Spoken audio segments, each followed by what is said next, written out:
Check 1, 2, mic check. Is it still up or no? This leader is provided to permit the projectionist to complete adjustment Check 1, of 2, focus check 1, and 2, sound mic check. level before the Still film sound a little- begins. Sound a little dehydrated. I don't know if I like this chair either. This leader is provided to permit the Check 1, 2. projectionist to complete adjustment of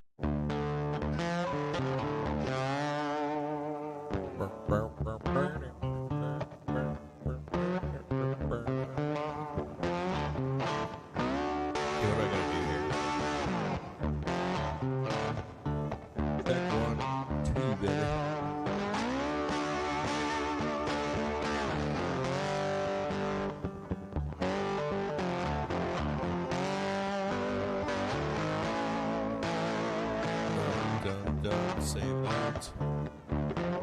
Do it.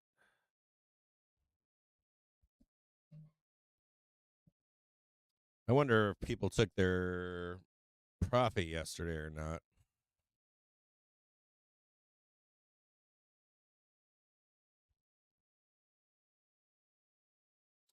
Good morning, good morning. How's it going out there? How's everybody doing out there? Good morning. Morning, Flambach. How are you? Cannot be helped. Good morning, Matt Quella. Good to see you, brother. Roller Coaster, James Glazier. What up, Doe? What up, 26 Grumpy? Lee Han, good morning. Hash, how are you? Shaq Baker. Let's get right into it here. Switch it right out. Oh, I still got some stuff up here. Hang tight for a second. We will mute that right there. Oh, shoot. Hold on 1 second here. Let's go to a Weeble full screener here. Give me 1 quick second. I got a couple things I got to do.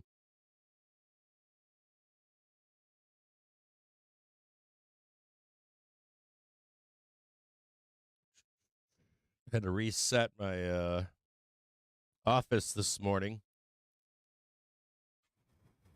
Not streaming yesterday. It's like everything wanted to update. So give me just a quick second here. Okay, so let's start. Let's start by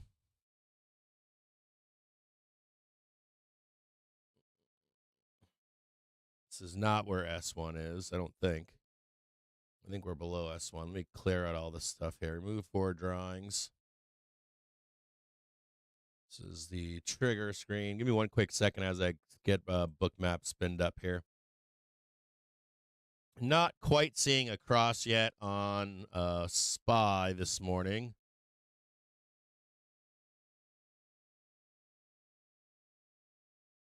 Not seeing the hourly get dragged down, anything like that. We've got a weekly trigger right here. Give me 1 quick second here.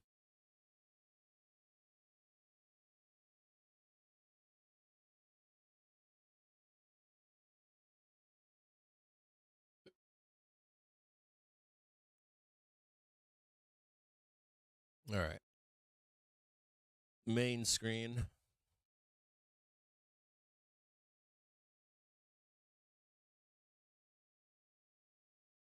We can get this stuff spun up here.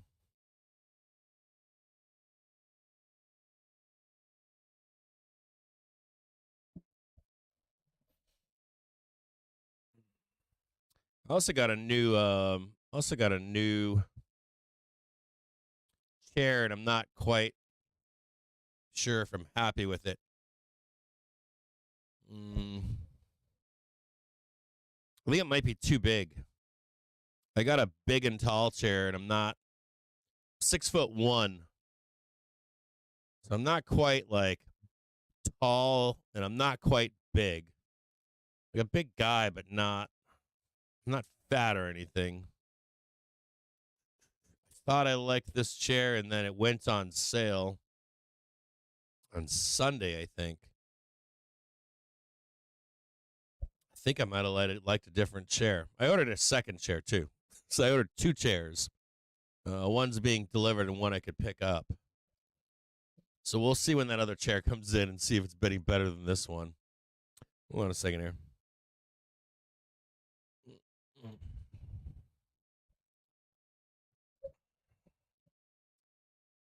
Okay, so got book map up here. And leave this stuff down here.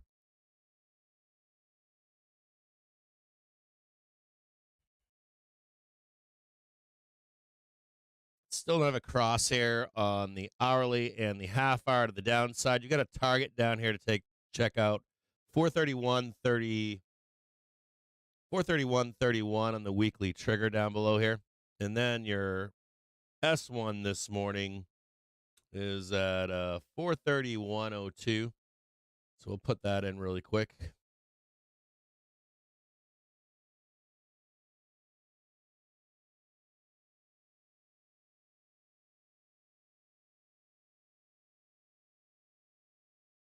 Right down here, this is your S1.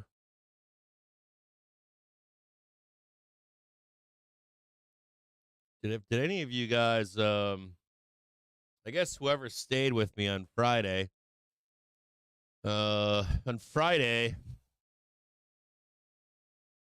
that right down there. Get a 1 minute cross, 5 minute cross, bearish. We should expect at least that 431.02. We'll see if we bounce off it or this weekly trigger down here. I think if you were with me on Friday, as we closed the show out, I was going to get not short, but long puts for a hedge. And if you stuck around until the end, I wound up going with calls instead. It was a good day yesterday. And not only was it good, I had a small hedge. I had 10 cent puts and I had 50 cent calls on Friday. Now I needed to make 60 cents to break even on the trade in itself, which it did, of course. Made good money on the trade yesterday. And then yesterday morning I had a doctor's appointment. Matter of fact, I got a few of them this week. I got 2 or 3 more doctor's appointments coming up. I've got doctors looking at my butthole, believe it or not, and my foot. I've got some damage that I've done over the years to my feet that needs to be for a second time operated on. Actually, this is the third time, and my doctors are scratching their heads because this is first I broke my foot years ago when I was young. And then I do a lot of outside type activities, and they thought that I had cut my foot open and got some dirt into it. And I ended up having an infection in my foot years ago. This was 5 years ago or maybe longer. And they cut out a bunch of shit out of my foot. And then now I'm having more problems, problems with damage that I've done to my feet, like stepping on hard rocks, stuff like that. And it's built up these like damaged tissue underneath my foot. I'm still fine to walk and all that stuff, but they're going in there to clean out a bunch of damage that I've done to myself. I guess that's the simple way to explain it. And then I've got I was able to get my butt looked at, and so I showed up to that too. I've got that. That's like a process, like show up and then they give you a bunch of crap to do. I'm trading 432.46. We'll look to see if we can at least trade down here. This morning we're going to talk about we're going to talk about some earnings stuff today. And market, I'm kind of shocked right now. It's like I got in the office this morning and I was like, oh, they pulled the entire move back from yesterday. And it does look like if you look at the triggers, right? Looks like we're just bouncing around, right? Lots of consolidation down in here. There's the trigger screen right here, just bouncing above and below that daily trigger. And that daily trigger keeps getting bought, or the weekly trigger keeps getting bought. So you'd expect excuse me, you'd expect a lot of the same of that today. You'd expect that half-hour trigger to hold. We're kind of close to it right now. And so we'll look for that. If we can possibly get that this is a 30-minute chart on SPX. If we can get that half-hour trigger buy. It's been fairly consistent. Buy it, buy it, buy it, buy it. And then you'd be looking for that same buy down here. Could be a trap. You never know. But as long as we stay above that S1, we should be fine. The one thing to consider down here is always price being above the 1 and 5 minute triggers, which you guys mostly know about anyways. So if you're looking for that trade, should be coming up here shortly. That looks like almost the entire move from yesterday. Let's take a peek. That's 8:33 in the morning. Then sometimes you always see this kind of stuff right here. It's that 4 o'clock move down below here. Keep your eyes on this gap that's left behind down that weekly trigger. This is yesterday at 4 a.m. Is that little box down here? That's where that S1 is. So that's the big pivot.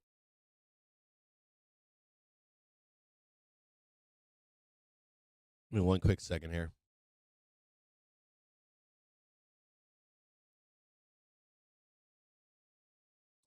Yeah, so there's a gap right here. And then let me see if I can come back down here so you guys can see it. So here's the full gap right here.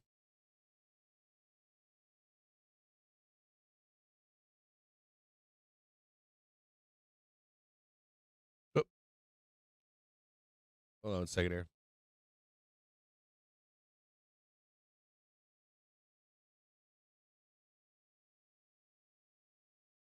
Kind of lost you here. Hold on.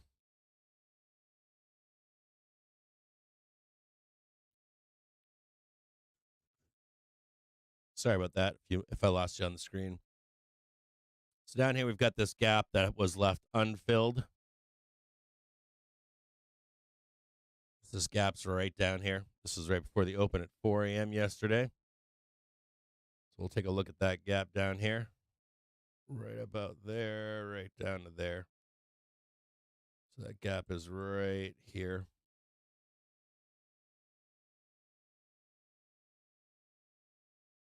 It's kind of where they fuck around with you, right? Tuesday is kind of like, we call it Turnaround Tuesday, right? You guys all know what Turnaround Tuesday is. I always like to call it Fuck Around Tuesday. Get y'all scared and paranoid, right? They accumulate on Monday, they mess around. On Tuesday, they wind up directionally taking their profits by Thursday. And then we close out Friday. So we'll see if we can get a good price here this morning. Move that over.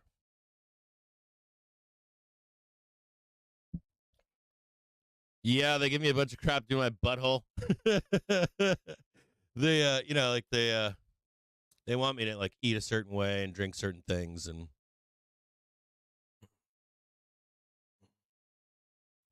take a look at TLT today. I don't mind taking a look at that one if you want. So just down here, there's that gap down below. Kind of know you want to see it get closed. And you got S3 down here too.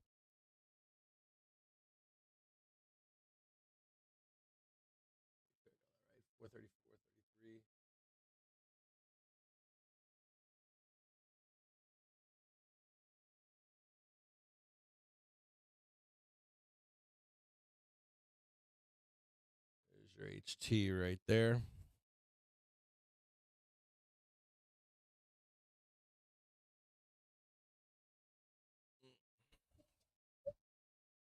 Morning, how y'all doing? Doctor's visit went okay. I still have more to go. I've got a list of them. I'll get the exact dates again for you today. I don't think everybody, like I told people last week, and they were like, yeah, whatever. I also got Twitch coming up this weekend. I've told you guys about that as well. So I've got Twitch coming up on the weekend, and I've got a series of doctor's appointments that I scheduled a couple weeks ago. And I don't know how those are going to go. I don't know what the outcomes are, how many reschedules there are, all the kind of crap that goes along with it. But it's like doctor season for Jimmy James here. What up, Dave? I know who you are, brother. How's the butt? My butthole looks like shit. It's weird. They said my butthole didn't look like shit. They stuck their finger up my butt. I don't know if it was their finger, but hold on one second. I felt that, though. I felt it.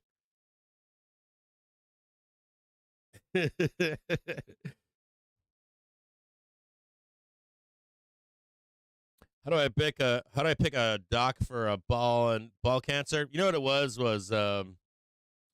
my buddy is a doctor, and he told me to get my a colonoscopy. I tried to get one last year, and I was told no because I didn't exhibit anything that called for it, and I wasn't old enough.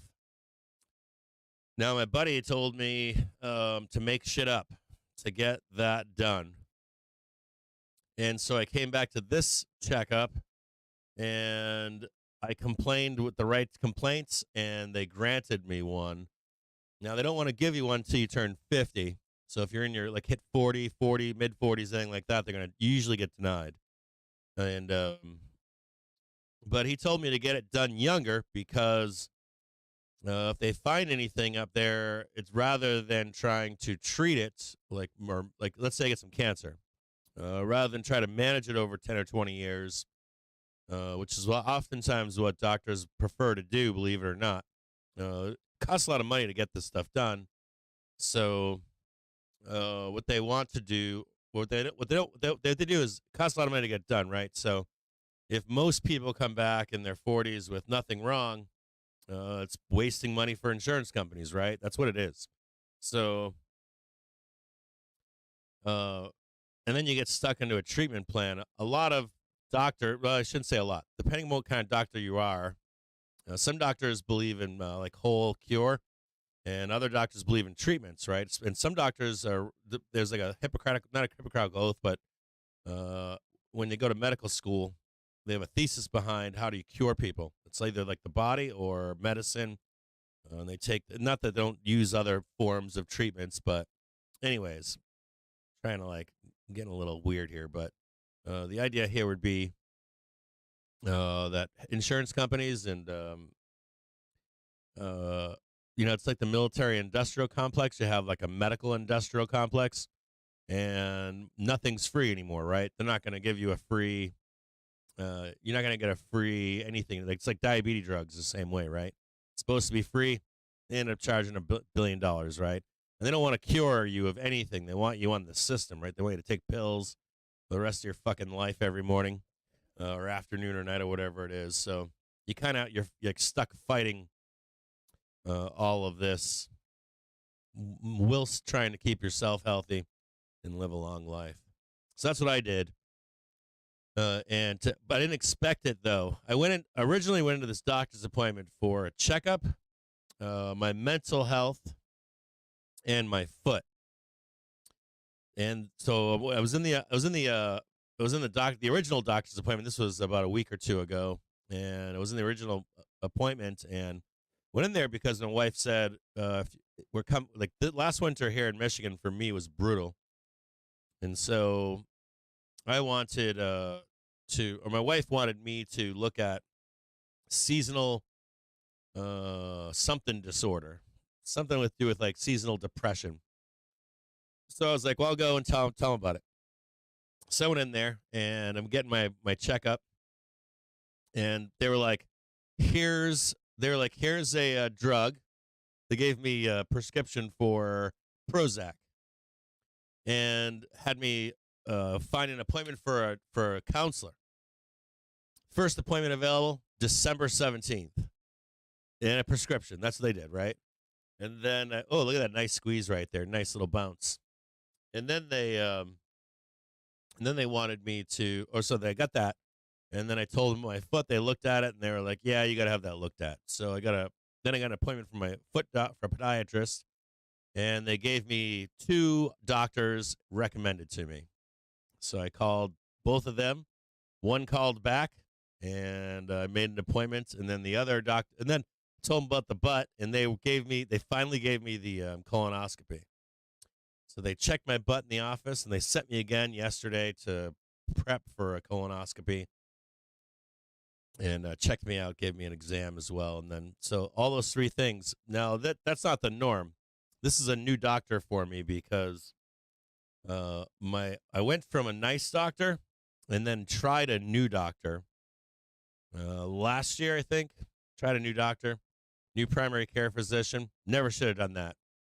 Went back to my old primary care physician, and so now I'm back with my old office. Different doctor, but same office. And I made a huge mistake leaving that office. Squeezing right back now. We'll see if there's a rejection above on this cluster right here. If not, we're going to be looking for a reversal to the upside. I think we get rejected and still down, but, if it gets above the 1 and 5 minute here, begins to turn around, I'll jump on a trade with you. Yeah, so I went back to my original doctor. I go back to my original doctor. My original doctor's like, what do you need? And I'm like, I need this, this, this, and this. And boom, all the doors open. And that's like the thing, right? If your doctor doesn't recommend, if your primary care physician doesn't recommend something to be done for you, if they gatekeep your ass, you ain't getting shit, right? Yeah, seasonal affective disorder. I wasn't going to take, so I've never taken, full disclosure here. I'm not on any drugs, no prescriptions. I have one. I've got a dick pills, and I went to an online doctor for those. I don't need them. My doctor wouldn't give them to me. I don't physically need them. But I went to an online doctor, and it was like fill out the form like this, and I got it. Now, that's the only prescription that I had, and I don't normally take prescriptions. Never. I take supplements and stuff. I take vitamins, vitamin D, vitamin E, that kind of stuff, and that's it. So this is new for me. So I've been to a counselor once in my life for some military shit. Outside of that. That got me involved in like yoga. Not that I hadn't done it. I have done yoga in the past, but like intensely involved in some like self-help stuff that I had to do. Make sure that I was a functioning adult, right? Like that was all military stuff, PTSD type stuff. So that was all taken care of. Now this time I went. They just got me a prescription. So I wasn't going to take the Prozac, but I did start taking it 2 or 3 days ago. I started taking it. I haven't noticed anything, so I don't know if any of you have ever taken that before, but I did start taking it. Yeah, I wasn't going to take it. I was like, Prozac, that looks kind of weird. But we ended up taking it. My wife was like, take the goddamn fucking drug that they gave you. So I'm like, okay, so I'll take it. I'll take it. So I've been taking it.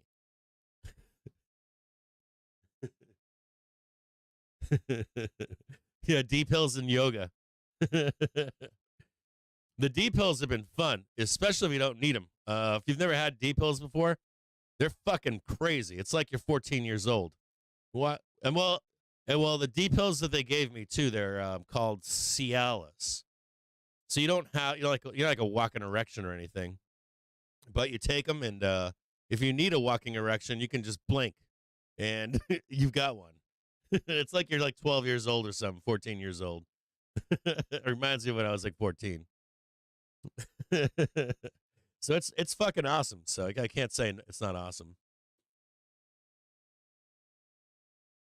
Yeah, I don't know. I mean, I don't know if they're gonna keep me on it or if I needed it or don't need it. I don't know if any of you have ever taken Prozac out there. I don't even know. I haven't noticed any difference. They were let me see, I got it right here. They're 20 milligram pills. So never had them. Never taken it. All I remember was that there was a book. Wasn't there a book or a movie called Prozac Nation? I was gonna watch that movie and see what it was all about because I have no idea.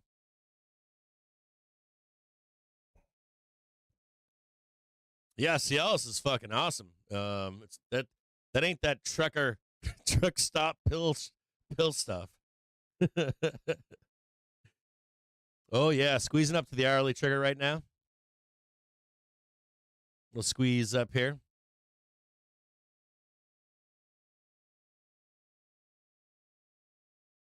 My ex-wife has been out of 20 years. Has helped her for what'd you say? Helped her with anxiety after her mother's death. Yeah. Yeah. Yeah, I've heard good things. I mean, some people say it works. I haven't heard too much negative at this point. I've heard something about a lot of weight loss. I haven't experienced any of the downsides. The only thing that I would say about it was I felt a little, it felt a little speedy to me, just slightly, like a hint of Adderall.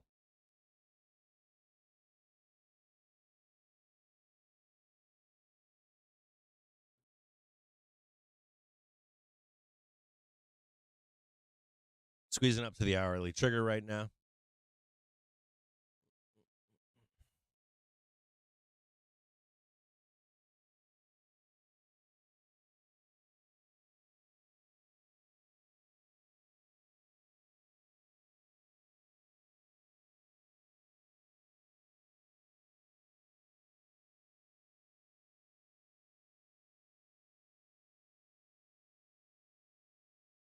Man, look at take a peek at Dixie here. Dixie looks like it wants to bounce and reject to the depths of hell. Tesla with a nice clean bounce. Alpha coming back to check. VIX is trading 1843. That's good to see it's up that high. NASDAQ with a nice bounce down below at 14,921-ish. That last known support down there before a pretty significant drop to 14,748, 784.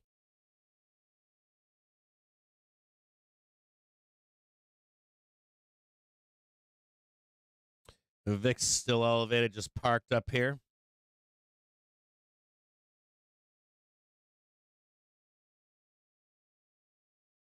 A little bit of an odd duck. I'm looking at Dixie right now, and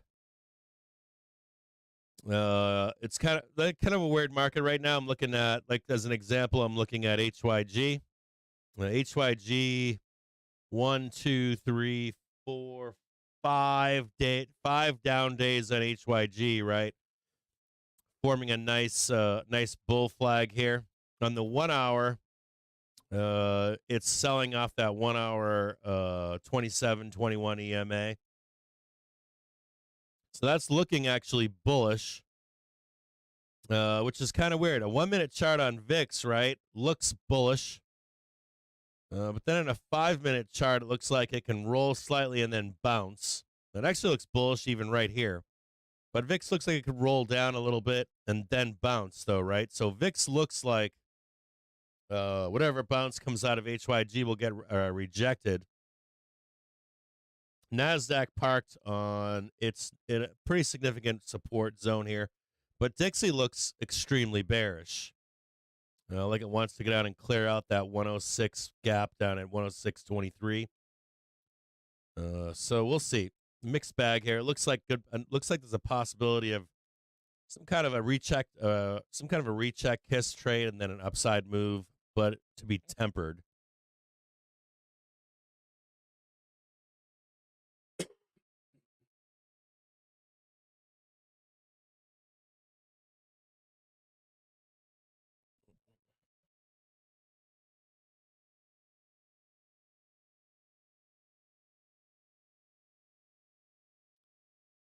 What do I want? Vyvanse.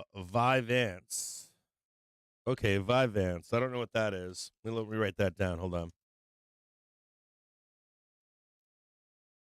Let me write down Vyvanse here. Hold on.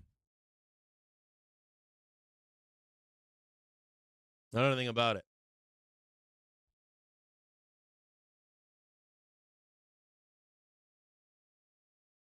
Yeah, I got Vyvanse is the shit. Okay. What I ended up doing was last winter really got to me. I don't know what I think I know what it was. So last winter we did not have a fall or a spring. Now our winter was very mild, but we had gray skies, rain, drizzles. It was really dreary. So where we didn't have like temperature cold, or I'm great with snow, I'm fine with snow and bluebird ski days. But Michigan this year, or this past year specifically, was a rough winter. It was brutal. Even with vacations, didn't matter. It was just gray skies all day long, every day. It started early in the fall last year. Started like October, and it ran straight into basically summer this summer, and it was just too many months. It was just like too many months of dreary days, and I almost moved. That's how much it impacted me last year. I was like, get me out of this fucking state. I was like, I can't do it. I was like, I can't do it. It's very similar to living in like Portland or Seattle, especially on that eastern seaboard of those western states, and it just got to me last year. So I don't know if you've ever lived in on the West Coast, in the Northwest Coast, but that shit can get to you.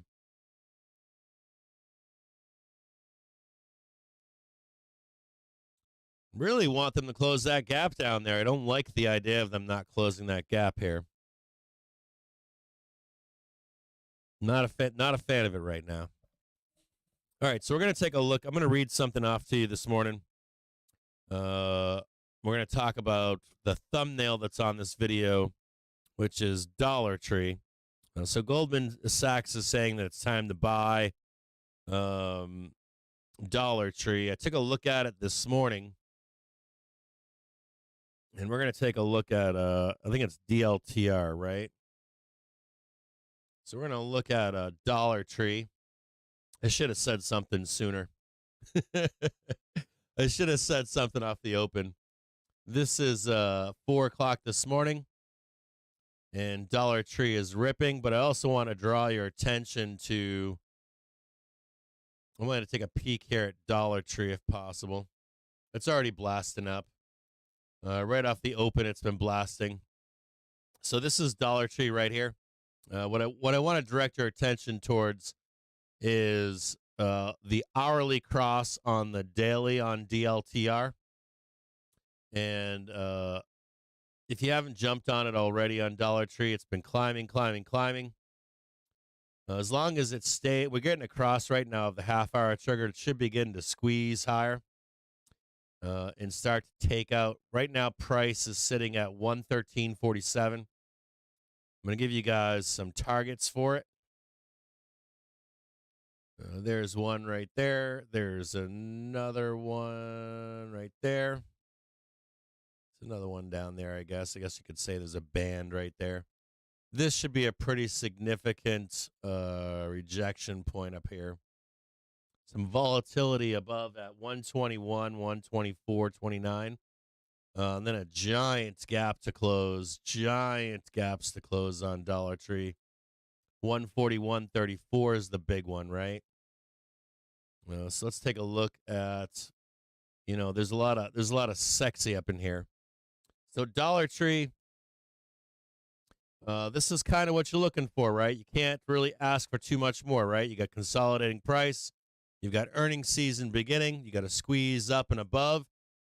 Your first point of resistance here is at 115.74. I would like to see some kind of a squeeze up here and then a pullback and catch that hourly trigger for this move up here.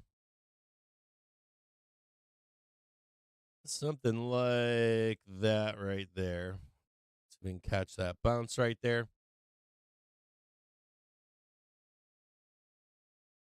So this is Dollar Tree, right? Squeeze up, bounce back down, catch that hour, and then begin to fight with this this volatility zone. So this is DLTR. We'll call this zone of volatility. Zone of vol. It sounds so evil. Zone of vol right here. Now, this is the one you want to be watching. If you can get above this zone of volatility, you got two more targets to the upside, 130 and 133.30, 133.98. But I would really like to have that price target get up here. I'd really like to see us trade that 140.90 up there. So you got one big target right here. You got another target right here at that 130, and then that 140 Valhalla kind of trade to the upside. I'm going to read you some stuff about this trade right here. This is DLTR, Dollar Tree, and I'm going to read off to you a story that came out about Dollar Tree.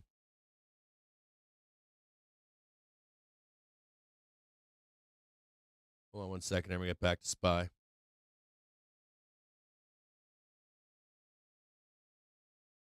That SPOO's not caring right now. Also leaving behind a SPOO's also leaving behind a positioning is long. By the way, we got a cross. 1, 2, 3, 4, 5 trigger cluster. And we have a bull cross down below here. So the algo is long right now. Dollar Tree is investments is improving its store experiences for customers. Are finally paying off, according to Goldman Sachs. The Wall Street Investment Bank upgraded shares of the discount retailer to buy from its previous neutral rating, although it lowered its stock's price target from 137 to 137 from 150. Citing increasing the competitive environment, the updated forecast still implies potential 24% upside from the stock's $110 close on Monday. Dollar stores have been recently slammed by deteriorating consumer fundamentals and investor sentiment as gas prices have risen and student loan payments resumed. Dollar Tree, for example, has seen its stock slide 22% since the start of the year. So they're claiming that there is potential upside moves to 170, but you can see that 140 is going to bring firm supply above there. So they are saying 137 is the price target. Still, Goldman analyst Kate McShane forecasts the potential for strong earnings growth for Dollar Tree, arguing that an influx of sticky new customers and an improving discretionary cash flow outlook for lower and middle income consumers should help it gain market share. McShane noted that Dollar Tree's recent investments in price, labor, and merchandising should also serve as catalysts. McShane added that lower freight costs should provide yet another tailwind, helping to lift pressure on company margins in the second half of 2023, while incremental price and labor investments, quote, while incremental price and labor investments remain a concern for investors, the expected tailwind from lower freight costs should be greater. Offset versus peers, noting DLTR's higher exposure to imports, she wrote. All in all, McShane believes that Dollar Tree's multi-year investments hold on a second here. Should propel the company forward to generate its targeted earnings of $10 per share in 2026. Reaching that goal implies compounded annual growth of 19% and earnings per share, quote, well above most broadline dollar store peers, but might yet prove a conservative estimate. So keep your eyes on Dollar Tree. You could probably get an in-the-money call spread. We can bring Dollar Tree back up again. There's a 1-minute chart on Dollar Tree here.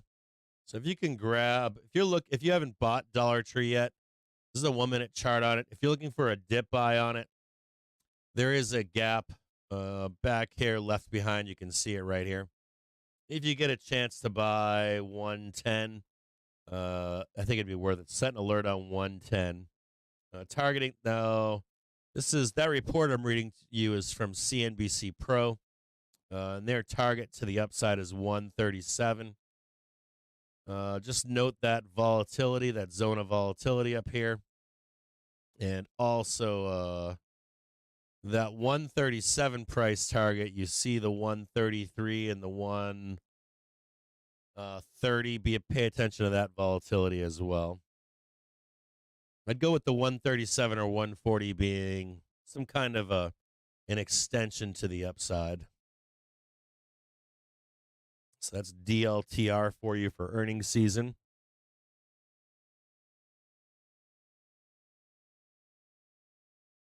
See if we can get a nice confirmation bounce here to the upside. This all looks beautiful, by the way. SPY looks gorgeous right now. This is the setup right here. Squeeze up, come back down, recheck the hour trigger, the 1 and 5 minute trigger cross. See if we can catch a nice bounce to the upside.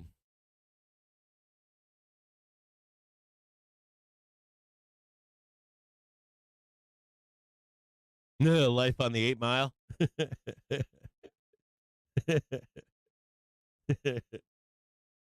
I don't even know. I don't think was that guy ever from Detroit. Actually, I don't think he was. I don't think Kid Rock was from Detroit. I don't think Eminem was. He might have been. I think I heard something about him being from like a poor trailer park and a. Is that my vision? Looks like something. I think it was from like a poor trailer park in like some outskirt of Detroit. You know, Detroit's a weird. I read a story this morning about Detroit. They want to. They're fighting. There are people fighting for rent control in Detroit, and it does and doesn't affect me. I've got mixed feelings on rent control.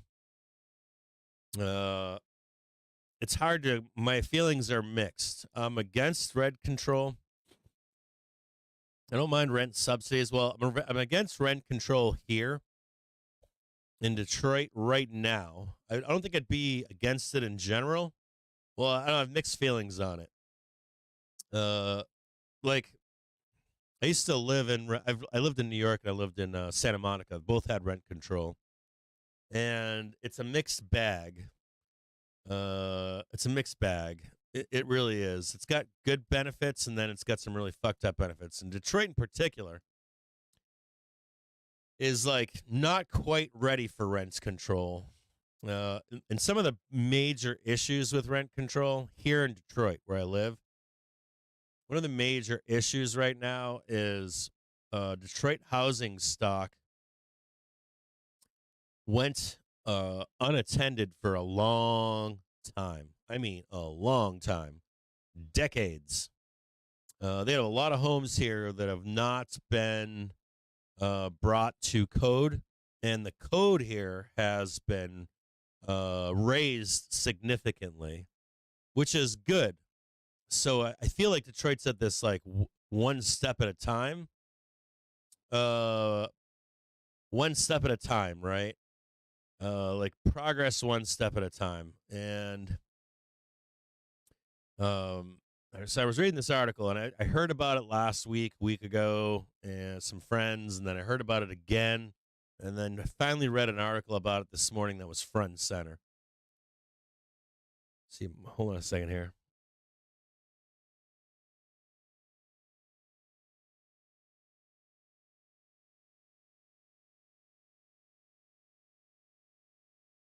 Yeah, so Dixie just got sent to the depths of hell, right? They just closed that 106 down there.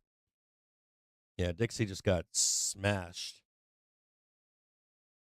Detroit's a weird place. Like, they used to, you used to be able to buy a house in Detroit, right? And you didn't have to do shit. No lead abatement, no nothing. It was really rough. And then protections for tenants really started to change. Some protections for landlords too, but for tenants really started to change. It started to improve requirements for. Man, I want to buy calls here. Like, I want to buy calls here so bad, but I'm looking around and I'm like, this. I bet this looks like a dead cat fucking. Not really a dead cat pounce, but like a no movement day. I think it looks like a trap. So I'm gonna hang tight here. It's really weird. Like, so this is the issue with Detroit. So Detroit had a housing stock that nobody could afford rent, right? Everyone fled Detroit. Everybody. Didn't matter the color of your skin. If you could get out, you got out. Detroit went into major decline. And then there was reinvestment in this city, right? Now, with reinvestment in the city, what came with that was, hey, we got to do better with tenants in the city. That's all fine and good. Now, saying that, right, it costs a lot of money for that investment, and it really does. You can't cut it any other way. So, for Detroit specifically, you have to be able to buy cheap. You have to be able to buy cheap because the cost of renovating here is out of fucking control. And it's not like you're renovating to make it livable. You're like ripping all the pipes out. You're ripping all the electrical out. You're basically rebuilding a new home. You bet when you buy a home here, oftentimes, if you do it the right way, you're talking about basically building a new home. That's basically what you're doing. You're ripping the entire fucking thing down. You're basically removing all the any lead or potential lead, all the walls. You're re-insulating everything, rerunning new wires, new plumbing, new drains, new roof, new everything. That's what you're basically doing. And if you're gonna, especially if you're gonna buy a home to rent to somebody, you want to do that. You want to just get rid of everything, putting all new windows in, and that shit costs money. That costs a lot of money. I'm not gonna lie to you. It's not cheap. That investment requires rents to be not crazy, but the norm. At minimum, the norm. To entice investors to come in and make that 20% every year. If you start to tell an investor, yeah, you're going to make 5%, maybe 10, and then again, possibly encounter some kind of pitfall along the way, they're not going to come to the city. They're not. And as a matter of fact, when those changes came into Detroit from lead abatement to removal, like a shift to pushing towards removal, once we came to that, a lot of older investors began to sell. Now, a new group of younger investors came into Detroit and said, well, we can make this work. But they are absorbing, these new investors are absorbing that cost, and they've taken on that cost. So I don't know that these new investors will want to deal with that with rent control right now. So I'm fascinated to see if it will be a net positive or a net negative for where Detroit is. Detroit's in a really weird place, not like every other city. Here's the pivot point above for 35.53. We are long. You can see the positioning here on the right-hand side. We have the cross down below. Recheck on the hourly and daily trigger. This is a 4-trigger cluster, 5 triggers with the half hour. Very powerful usually. We can usually blast off and start ripping faces. I'll show you 437.58 is your next target to the upside.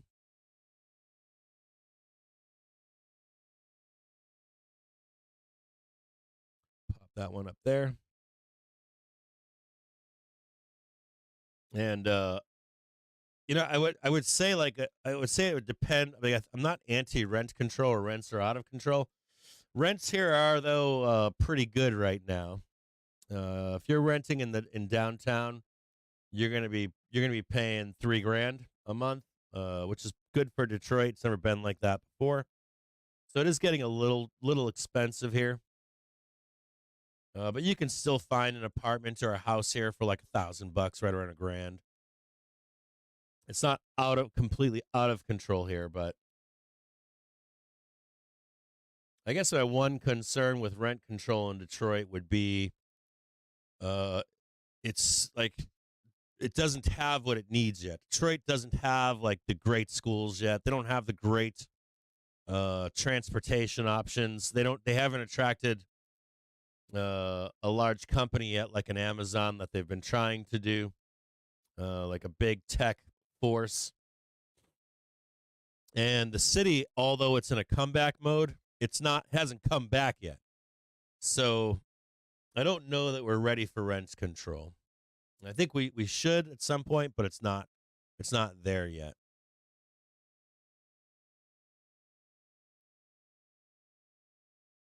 So that was that. Let me see. Let me see what you guys are saying here.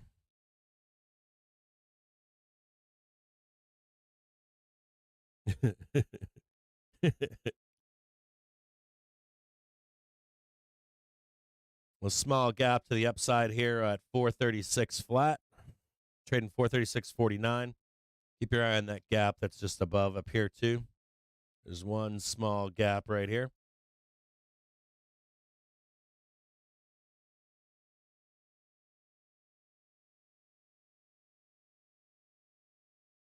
There's a tiny gap right there.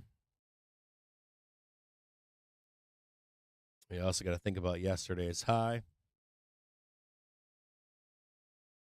That was right there.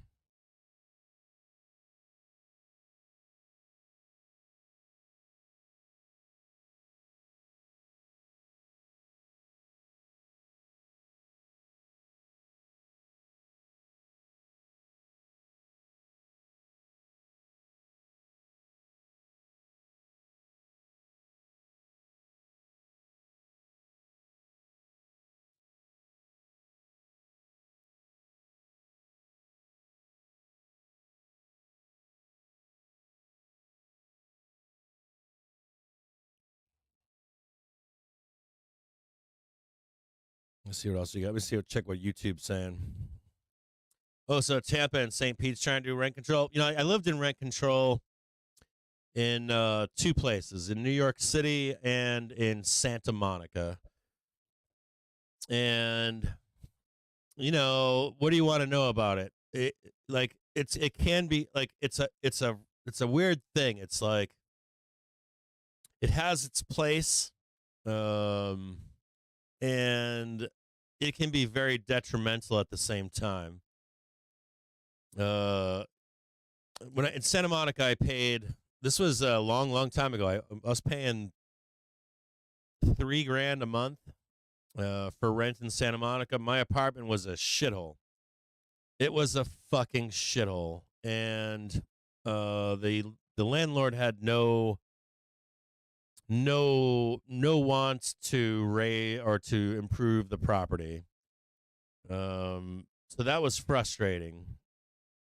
And then, of course, you had people living on the same block as me that had been there for it combats gentrification. But at the same time, those people never moved either. They had a reason not to move, right? So it does work well at combating gentrification to some extent. But no one else could move into Santa Monica either. Like, it was really weird. Like, if you were poor, you couldn't move to Santa Monica. But if you were a holdover of poverty, you could stay in Santa Monica for 2 decades. So you'd see like generation families living in these houses that were rent controlled. So it's really bizarre. Like I get the idea behind it, but I don't know. I don't know if it should be a function of rent control. Maybe it should just be a function of your city or county owning more housing stock rather than putting it onto a landlord. You put it on the state, right? Or the county or the city or something like that. You build housing. And it doesn't necessarily have to be public housing or what would be considered what would look like public housing.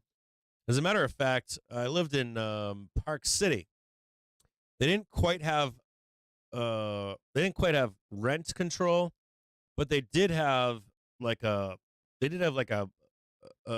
basket of housing options for like teachers and firefighters and people that were functional to the city to live. Maybe if the city bought a bunch of housing and then renovated it, and then they were able to offer this housing to people, I'd be fine with that.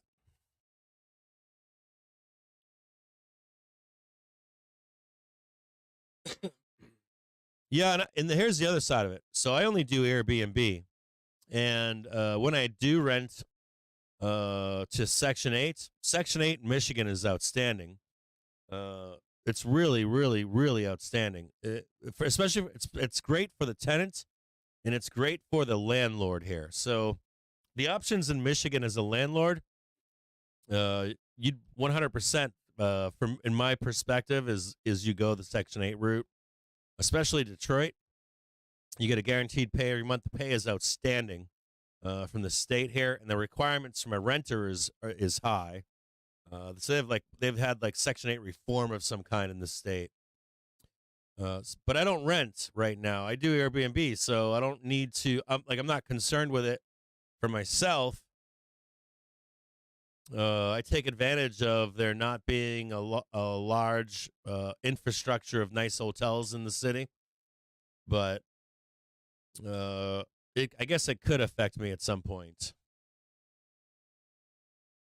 Bookings are fine. I'm doing fine. I haven't experienced 3/4 of what is talked about on the internet, but I don't do a bunch of shit either. Like I'm a normal host. Like you don't see me, like I don't charge exorbitant rates. I don't charge hidden fees or hidden cleaning fees or any. I don't deal with any of the. I've seen the bad renters, and I've seen the bad landlords, and they're not landlords, but um, I've seen like I see the stuff in the public, and I've never encountered that stuff. Just normal stuff that I've encountered. So I've never had any problems. I don't know. I've had one problem, but it was with a renter. Not all my problems have always been with renters. Always with the renters. And the only renters I have problems with are like rich people or people that profess to be rich with great credit. And then I have had problems with professional renters. I don't know if you know what those are, but I've only had one professional renter, and they knew how to scam. I don't know who they were talking to. I'm assuming that or what I've been told is that there's people that know how to professionally scam. So I've only run into that. Spoo's trying to break higher right now. No, bookings have not slowed down. I have I'm in like the sweetest spot I could be in right now. So like Detroit's a weird thing. They got like really nice hotels in the downtown area, right? And then they have Detroit's surrounded with Metro Detroit, and the surrounding communities have hotels in them. But think about Detroit, almost like Washington D.C. It's like 2/3 of a circle. So if Detroit's kind of like it's kind of like this.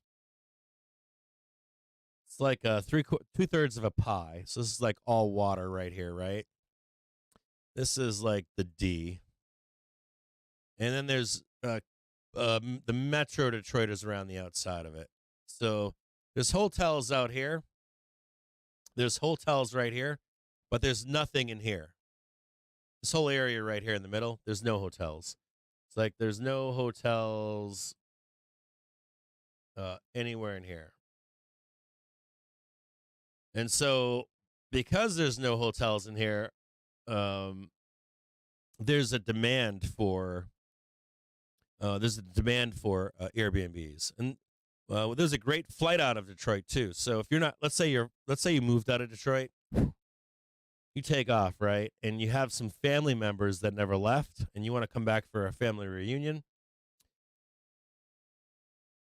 You want to come back for a family reunion of some kind, right? You need a place to stay. You don't want to be staying out in the metro or down at a casino hotel.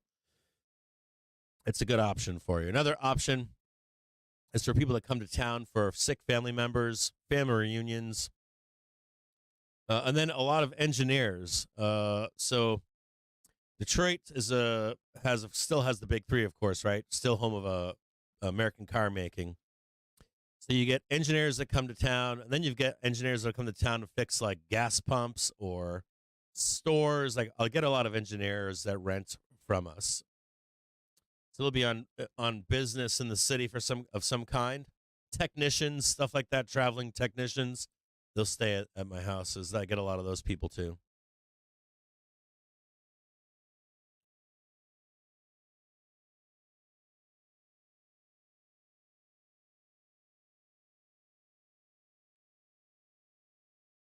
Yeah, see, we don't run. So we don't like Detroit's a really weird place. I should talk more about Detroit. So Detroit has very easy paths to home ownership. If you want to own a home, you can own a home easily here. Detroit's a really weird enigma. It's not quite an enigma, but it's a weird place. Like, if you like, Detroit is trying to get people to move to it. and not with bullshit. Like they're actively trying to get you to move here. And now they have high taxes. That's one negative. And another negative to Detroit is the schools. If you're going to raise kids, you basically go in a private school or homeschool. Now they do have some good homeschool options here, but that's what your choices are. They don't have the best infrastructure for biking. They do, but it's not the best. They're working on it. They're building bike lanes right now. I got to give them that. The not commuting, but bus and train service sucks here. Those are the glaring issues. Like if I had to say there were glaring issues, the big ones are schools and travel, like how you travel, safety and how you travel, the forms of travel that you take. Those are the two major issues right now. But let's talk about jobs and home ownership for the city of Detroit, the city specifically. If you want to learn a trade, if you want a college education, I don't care what it is, and you move or live here in Detroit, you can go to any school you want near free. And some schools are completely free. You can come here and learn a trade. They've got strong unions here. They've got strong schooling here for the trades. So you can get a job here in a minute. Now, if you're from somewhere else and you went to high school, got yourself a degree, or some form of college, there's a lot of work here. Another misnomer about Detroit is that there's no like high quality jobs here. That's a misnomer as well. There are tons of engineering jobs here, tons of medical jobs here. You've got one of the largest research universities in the nation here, the University of Michigan, top 25 school in the country. So there's a ton of work here for people, right? Now, the second thing Detroit doesn't have a problem with, which you do have a problem with in a lot of rent control places, is housing. Now, the barrier to buy a home here is fucking zero. Anyone can buy a house here. You can find a way to buy a house here. So it's not like you can't buy a home here. So what's left over is people that want to rent. You get what I'm saying? So the people that rent here generally, not always, but generally want to rent a home. Now, the other people that need homes that some of this rent control would be for would be people that can't buy a home, right? They can't get a job, or they can't work, or they have disabilities of some kind, or whatever's happened to them in their lives, they can't own a home. They're too old for it, whatever it might be. These are people that want to rent. Now, right now, there's no shortage of rentals here for Detroiters, and we've had a population decline here. So, we're like, this city was built for millions of people. We're down to like 680 or 90,000 people, I think, right now. So there's no like shortage of rentals. There's no shortage of homes to buy here. We don't have those issues here right now. Now, there is a barrier to entry. We do have higher rents here, but that is due to the reinvestment in this city. And that's not cheap. It's not cheap. You're not going to find that where you live in most cities. If your apartment building was built in the 90s or the 80s or the 70s, that's what you get. And Detroit is not like that right now. They're like tearing homes down and apartment homes down to the bare bones and rebuilding them up from scratch. So it's kind of a weird enigma here. And I get the idea of wanting to talk for rent control, but I don't think we're there yet. I think it's early. And one of my biggest fear about rent control in Detroit is that it will stifle the development of the city. And Detroit can't have that. I'm going to tell you right now, if Detroit didn't partake in any of the craziness that went down during COVID, we have protests there, but we don't have riots. We don't have like Detroit is like, we're going to sit this one out. And like this past like 5-10 years, We're going to sit this shit out. Detroit's had enough. Detroit's burned to the ground. Detroit burned to the ground. The only people that were left behind in the city of Detroit are people that could not leave. That's how bad it got in the city. And I think Detroit is done with it. Detroit's like, fuck this. We're going to, like, Phoenix rise from the ashes. So I don't know if it passes. I could be overreacting on this. Now, if they want to have that conversation, that discussion over the next 5 years or 10 years, I'd be open to it. But this city needs a lot more than what it has to be talking about rent control is my point. It needs like more investment, more industry, more tech to come into the city to even begin to have that discussion. Property taxes. Now, it's a weird thing, too. So it can be through the fucking roof for a $200,000 or $300,000 home. But if you buy a home that's not been appraised at $200,000 to $300,000 and you renovate that home, not so bad. But when you go to sell it, woof, it's through the roof. But at the same time, does it matter to some people? Some people, it doesn't matter. A lot of people that move to Detroit, now, if some people get caught in that trap, too, if their realtors don't tell them that their taxes are going to be through the roof. But what I find from a lot of people that move to the city that want the house that's already been renovated or re-renovated or restored or any of that kind of stuff, they don't care about the taxes. They are moving here specifically to help the city get back on its feet. Most people that move to Detroit have some kind of altruism going on in the background. They either want to see the city come back, they want to get on the ground floor. So the tax hits that you take aren't as bad if you buy a house that needs the improvement. And the people that are buying, they're like, I'm kind of come to the city and buy a $200,000, $300,000. They can usually afford $1 million home. They're already getting a fucking steal. It's like if you buy a $300,000 home in Detroit right now, that home would cost you $1 to $2 million minimum in any other city like New York, Detroit, Boston, San Francisco, $1-2 million. So most of these, they're like these people move like they're making a lot of money, and it's still a deal. It's still a deal. It's still dirt cheap.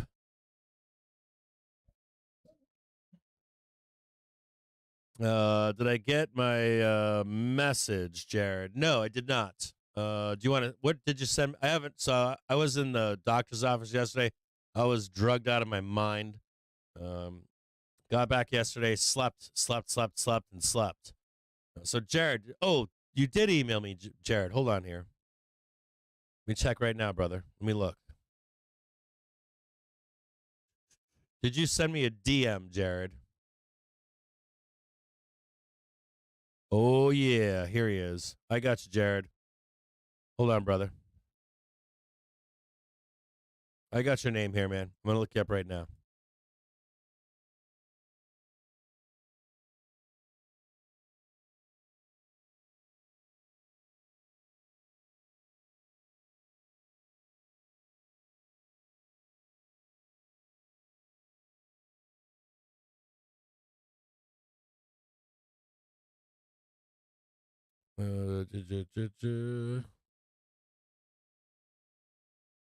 For some reason, I'm not seeing you here, man. Hold on.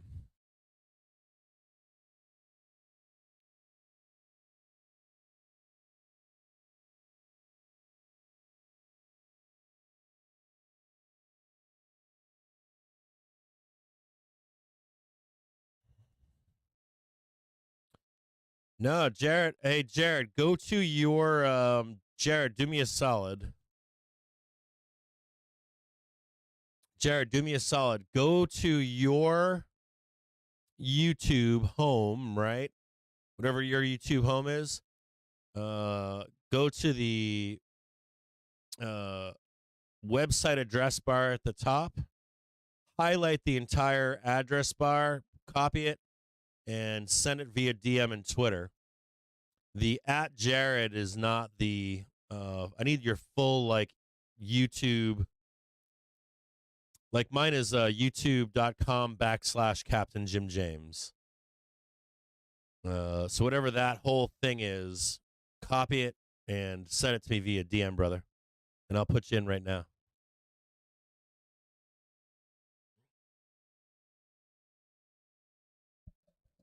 Hey, Stacy. Good morning. How are you?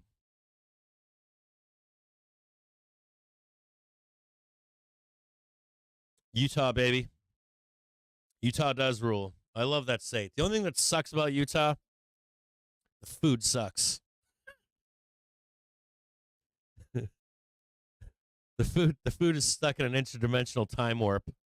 But other than that, the state is fucking phenomenal.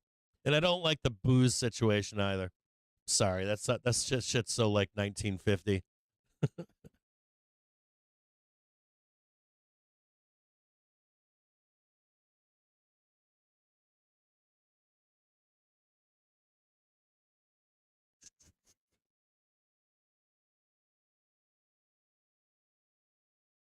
No, you'll take me out to good food in Utah? Oh no, I don't know, man. Um, I've eaten at a lot of great Utah restaurants. You know what? It feels tired to me. I go to Utah every year. It always feels so. It always feels kind of tired. I could be wrong on that, but it does, dude. It feels tired to me. You know what it is too? It's the ethnic food that does it. It really is. It's like maybe I'm just being spoiled. I got to give that to Detroit. Detroit's got like huge immigrant population, and the food is just phenomenal. It's like, do you have a large Vietnamese population? Do you have a large Indian population? Do you have a large Chaldean population? Do you have a large I guess you have a Mexican population there, but Detroit has that too. Like Detroit's got and dude, the African American cuisine is baller. Like, do you have all those cuisines in Utah? I'm gonna go with no. I used to live there.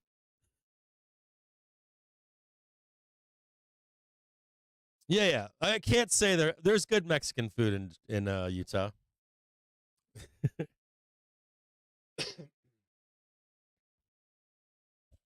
Yeah, the liquor laws. Like I used to find them. Like a decade ago. I was like, oh, this is kind of cute. You can get around the laws.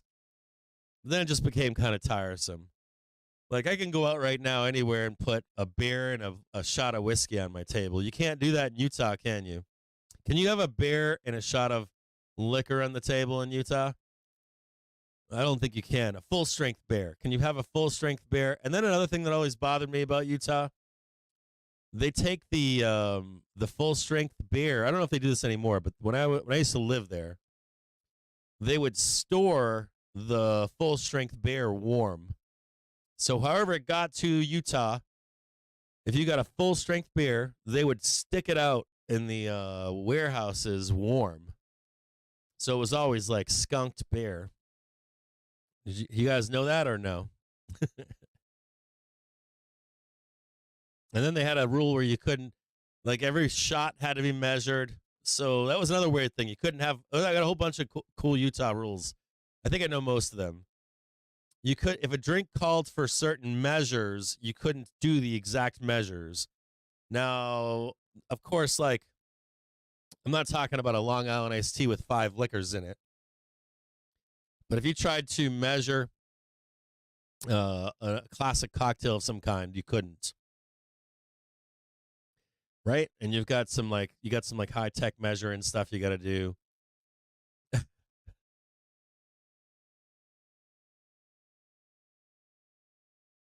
Yeah. It's really bizarre. It's very ancient. I love Utah though. Let me preface this by saying that I fucking love the state of Utah, but the liquor laws are absurd, like straight absurd. And let me ask you another question. Did you guys were supposed to pass CBD, right? It's like most of the country, drugs have been decriminalized. Now, I'm not a drug user, but like throwing someone in jail for a gram or two of marijuana, I'm not for that. I'm sorry, I can't be for that. I can't do it, man. Like, I can't. Like, you got a gram of marijuana on you? Oh shit, you're in trouble. Can't do it. But they were gonna pass CBDs, right? I thought they were open to passing that. Like that, like any kind of reform like that, or even just decriminalization of that stuff.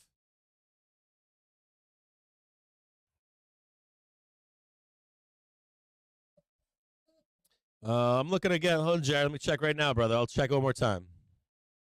Let me check, brother. I got you.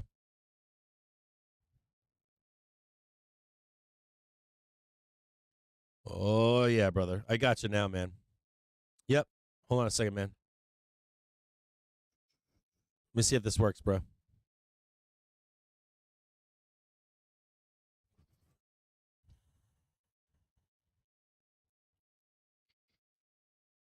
Give me one quick second, my man.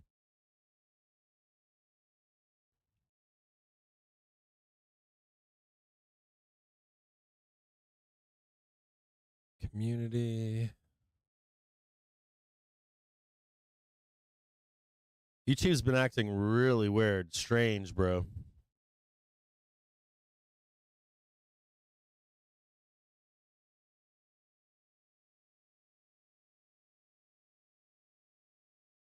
Yeah, I'm having really weird. Hold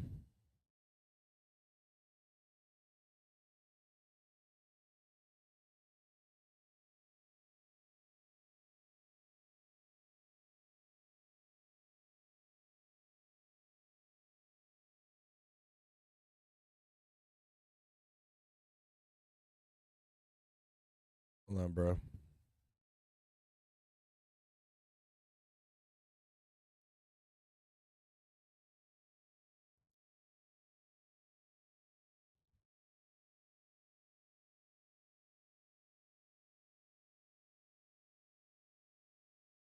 Jared, is that you, man? Are you a soccer player, brother?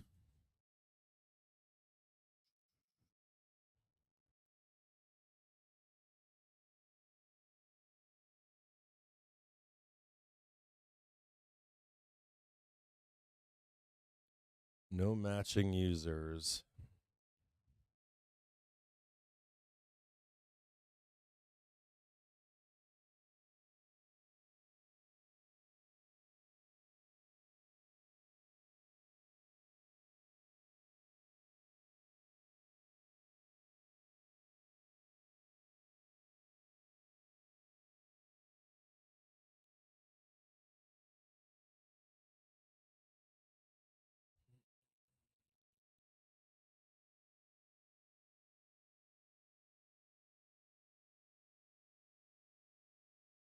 That's so weird.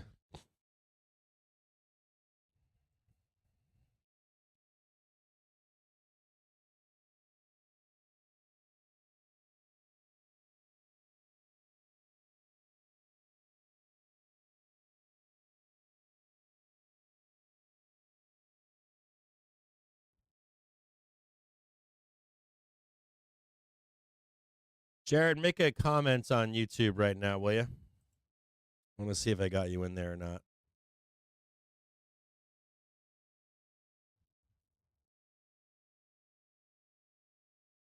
Oh yeah, Jared, you're back, brother. I got you. You're back in, my man. I got you, my man.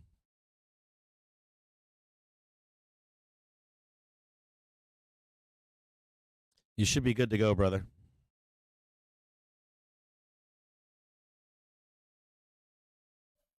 Yeah. You're good, man. I got you.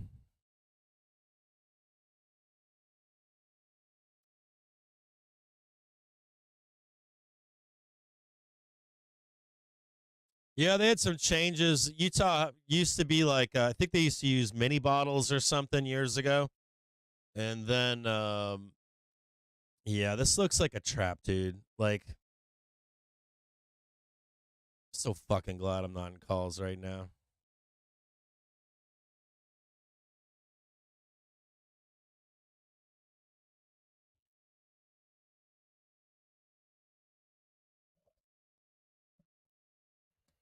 No, Jared, you weren't interrupting the stream, man. Not at all. You're doing just fine. Not liking my new chair. Not liking this new chair. I think I got to return it. It's too big for me. It's fucking huge.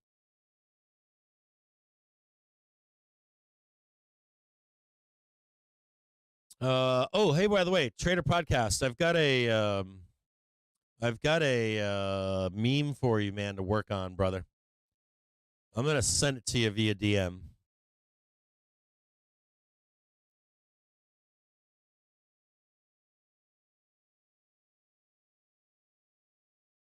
So what would you Trader Podcast? What ticker are you looking at? What ticker are you looking at, brother? This looks like. Let me look in the 30-minute chart here. Let me get some context from you. Yeah, this looks like consolidation, dude. The 1.5 looks fine.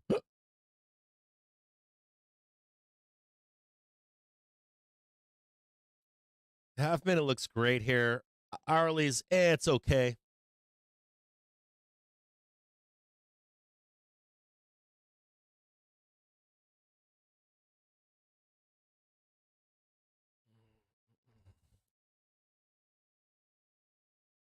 NVDA. All right, let's look at NVDA.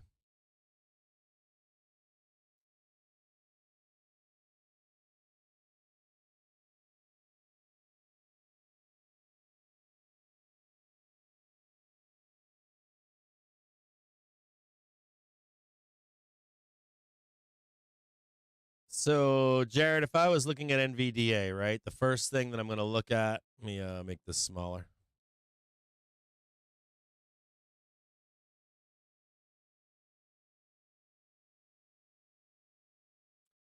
First thing I'm always looking for, Jared, is the, so if you've got the tool at home, I'm going to show you what I look at, okay? Or what I'm looking for. And this is a one-day chart here, okay? This is specifically for NVDA. I always like to buy dips, the daily trigger when it's down here, okay? So this means the most to me. I always like buying dips down here, regardless of where the market's going. You just had one down here, right? Nice little dip buy. This is good to see. Usually results in some upside moves. But you do want to pay attention to the decline of the weekly chart here and the monthly chart. We discussed this last week when I was talking about banks and also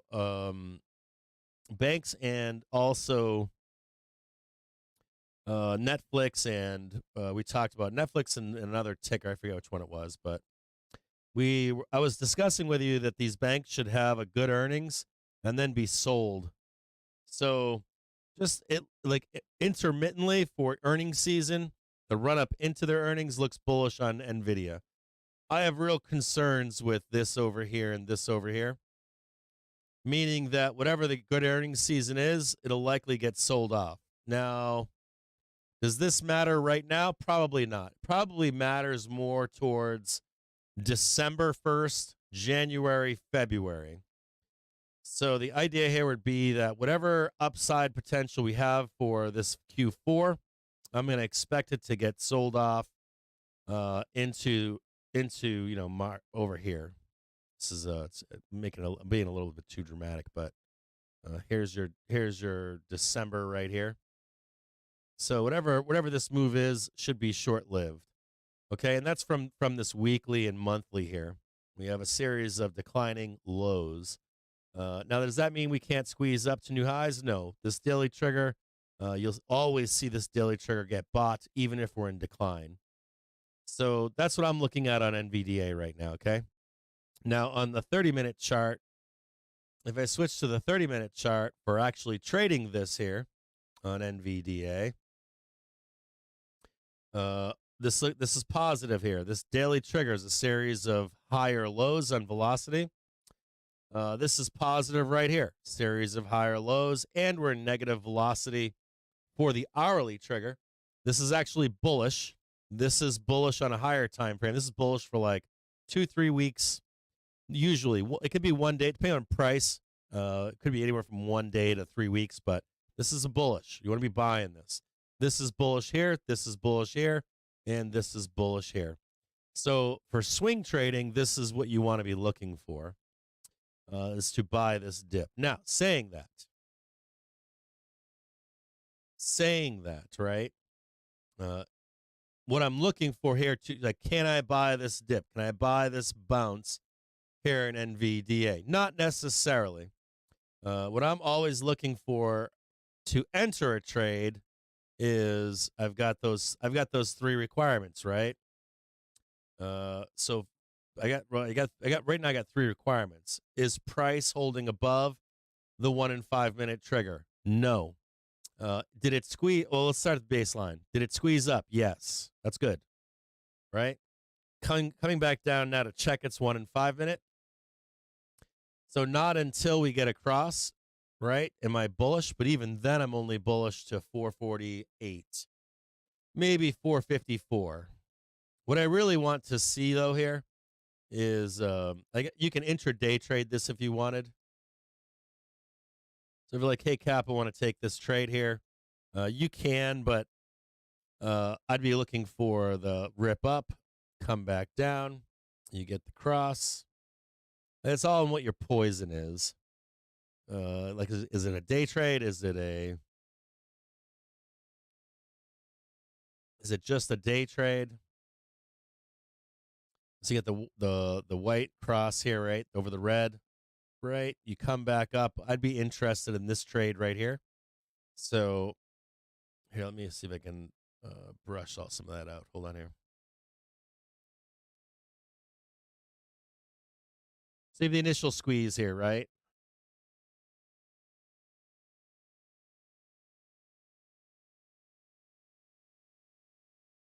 You get the cross up here.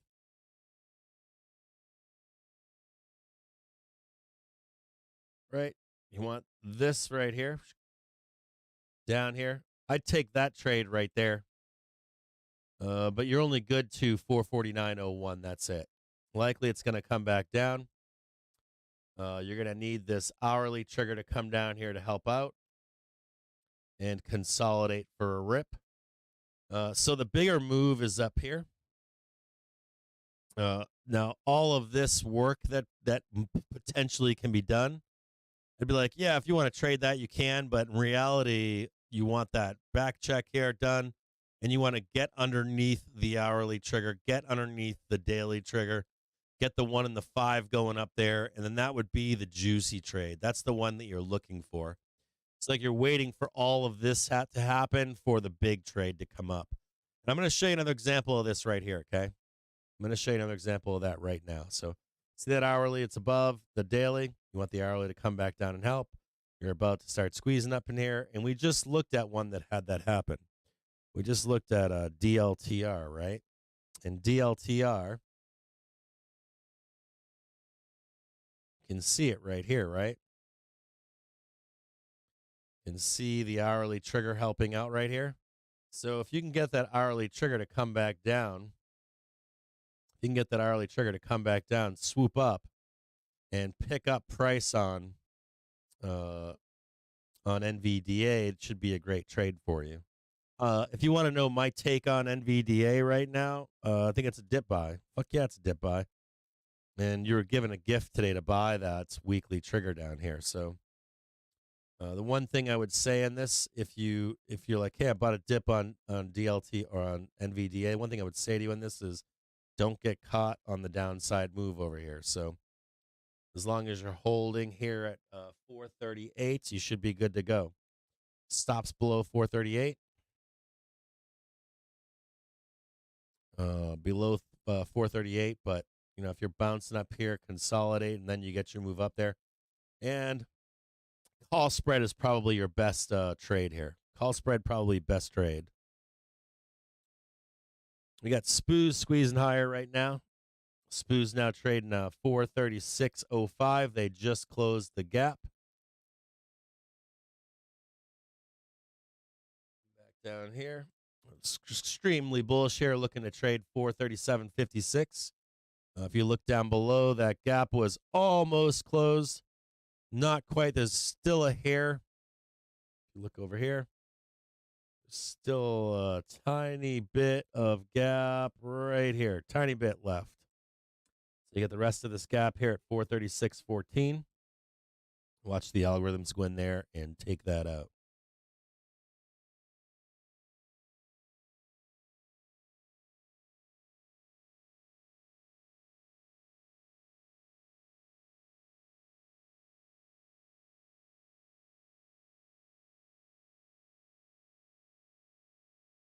Yeah, it's tough to say. Like, personally, on NVDA, right? It's weird. Like, as long as you know the steps, you can take the trade. And then on that same step process, when you squeeze through that daily trigger, you're going to want to see it come back down and retest the daily and the hourly trigger. And you'll have stability in NVDA at that point.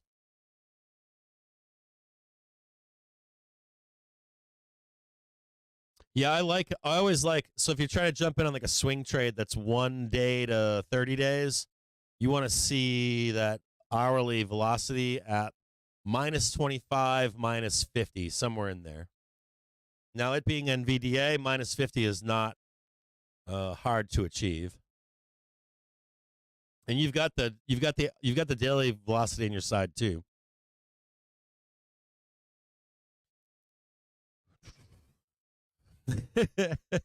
You know what? So I started answering that post on Friday, and I took off. I went out. I posted something about telling people your positioning, right, on FinTwit.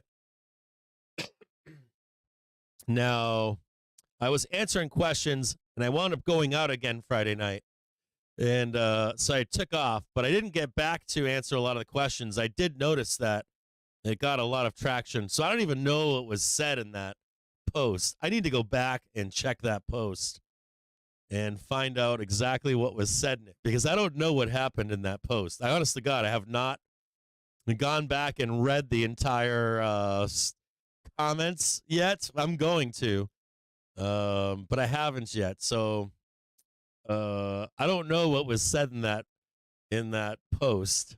Truly, 100%. I don't even know what it devolved into. I should have gone back and checked, because what did it get? Like 100 comments or something. But I figured by posting that, what I thought about, I think started to happen. Like DCP was in there. He made a comment, and some really great traders had begun to take. What was fascinating to me was this. Twitter's the kind of place where if you have 1 follower or 100 followers, no one pays attention to you, right? And that can become frustrating.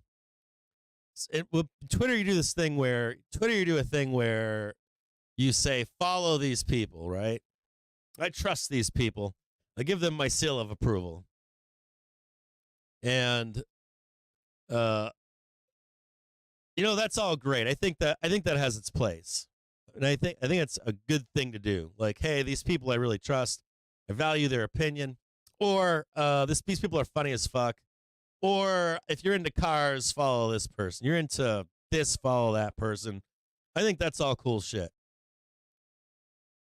So what I was thinking about more was, at the time I was like, I bet if I make this post, it's going to piss some people off.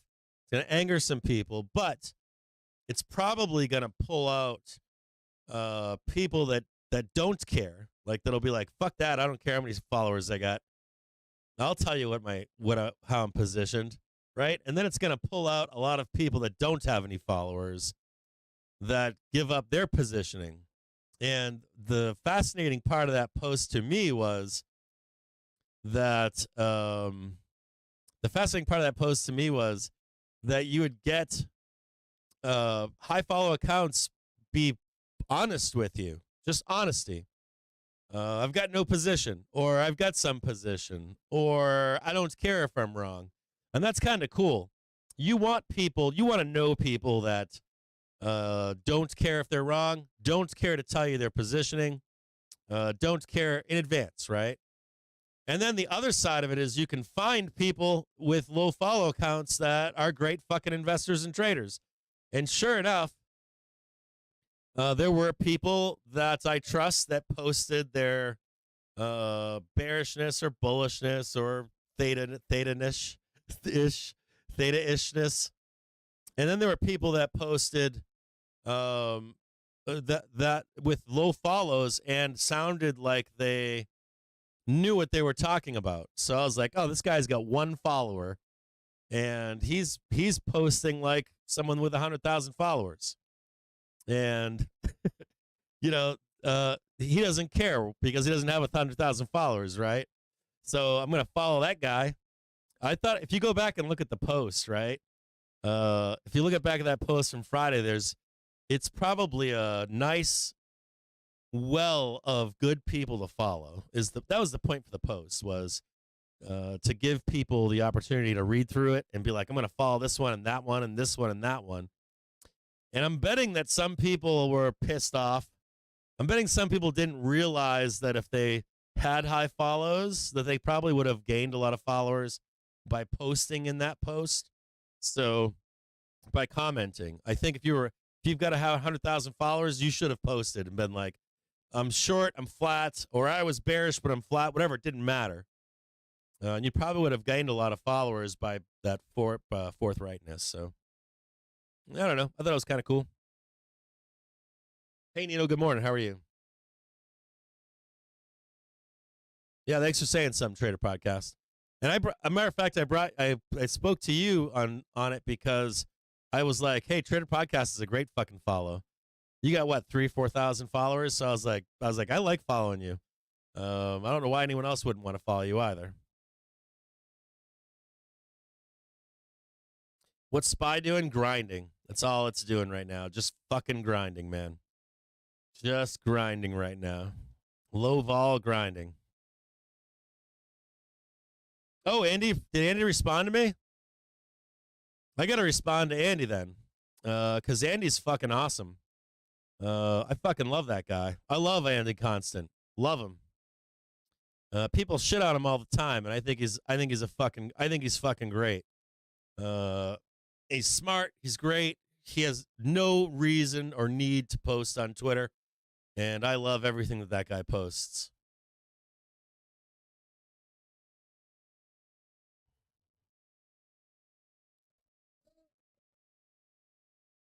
Yeah, Jimmy, you're stuck on that. I'm on that same 444, bro. I'm gonna show you guys something here. Give me a quick second. We're gonna go over some technical stuff for you guys right now. So Jimmy is talking about 44.40, and there's a reason why he's talking about it. We're gonna go over it right now. Why that is, why it's such a beacon.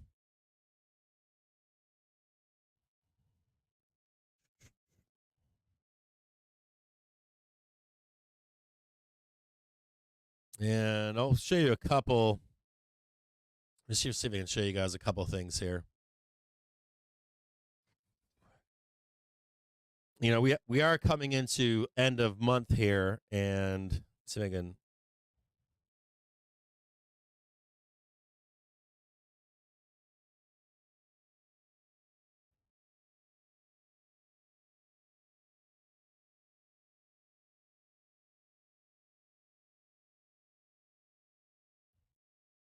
So you can bring this over here and just show you this in the bottom left-hand side of your screen.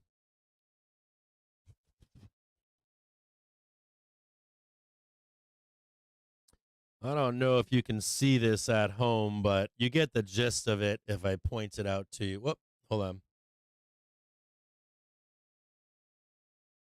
on. And this green bar right here, if you follow my cursor, this green bar right there is a magnet for us right now. That is exactly 4440. Yeah, so that one right there, 4440, and this is your net gamma in the marketplace. And I'm going to show you something else here in just a minute.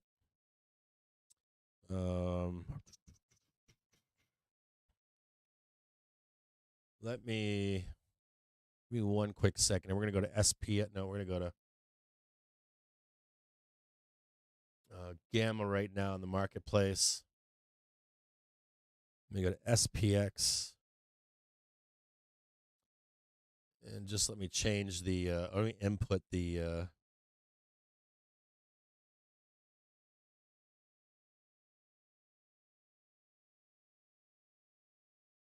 put in these new gamma levels here. Hold on.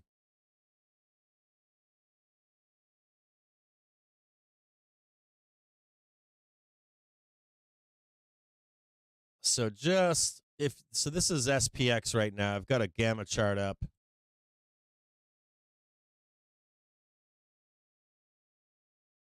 And you can see that magnet up there, right? You see this gamma flip right here. We're parked on it.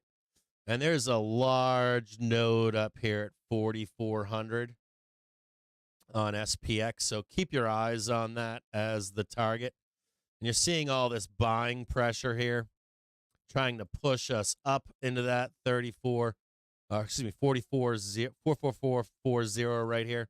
There should be some large resistance up there. Now, can we break above that level? Yeah, we can get above that level. Your next major resistance is 4450, and that's that giant gap that was left behind over here. This is back on Wednesday the 20th. This is right at 1600, so 4 p.m., 2 p.m. on Wednesday the 20th. So if you want to look at SPY, right?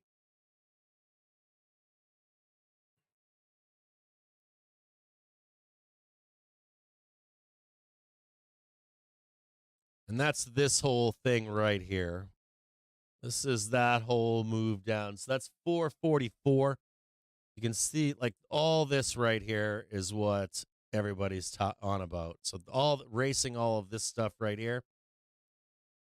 So that's what they're trying to do is buy all this stuff right here, right? You got your nice little bull flag right here, right? Bam, bam, bam.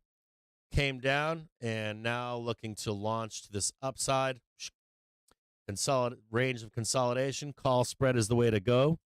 And then up in here, you'll get your tag above. Now, there is one thing to be wary of this. This is SPY right now, but I want you to be wary of. Now, you get the 451 up here.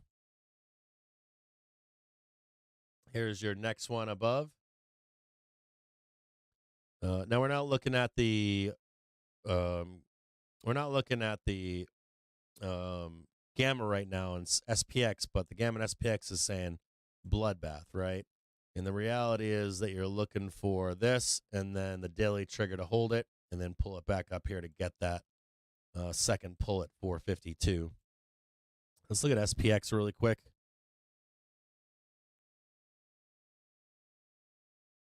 So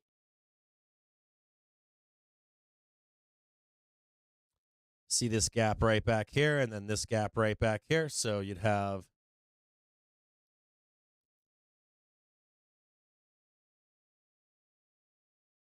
that right there and then this one up here. And you'd think that this is you would think that we're going to trade this, right? And then swoop up and trade this. But the reality is there's a hidden node right here. And this is where the trap is for bulls. And that's 4450. So there's a trap right there. Well, that looks like dog shit, but there's a trap right here at 444 or 4450 at 116 million nodes. So maybe we squeeze this and then break this, and then we actually get the major sell. So keep your eye on 4450 and SPX right here. And then you're going to have a hard time getting up there to that 4,500 or that consolidation that you need. Hold on here.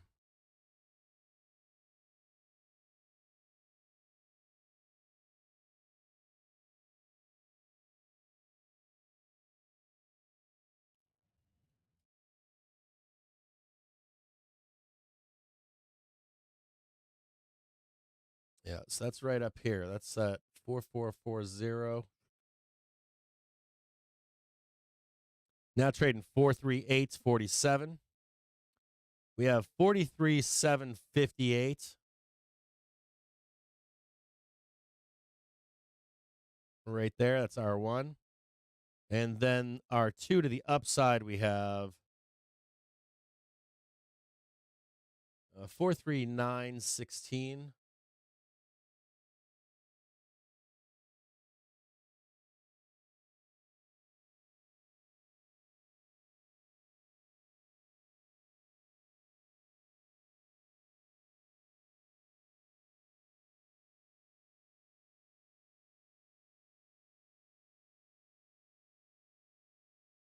There.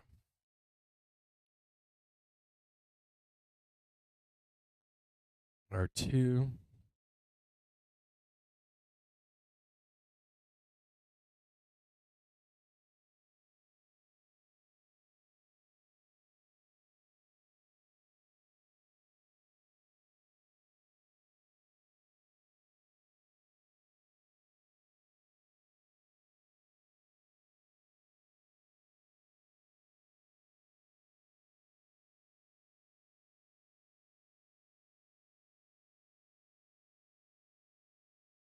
Starting to break above that resistance that we had back here. Check out all this volatility, right? All these sellers about to get squoze out.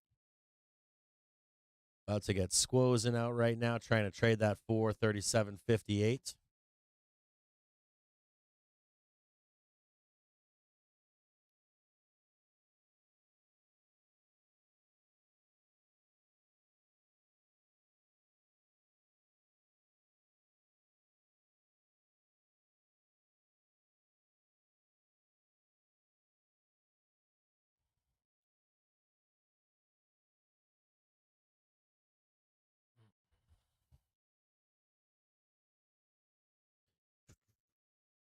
I need to raise my chair up or something. I'm not feeling it.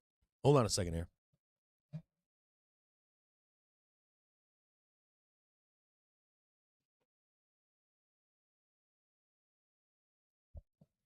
Not happy with my new chair. I'm not liking it. It's too big. I don't know why I don't like this.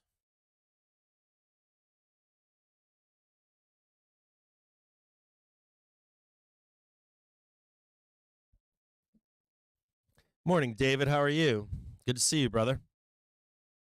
How are you, my man? How'd you have a good weekend? You waiting for 12 o'clock, right? You waiting for 1 o'clock? I retained some of that class you gave me the other day.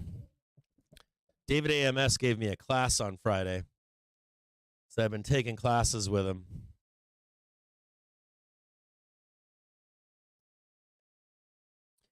Yeah, I don't feel like I'm in a commanding position. I don't feel right. This chair doesn't feel right. It's not doing it for me. I don't know if I just have to get used to it or it's too big. Yeah, David. Is it 12 p.m. or 1 p.m., brother? I couldn't remember. It's 12 or 1, right?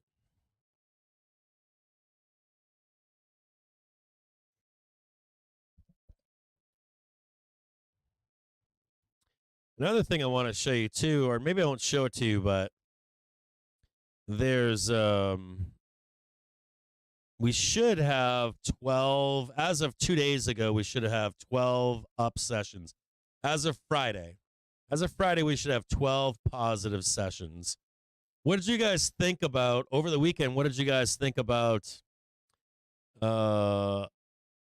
the invasion being held off due to weather? I thought that was hilarious. They were like, the weather's bad. We're gonna pause the invasion. And I thought that was funny because there was no bad weather. and then also now Biden says he's heading to Israel on Wednesday, I think.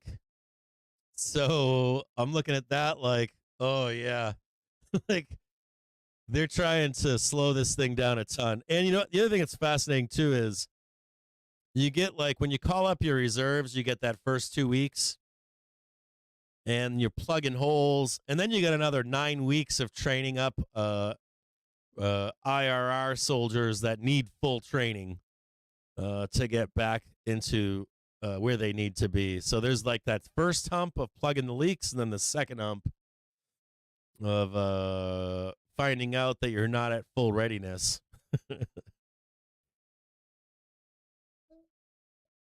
Jimmy Barry's saying the invasion begins Thursday. Yeah, with the claims release. Good job. Barry's trying to figure this out too. Good job, Jimmy.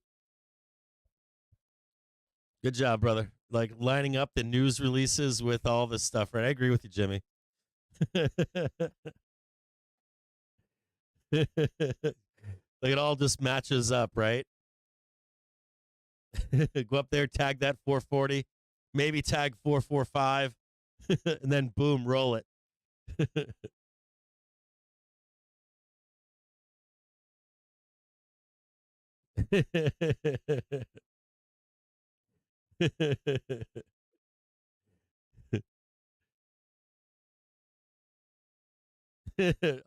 Just doing butt stuff.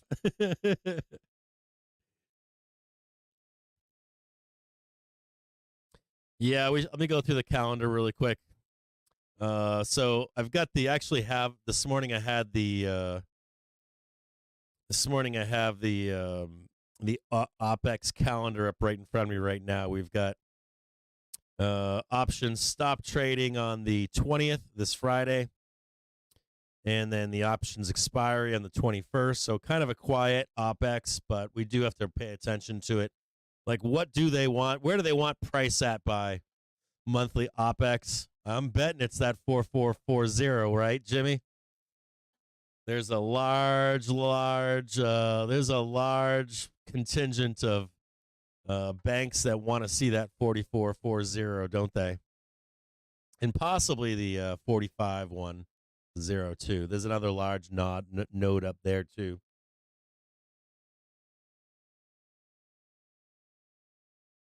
Trading higher, fuck around Tuesday happening right now. Turnaround Tuesday, you guys like to call it. David, if you're in the stream right now, do you want to talk about... So David and I were having a great conversation on Friday, and we were talking about how the market, the algorithms work. And you guys always hear me on the show talking about how you should be watching the clock. And that you should be watching the hours, more specifically the half hour, like 9:30 to 10:30, 10:30 to 11:30, but the importance of time. So if you're dealing with algorithms, you know they're going to run on a clock, right, to some extent. And you know they use math, right? They're not just a human. The human, they like numbers, right? They like numbers. They like points of resistance and points of support, and they love the clock. So that's like a second part of the solution, right? Is not just, hey, where are they going to seek out liquidity, right? Where are they going to get your stops and all that kind of stuff on these pivot points, but also that they use time as well. So you've got, I was talking to David on Friday, and he was talking about the Asian open and close, the London open and close, and then the New York open and close, and then, of course, the bond market, and how the markets run on time. And that's the importance of time to the markets and your awareness of time in the markets. And it was kind of cool because we were talking about what are Mondays, what are Tuesdays, what are Wednesdays, what are Thursdays, even breaking it down on just a weekly basis. Now, there's some caveats to that discussion that we discussed, but maybe we piecemeal it, David. David, you want to tell people about what Mondays, Tuesdays, Wednesdays, Thursdays, and Fridays are? Do you want to come on the show and talk about that? Like just a piecemeal, not the entire conversation, but just that one aspect of it. Or do you want to talk about it in the chat on YouTube? Yeah, David's got 44, 38, 75. Jimmy's got 4,400. I've got 4,400, 4,450, and then I think it's 4513 from a gamma perspective. Oben Nubunga's saying that we're approaching the New York pre-market high from yesterday.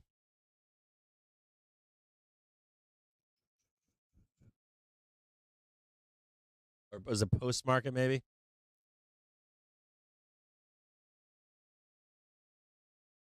I think we're on it right now, right? I think I'm misspeaking there. Not pre-market, it's post-market maybe you're saying?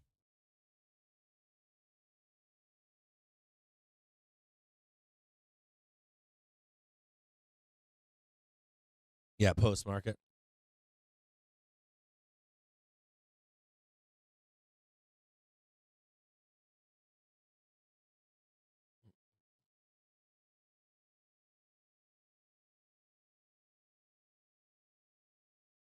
Yeah, you want to do let me see, David, if I can get you on here. Do you want to do it today? Do you want to just talk about days of the week? Or do you want to come on voice and video? I could send you a link, man, and get you on if you want, and just voice. Here, let me see if I can get you on, David. Hold on, brother. Give me a second, man.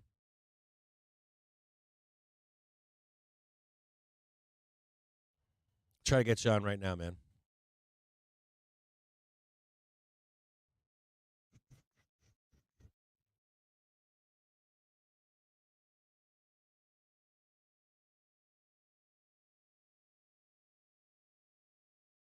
I don't see your email in here. I don't know why. Can you send me your email address via Signal real quick?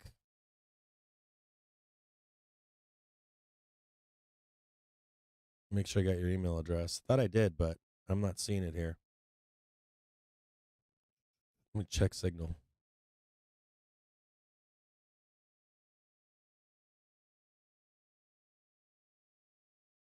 If you want to send me your email address via Signal, I'll put you on if you want to talk about what each day of the week is. Just basic, like simple, few minutes.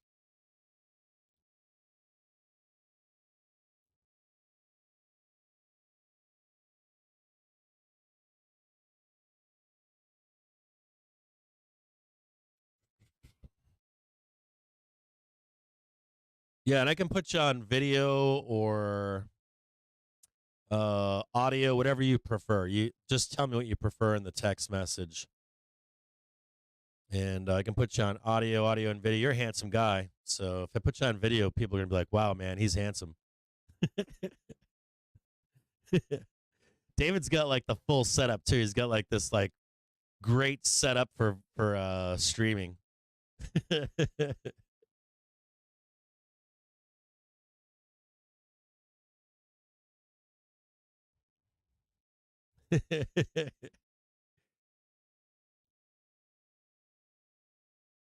Yeah, I was sick all week, career low. I was fucking brutally sick, man. Like I yesterday, well, then yesterday, I was all fucked up. Like they gave me some happy pills, no, happy for pain pills. They didn't give me anything to take home though, so I'm kind of upset about that.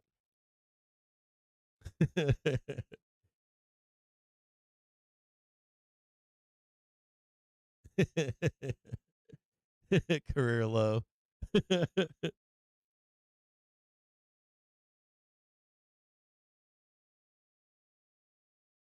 I don't know. Did Chase say we're going to 280? I don't know that we are, man. I mean, I think we can. I gotta. I mean, I gotta be honest here. I'm sticking by that thing with the Middle East. Like, it is. And Jamie Dimon came out and said the same thing yesterday. I think. A very volatile, very dangerous situation in the Middle East. But I think all you can do is hedge it. At least it's known. But the only thing you can do is definitely hedge it. So I had a hedge on yesterday. Don't have a hedge on anymore. I need to probably put a hedge on as we head into the end of the week too. In case that's the thing about the Middle East, man. It's like so many fucking unknowns. Like when Ukraine and Russia popped off, I really wasn't concerned about like terrorist attack or some sideways shit going off. But this, like when you get into like the Middle East, you never fucking know, do you? Squeezing higher now, trying to trade R1. Oh yeah, dude. 436 is just traded $1.75 up here. They were 60 fucking cents earlier. They were 30 cents down here, then 60 cents. They just traded $1.80 just now.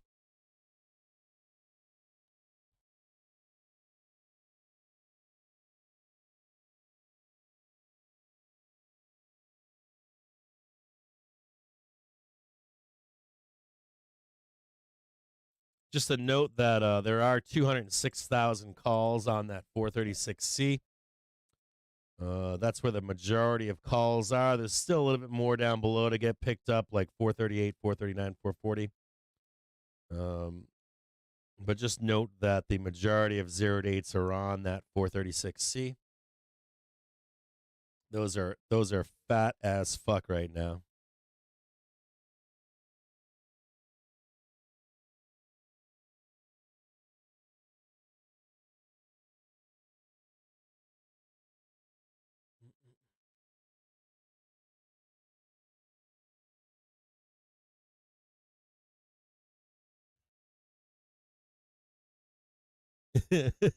Those are my favorite pills.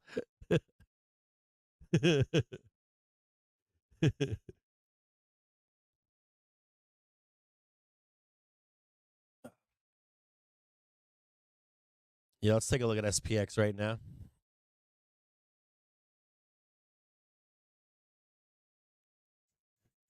Yeah, getting that cross right now, right? Ooh, yeah, baby. We don't have a lot of time left in this OPEX week, do we? We don't have a lot of time left here, do we?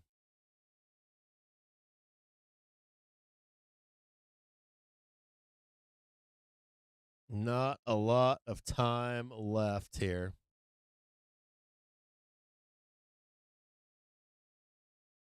Got us selling off into earnings season. Got great bank earnings. Analysts wrong again. Shocker. It's like a perfect setup, man, to buy into this earnings season, isn't it?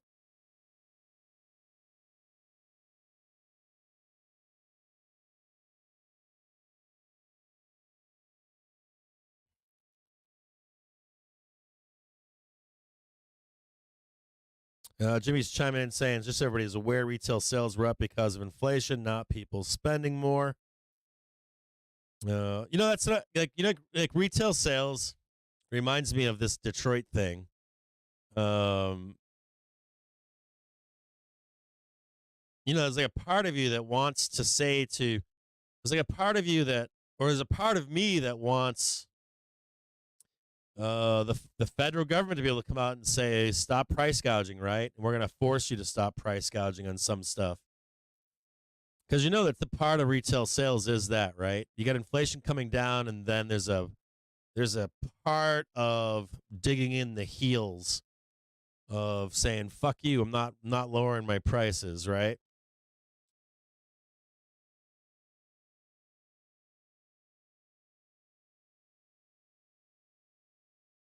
There's your pivot right there. Pullback on R1. Looking to see if the 1 minute or 5 minute gets bought down here. If you haven't partaken at all yet, you'll be looking to buy that 1 minute trigger right here. Or this pivot, and if you get this pullback here, looking to buy that as well. You saw yesterday you rejected early in the afternoon, and you ended up trading sideways and down to the hourly trigger and then bounced back up, traded it sideways. I doubt you get the same repeat today as you did yesterday. I'm assuming that's what you're all thinking, that you're going to get a repeat of that from yesterday, but I doubt it. Did you guys see that yesterday? So yesterday was fucking beautiful.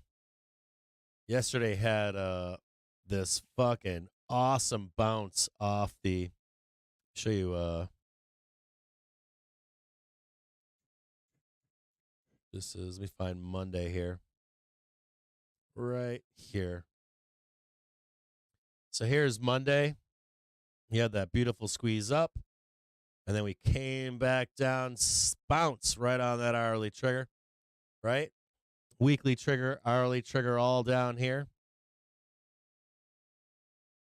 Look at that gorgeousness down there. Just bought it like it was nobody's business. There's that hourly trigger down here. But I think we go higher. I don't think we pull back like that today. Maybe we do, but we'll find out. We don't have a lot of time left in the week. Today's Tuesday. So you figure these banks only have 4 days left. So as time passes, I'm going to expect this to hold. Let me know what your thoughts are in the chat. If that's gonna, like in the chat, do you think that we have a repeat of yesterday? We pull back down to that hourly trigger and then we bounce from there. Like, do you think we get something like this pullback down here, and then we're off and running? I don't know that we get that today. I think time's running out. I think time's running out. No, it's possible we could do that. We could like squeeze up into Friday on that 444, but I'm betting that they go higher than that.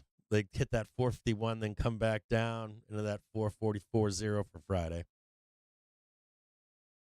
You're saying down we go? I think it's a trap for the Bears here. I'll be honest with you.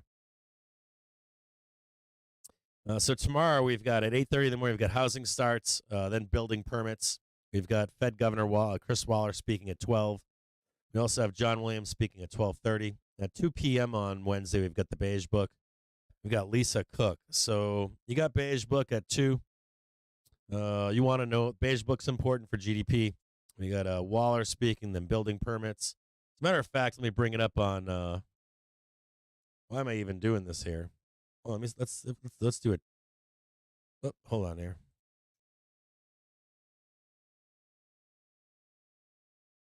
Let's go to Trade the Trigger. Trade the Trigger's got its own economic calendar now, doesn't it?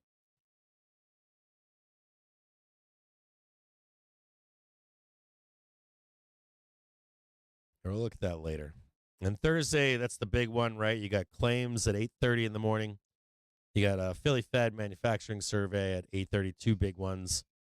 You got Jay Powell speaking at noontime on Thursday. And then Friday, you got Mester. You got Bostic speaking, Logan Barr speaking, Gooselby speaking. All kinds of speakers lined up for Thursday. So you're going to assume that they already know this stuff, right? They already know what's coming. You got Biden speaking on Wednesday. So I'm going to assume that whatever that Biden speech is going to coincide with all that crap as well. So you don't have a lot of time left between now and then, do you? Between now and Thursday, you got 2 sessions left. All right, so I got David AMS. Let me see what David says. Give me one quick second here. I got David AMS coming on the show this morning. It's gonna be this afternoon. Give me one quick second to set this up here. Hold on.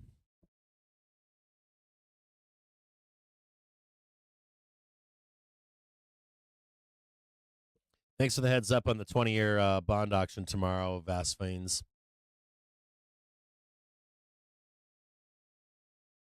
Why is everybody speaking? More than likely, it has to do with More than likely, it has to do with Biden on Wednesday, but I could be wrong. Hold on a second here.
All right, David. So I just sent you a link to join us on stream. Just a heads up, David, that it may not work. Depends on the email address that you have, if they allow you to come on stream or not. So I might have to send you a Google Meet link if it doesn't work. So we'll try it though. See what happens.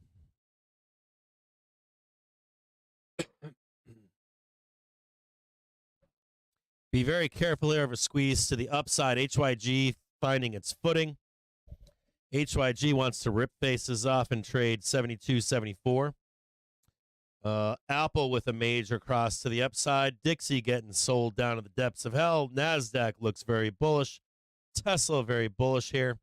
VIX looks like it wants to get sold to the depths of hell too. So just be very careful if you are a bear. 437.80 trading right now, trying to squeeze up and trade that 439.16 currently. Should keep squeezing to the upside. I did send you a link just then. See if he's here. I don't see him here right now.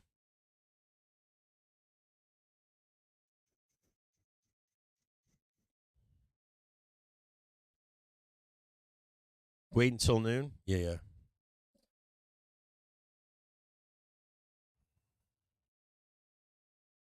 Thanks, Shaq. I appreciate it, brother.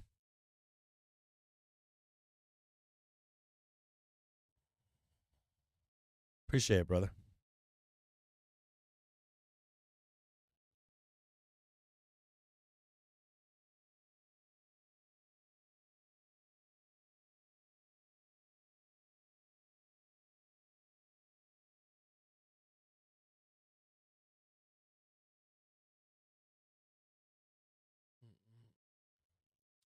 Do squeezes have time limits? Yeah, they do. It's not. I'm not concerned with the squeezing. I don't like a lot of squeezing. Most like any like big squeezes almost always come back. And then the other thing about squeezing is really prefer the break above and then the retest below. Then the push higher from there. It's more sustainable.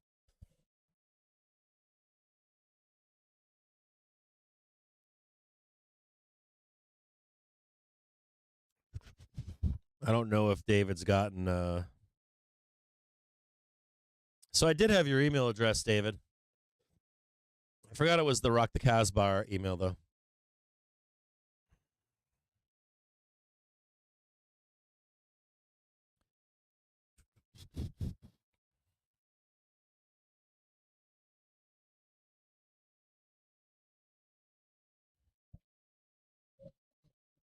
Let me see if he's joining us right now. Oh, there he is. Says he's hey, right on, brother. I see you, man. How you doing, man? Can you hear me? Hold on here. I can't hear you. Hold on. Let me give me a second here, brother. Let me see if I can hold on a second here. I'm gonna show you on stream. Do you mind if I show your face? Okay. Let me see if I can turn the volume up here, man. That's weird. I'm not showing.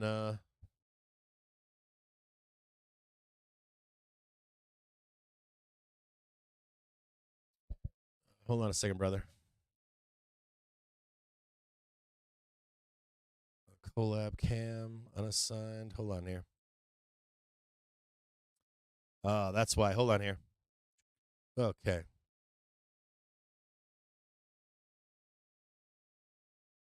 Hide on stream. Show on stream.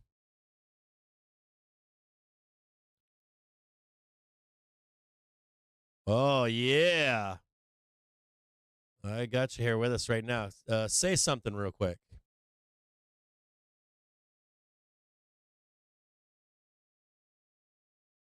Say something in the microphone. Hold on here. I'm not getting volume here. Hold on.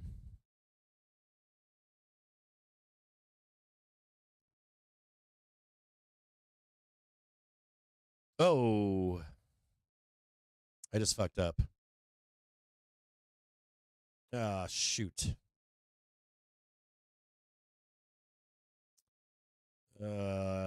Shoot. That wasn't good.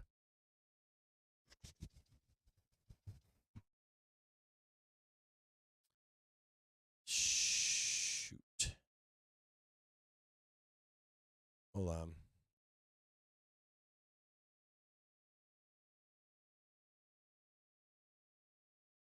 Hang tight, brother.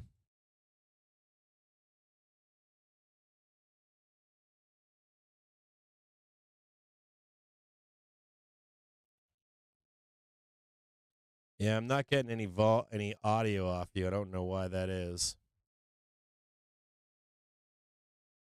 Let me just check the properties on it. Say something again. Check 1, 2. Maps, CNBC. Yeah, it's saying everything is fine here. I don't know why I'm not getting any audio off you right now. Let me see if I can send you somewhere else, brother. Hold on.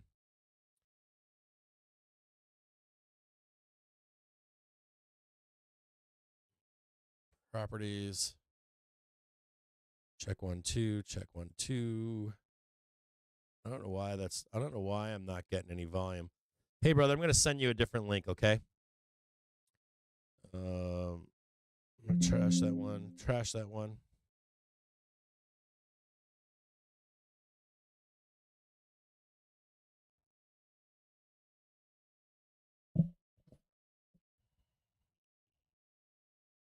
Fucking Streamlabs, man. It's like the Catalina mixer.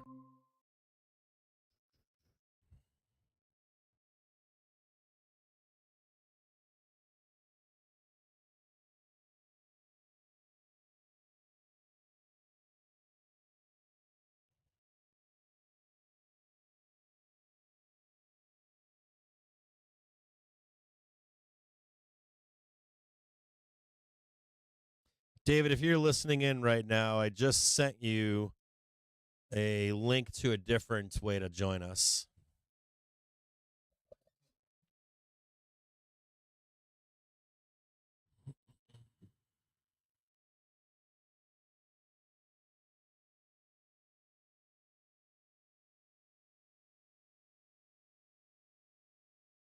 I'm going to have to figure out what the fuck is going on here.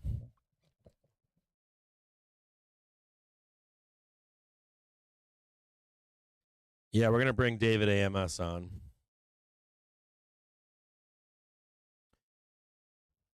David, if you can hear me, I sent you a new link to Google Meets. Join that meeting, and I'll get you on the show right now. Check 1, 2.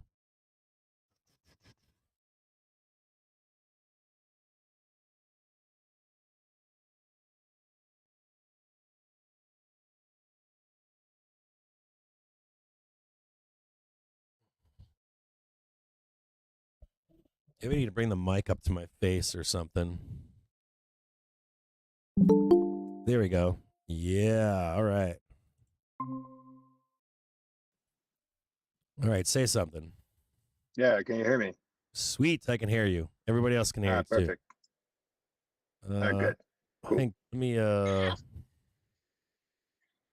me one quick second here. All right, there you are, brother. Yeah. Hello, everyone.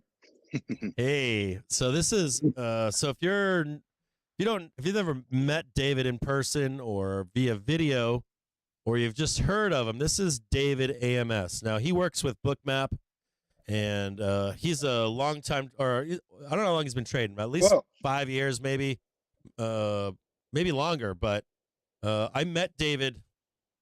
Now he can talk about this in a minute. I met David 3 or 5 years ago, and we were in a trading group together, a private trading group in a private room. I think it was $600 or $1,000 a month or something insane. When it was all said and done, it was like $1,000 a month or something. And Yeah, David and I traded together, right? Yeah, David trade the nighttime, and I'd trade the morning. We'd get together in the morning and discuss what he thought the nighttime was, and I'd say what I expected during the day. And he would it was like a morning brief from David. And then we'd check in with each other sometimes in a day as well. I'd try to send him a DM, and he'd send me DMs. And when in these trading rooms, if there was a pit, it was usually him and I in that pit trading together. And the rest had no idea what they were doing. I think it was weird. And so that's how we got to know each other. And we fell apart, and I wasn't no longer a part of that trading group. I ended up going on my own. A year later, I was like, man, if he could ever come our way. So I reached out to him, I think, or I forgot to, or I couldn't find his name, and then I finally found his name like a year or two later. And I was like, if we can get David with us, with our group, it's going to be fucking nothing but net positive. And he reached back out to me, and I was like, I got to get on my hands and knees and beg and plead to have some David in our lives. And he's been there for us every day since. He spends his time in our Discord, in our futures channel, spends a lot of time with John L. And those guys are trying to crack the market together. It's wild. And if you don't know who this guy is, this is David AMS. Follow him on Twitter, follow him on Discord, and I'll let him take it away from here. So go ahead, David. You're not going to get much from me from Twitter. I'm actually sort of pretty quiet on social media front, doing much with it. But yeah, no, but we were together in the trading room with Bob Kendall when we started. And I think we left at the same time, and then sort of went on our own journeys to figure out, because like I started trading during COVID or right before COVID. And yeah, we were trying to figure out how the markets worked and those kind of things. And then, in the end, my journey was quite long, and I used to work a lot with Bookmap, but now I don't use any of that anymore, actually. So because it's all distractions, really, for me. It's creating biases. Well, you shouldn't, trade based on where you see a red band on the liquidity. And then about a year and a half ago, I stumbled across ICT as trading system, and I had my own system in place, and I was profitable, but I wanted to optimize it. So I was always looking to see how, to get things done properly. Sorry, I'm being distracted by this pussy here. She's like nagging me for food, but so she's joining the stream. Yeah, so I started to work with that system about a year ago, and that was like the big game changer for me in that sense, where I started to look at the market at a completely different way. And yeah, not going back, doing it ever since. So now, like, I just wait for specific setups to unfold at specific times of day, and then if it shows up, it shows up, and if it doesn't, I stay out. So, and in the meantime, I tend to scalp when I know it's heading towards a certain direction, or when I expect a specific reversal to occur at a specific time. I will take the other side of whatever is happening, because the market is actually not really moving on like buying and selling. In my opinion, it's moving based on where liquidity is located at, such as stops. So there are basically three things I keep an eye on, and those are recent swing highs and lows, and the midpoint, and the midnight open for New York time is a very important area for me to work from. And yeah, these setups, like you just said, I'm waiting for a specific setup to develop between like 12 o'clock New York time and about 1:30, but it only happens in certain market conditions, and like today is not a good one to do it because we are obviously trending. And when I see these big hourly candles like Yep. going that big, I stay out. I'm not going to pick a top or a bottom in that case. However, like in situations where you have like a sell-off going off, and like, for example, if we reach that specific low, or that I had marked up previously at noon, I will mean revert it back, because it doesn't really matter what state the market is in. For some reason at that time, there's always a draw on liquidity back to where stops are located at.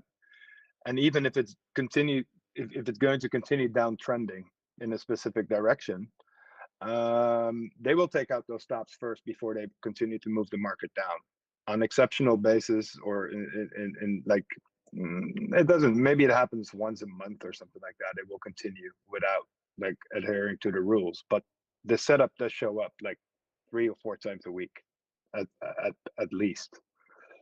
And that's all you need, because like you get 10 points, 15 points, and if you manage to to position yourself in the right options, you can get big gains. And a lot of times you will get like the high or low of the day to be made at that point. And yeah, and like where I make most of my money is really in the London Open, because there's a specific setup that always happens. There's a range that is set during the Asian session, and in London they will always go back to either the Asian high or the Asian low, Or the Asian and low. then go back to the mid. Yeah. Mm-hmm.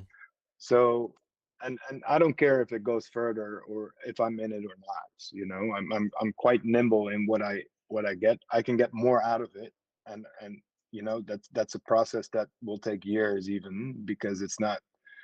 I'm a bad person to be able to hold my runners for like a move like this level here where we bounced.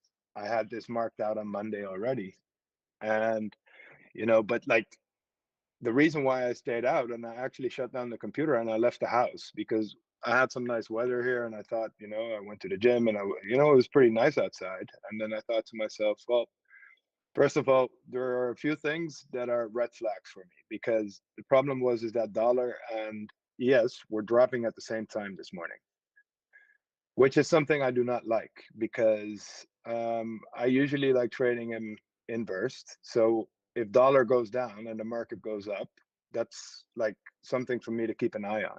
And I like doing that. And that wasn't the case this morning. So even though I had we spoke about it on Friday, what the bias was, because I think we both opened up the calls on Friday.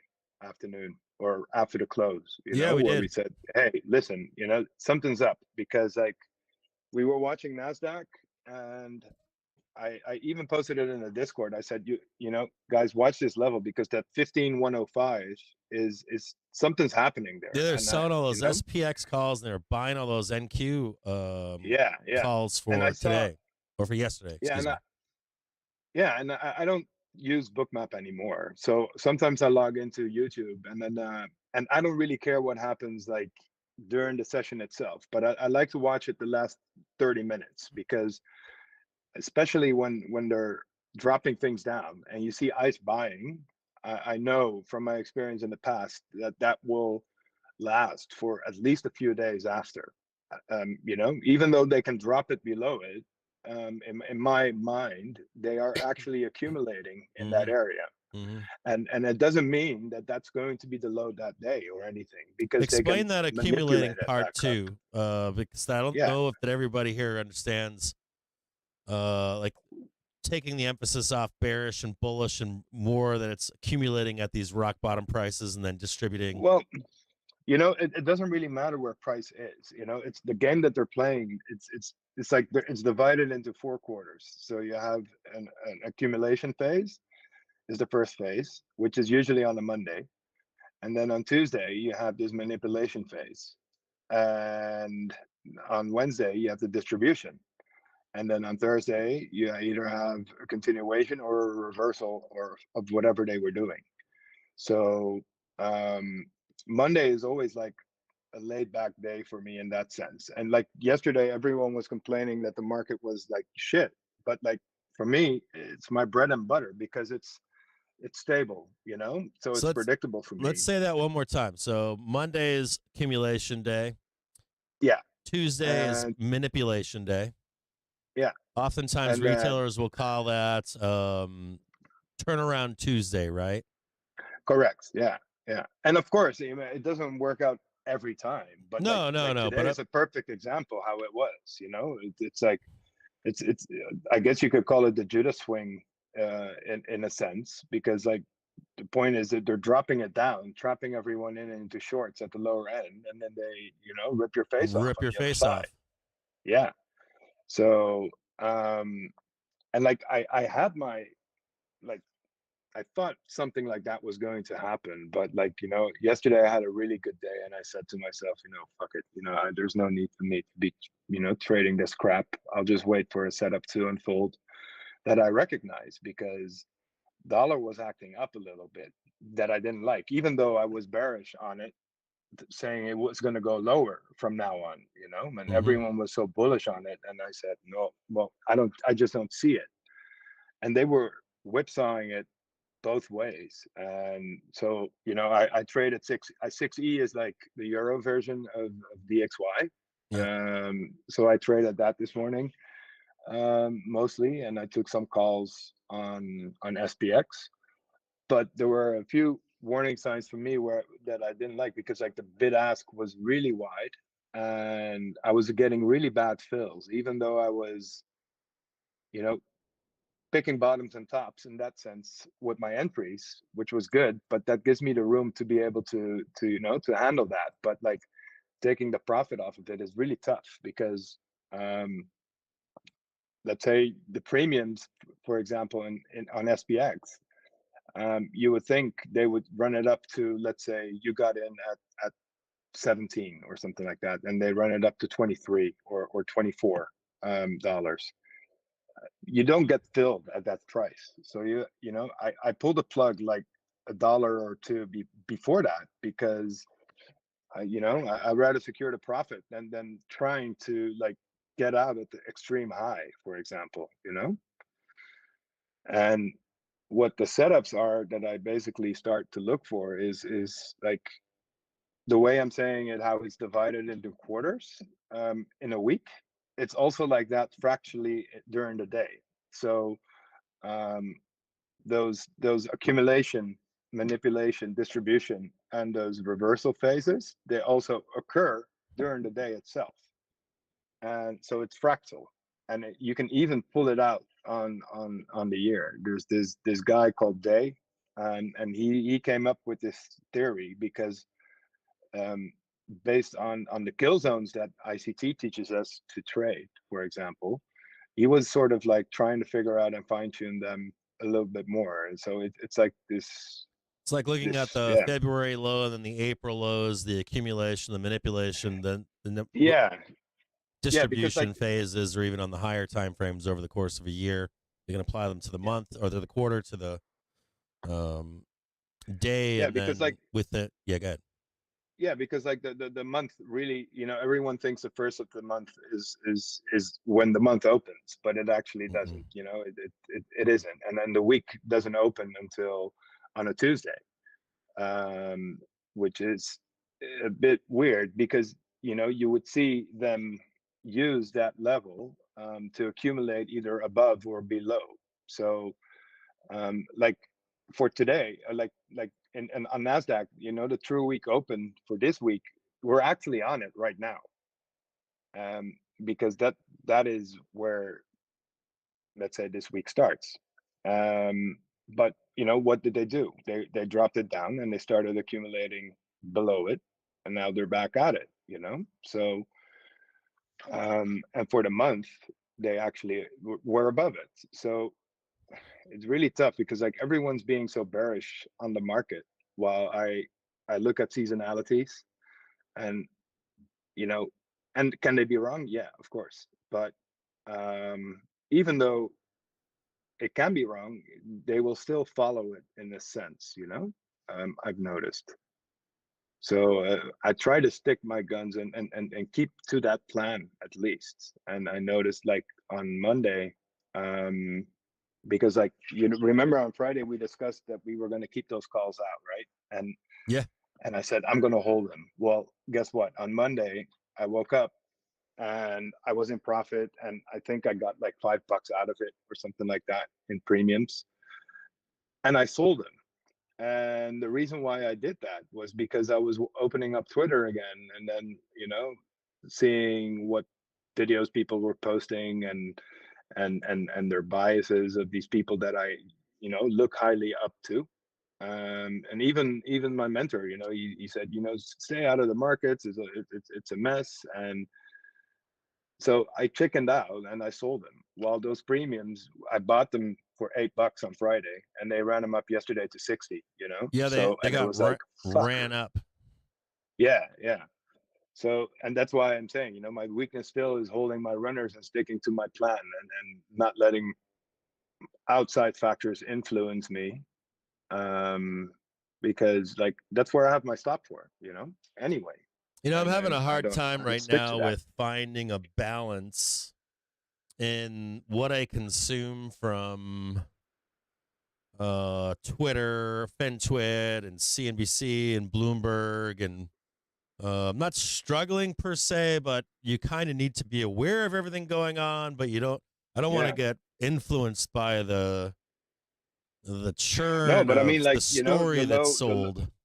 Good. Yeah, but like the low was when the war started, it's like, and for me it's really difficult because my trading partner that I like, do everything with, like next to helping everyone out in the Discord, I have a trading partner that lives in Israel, actually in the north. And it was really difficult for me to long these markets, like knowing what he's going through, all the hell and the crap that is going on there. And I had to really turn off a switch in my head to be able to do that. And it took like 3 or 4 days for me to be able to do that before I was able to, join the party in that sense. Yeah. And the all-consumingness of it, or the news, or the threat, or all you can do is hedge it, right, and then go long. Someone posted that over the weekend. I reposted it on Twitter over the weekend, and what I reposted, it says podcast. He's here in the stream right now. He's the guy that posted this. He posted a meme on the 13th that said, when stocks drop sharply due to the threat of nuclear war, buy the dip. If nuclear war doesn't happen, you'll profit. If it does, you won't need the money, right? There's an aspect of truth to this, right? Yeah. And then that statement that that meme that podcast made comes from it's written about in all kinds of books, the hedge fund market wizards books. That whole not just that book, but the whole market wizard book series. Time and again, Yeah. these traders talk about that.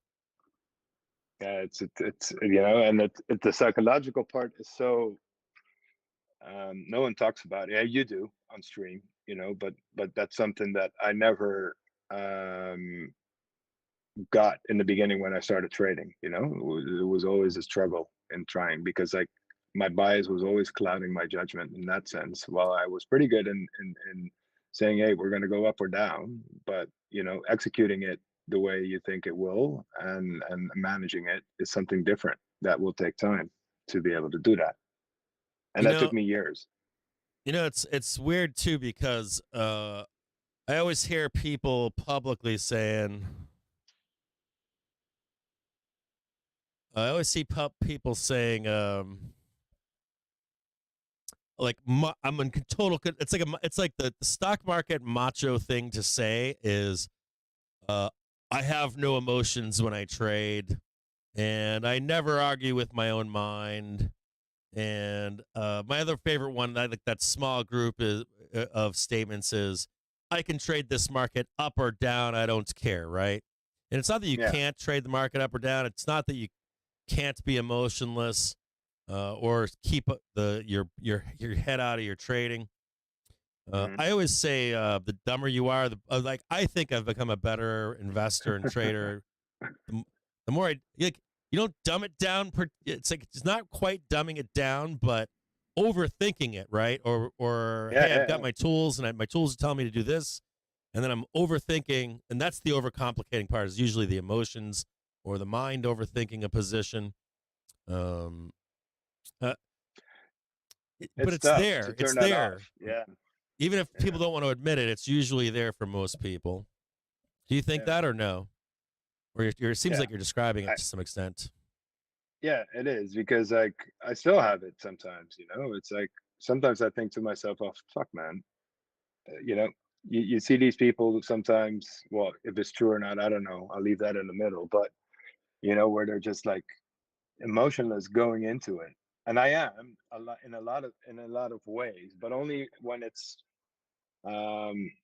doing exactly. But like a lot of times I notice where I'm running into is where I think something will happen, and then I'm dumbfounded and actually surprised it's actually doing it, that I got it right, where I'm like, I don't trust myself yet, to get into this position, and I can maximize. And look, I have nothing to complain. I doubled my portfolio, I think even more for this year, but it's just, it's still a struggle that I have even to this day. It's like, to be honest, I don't try to pay attention anymore to what is going on outside, out of my chart world. How do you get your news? I don't really. I don't watch news that much. Do you follow like an economic calendar, or you're basically using the clock for reports?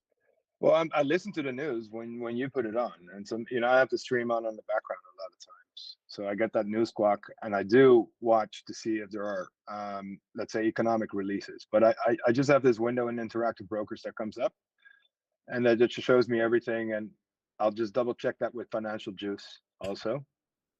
But like in the past, I would keep track of what the economic releases were, like even the numbers, and now I don't give a fuck anymore. It doesn't matter, because it's all cooked anyway. It's it's all cooked. It doesn't matter. Good news is bad news. The next day is bad news, good news. It doesn't matter. What does matter is where does the price bounce? Like today was a perfect example. I had these two lines marked, which are, it's called a fair value gap, that was on the daily chart. Because we had made a low already, where I was like, fuck, okay, this could be one of those 3-point lows. Did where you think they'd fill the first gap from 4 a.m. or no? Is what day? Were you wondering if they would close the 4 a.m. gap or no? You mean to go up first and then go down? No, because what was happening in London, that just like the setup that is in London is it doesn't go up like that. So that's the trap that they put in, because if you look at 3 a.m. they make the high on ES, and that is like, you know, they like trap the London traders in that sense. Yeah. It doesn't matter who they are, but you know what they do is they breach the Asian high, and then you think things are going to go up further, because like we have levels above there that we could go test, like the high of yesterday, and I see them reversing it a lot of times, and then like usually when I put the trade on, I get out by 5, you know, like 5 a.m. your time. And even though it keeps running, and like in this case we had this economic release happening, and I didn't see it, but I didn't see like it drop like that until I was outside, and then I Watch heard this all these roll in the alerts go background off. if you're watching the stream right now. Sorry, David, to interrupt. Yeah, no worries. Watch this roll here to the downside. Target to the downside, 430, 643 possibly. No confirmation yet. No rejection to head down there. Just keep an eye on that. You see that rug pull on Bookmap right now. Go ahead, David. Sorry to interrupt, brother. Yeah, no worries. And watch the previous day high. It needs to hold that 44.14, 25, I think. And yeah, so and when they drop those economic releases, then like I stay out on the first 30 minutes. I let them do whatever they want to do. And then I think, let me see. You were what talking did to me they on Friday do? about how when they're finding those highs and lows, they keep coming back to those highs and lows, their importance of those highs and lows. But that, yeah, because that's where stops are, you know. Mhm. It's simple. The market just moves on stops. It's like, where are the stops at? That's the first thing I look at. And even now, you know, like to go back up, first we need to take out the stops. So we need people to puke. And even though, you know, when it's trending up and when the algorithms are turned on to go to a certain direction, it is because they want to reach to a certain place to, yeah, you take can the see it liquidity today, out. right? You can see them just like, Yeah. so I'm watching it today and I'm like, we all know I'm like, so I didn't want to say it in stream, but what I wanted to say in stream was, we all, and Jimmy Barry's been harping on that. A few guys have been harping on this the past couple of weeks. It's like, you Yeah. know, the fucking market wants to trade that 4440. And Oh, yeah, time is definitely. burning. So, you know, they're going to wait until the last minute to do it. And they're probably going to go above it and then bring it back down and park it. Bring it Yeah. above and then park it into their OPEX at 4 p.m. on Friday. And, you know, Yeah, because how do we that's what get they there, do. though? And I see it also in the premium pricing, you know. So like, Yeah. because I chart those premiums, and Yep. then you see them running it down, and then like today, let me have a look. Today's See what premiums happened. were out of control this morning. They're out of control this morning. They're out of control right Yeah. now. I mean, So like they already I was built it playing in. I was playing 4370 calls for 2 days out. Like I was playing today's and tomorrow's, because I you know, if I leave the computer and I want to, you know, buy myself some time in that sense with theta, like those 4370s this morning when I was trading them, you know, I was getting in at 16 bucks, you know, and getting out at 21. You know, there was not much going on, and I did not go short or anything, because like I don't know, it's things weren't adding up, because I saw the discrepancy with dollar going on and euro going up, and the market was going like dripping down, and then I just, you know, take my hands off. But they dropped those premiums all the way down to $7 right now. So at 10 a.m. this morning, they were trading 7, and now, you know, they ran them up to 32. I mean, geez, you know, that's a 320% gain just there. We were And the also only thing you have to do, yeah, go. we were also talking about, so you're talking about the rise and fall of a premium on an option, right, on SPX. You Yeah. also chart those out, don't you, on IBKR? Or Yeah. So what I do is every morning, wherever it doesn't matter where SPX has closed. So yesterday I think they closed at 68 or something like that, or 73. So I just play the calls and the puts that are where SPX closed on yesterday. That's it. And I set alerts on both of them at $10, and I just wait for one of them to break out or break down, and then I just snatch them up for a discount. So basically, like 90% of my trades are always long. Even going short, I long puts. You get what I'm at? So on SPX, right? Yeah. Yeah, I don't trade SPY. You know, we had this conversation because the problem, I can't trade that during London. And you get fee issues too, don't you? not really. I mean, it doesn't matter, those fees. You know, like people are always talking about commissions, and yeah, I see that as cost of production. I don't even care what I pay on commission. Because it's just, I don't know, it may sound a little cocky, but it's just like part of the game, I guess, you know. There's not much I can do about it, and like those few dollars I can save on it, you know, it's all right. But the thing is with SPY, I can only trade them in options because I'm based in Europe. So for example, like buying outright 100 shares SPY, I'm unable to do that unless I sell a put and get assigned or I exercise it or something like that. And then the only thing I can do with them is sell them again. So, and SPX is just, you know, it's trading 23 hours a day. So yeah, that's one of the nice parts is like that futures. SPX now trades 23 a day. It's awesome sauce. Yeah, but the thing is that that you do have to take into account is the bid ask. There's a big spread. Sometimes the spread can be even like 70 cents, you know, and that's a lot because like if we have a narrow range and they have such a big spread, sometimes you don't get a proper exit, even though your direction is right. You need to be careful and time your entries and your exits properly. And that's why I just wait for these extremes to get hit first, to take the other, like the opposite side of the trade. You made that comment on Friday too, didn't you? Trade the extremes, right? Yeah. Like sit on your, that's, and what, even without going into too much explanation. I mean, Friday we went down the rabbit hole, but what I took away from, or one of the things I took away, you had some easy simplifications of how to trade, and I loved what you had to say. You said trade the extremes, look back in time and look where those extremes where we continue, wherever we return to frequently, and look for those extremes as a place to long or short the market. Yeah, because it's quite simple. Because like for me, there are a few time windows where I keep an eye on. Like in the morning, it's like at 5 a.m. and the other one is at 3:20. Let's go a.m. start. Well, let's start this. So if you're watching this show right now, get your pens and papers and your notepads out. So David spoke to you about what each day is like. Not every day, but there is a flow to what each day is about, right? And now David's talking about extremities. He's going to give you some important times of the day.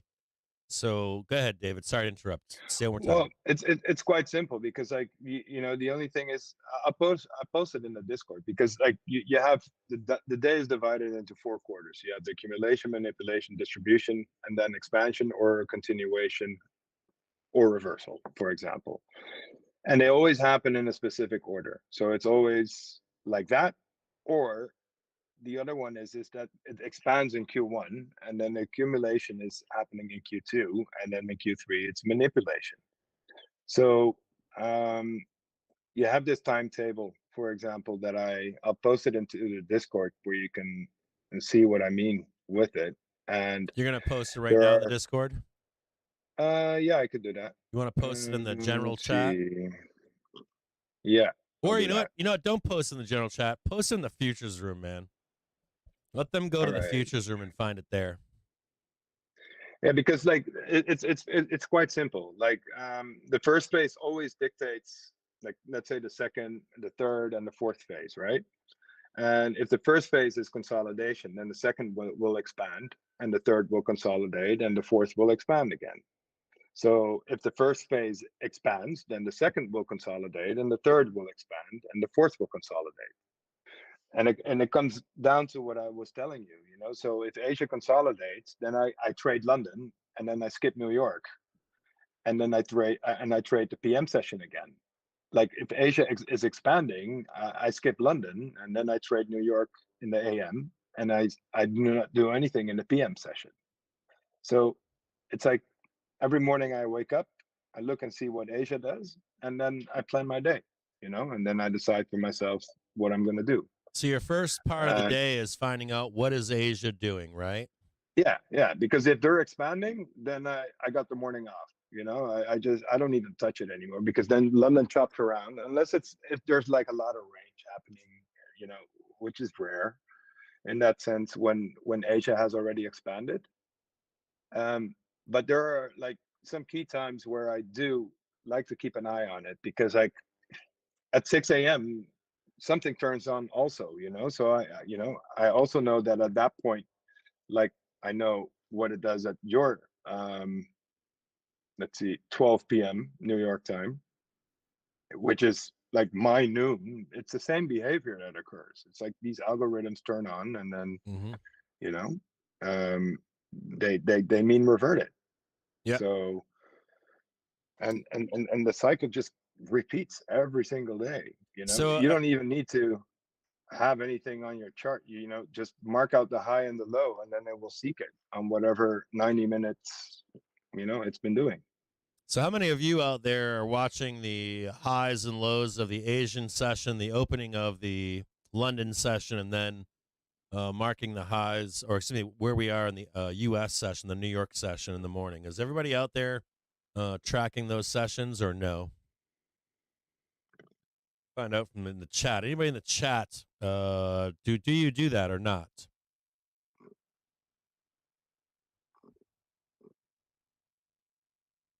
Yeah, some of you guys, old gamer guys, saying he does now. Yeah, because it was an eye opener for me, because like I was missing this element in understanding when things would turn, and like I always saw this thing happening at like, because it's 6 p.m. for me, which is your noon, right? So Do you want to bring because up I one of would these? like, Do you want to open one of these charts and show people this, or do you want to share a chart on the screen? You can. sure. So Let's if you look see. on the Dave, if you look on the bottom of your Google Meet, it says it should say Present now or something like present that. now. It's a little arrow and a box in the center. If you're looking in the bottom center of your Google Meet, it should have a little arrow and box. You can just scroll over it and it'll pop up and say present now. Yeah. Do you have a second monitor or no? Yeah. Do you see what I have here? Let's see if we can see what you got. Yeah, hold on here. Let me give me a second here, and I'm gonna see if I can make this the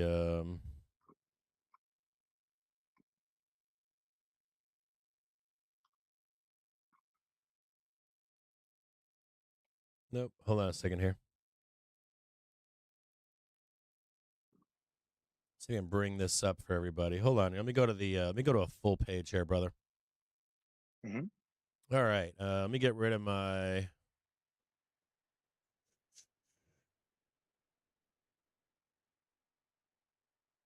say something really quick. Yeah. Okay, good. You're me? good. Can hear you.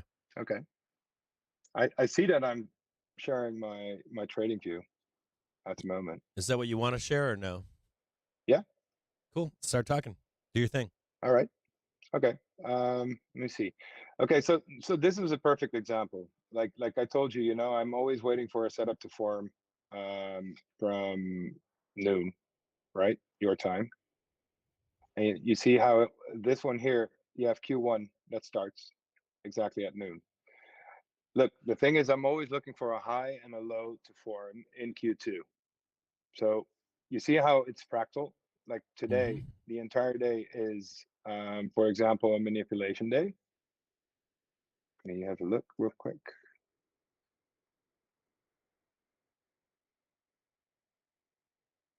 You see the red bar here? Yep. Okay. So today is manipulation. But for the monthly, we are in a distribution somehow. So, and what they basically divide the day up in these quarters. And, to be honest, I don't really care what goes on if it's Monday or Tuesday. What I look for is either a high or a low to form in Q2 or Q3 to trade Q4. Up or And this down same doesn't matter, pattern, right? Up or down does not no, matter. I don't care. If it's low, I long, and if we're high, I go short. Like today, like like this thing is, look, for example, if I told you I'm looking for a setup always at noon, right? And you have this micro open, but the thing is that, like, in this case, I'm it's difficult for me to go long, even though I think we should go up to 44.30, and what I told you, that 44.38 that I had marked out on top here, right? Yeah. Yeah, I see it. Yeah, but I prefer something lower, to buy the dip. Now, I didn't do any charting whatsoever because I was talking to you, so I have no idea what the hourly is doing and what it looks like. So first thing I do, 2, 3. I'm waiting for this hour to close up in 9 minutes, and then something will develop. And in the meantime, I know we have this one here. Mark that. And pending what this candle closes off at, we'll see.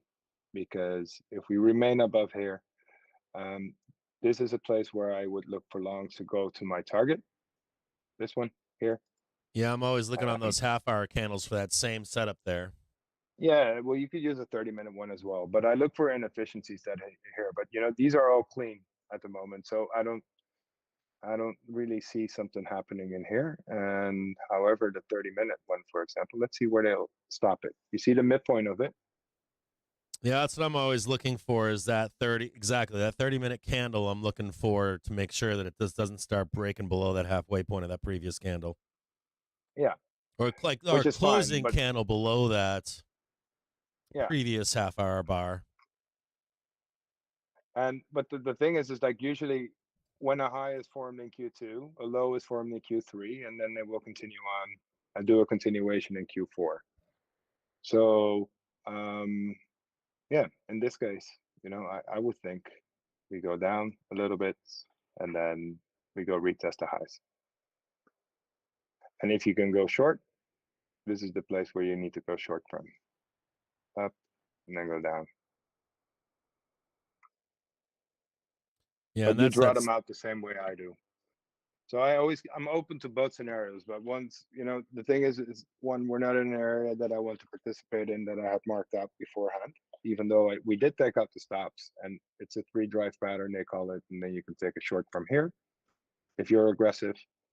And where do you go? Because we broke the structure here, and we're back below the previous day high. And you can see here that we even retested it and rejected it. So let's see what they will do. So you're looking to break above that tweezer there in that half-hour candle to take another long, or for the extreme on the downside, right?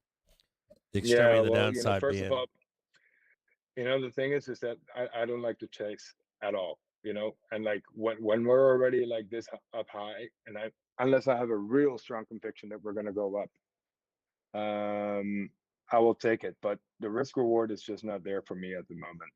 I'll rather wait until tomorrow morning for a setup that I know where I can, reference of, because like a lot of times around noon, you will get the high of the day set in normal, like circumstances. But like days like today, when the market is trending in a specific direction, that's when they do break them. And yeah, and you can take a long from here, but will you get all the juice that you want? Because I think the move that you did today was impressive already. It's like from the low to the high, we're up already, like, let's see, 56 points. Yeah, it's a good day. And I'm wondering too, let me switch back over real quick. Let me get back to the, hold on here.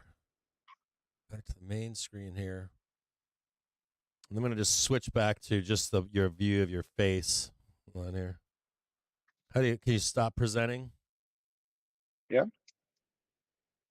You come, What I just wanted to point out real quick. hold on, we can put you back on full about screen. those quarters.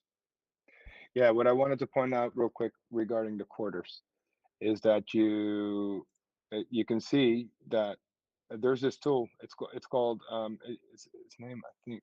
Let me see what his name is. It's called Day's Quarter Theories, and I highly suggest you read it up. I think I even pinned some information on how to use them in the Discord. But look it up, because like if you were able to figure out what happens in Q2, which are the red ones, as you can see, like here, this is a low.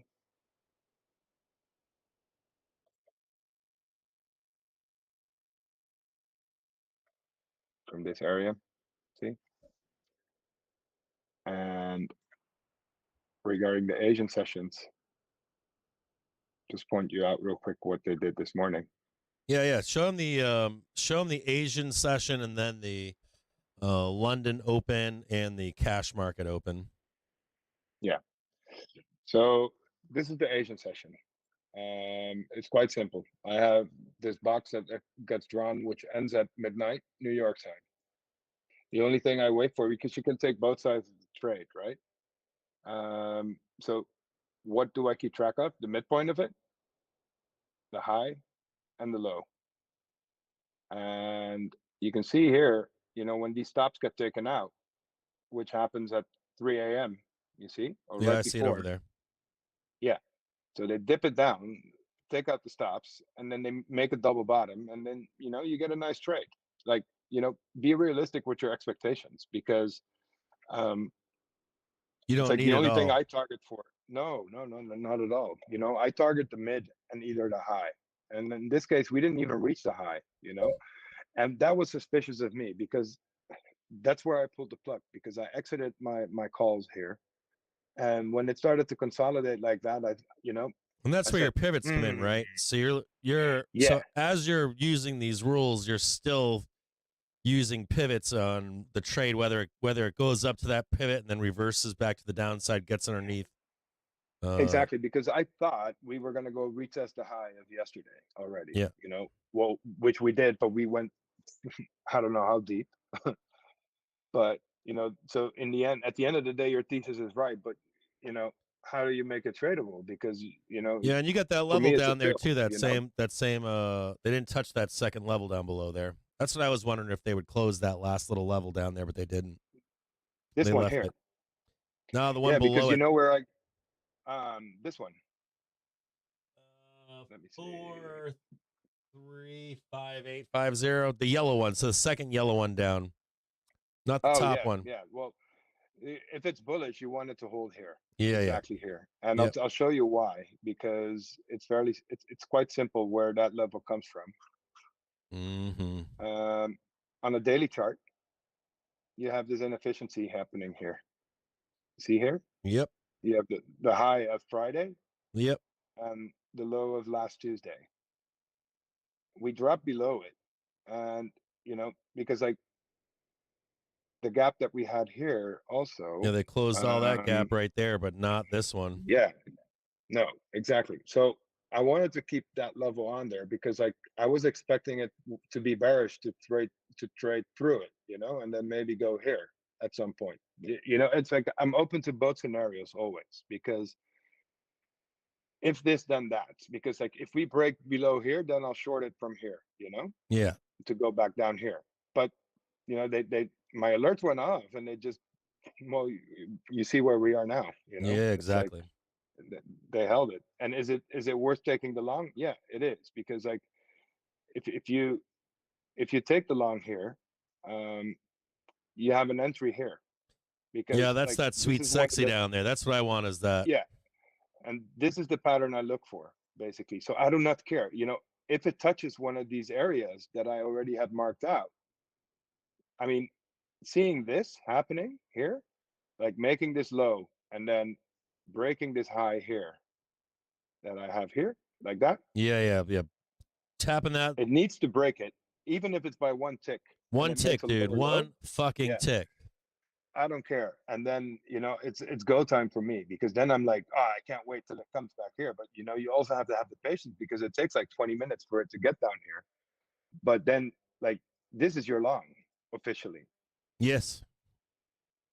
So but the moment you break that previous high on that huge low, it's like it's on, you're off and running. Yeah, and where do I target for? Is I don't care even if it goes all the way up here. I get out here. This is where I exit, because I have these stops here. You see these relatively equal highs here? I do the same thing. I do the same thing. And I don't care. Well, and then I have other confluences, because like the midnight open, that level was at 43.95, which is, a place that they will always go back to retest it. And they did. And yeah, and they did. And they went above it, and you could have gone short from it, even, to go back to test this high here. And then, you do whatever you need to do. Find the buyers still there, push it up. And yeah, even right now, I feel the same way at this moment. Like just looking at where we are. Yeah, well, like, could this hold? Yes. Am I going to take it? Not unless we get above. Let me go. Not unless we go back above. SPY would be 437.25. But we still. Well, hold on. Let me switch back really quick. So even right where we are right now, if you're like, hey, we're gonna keep this.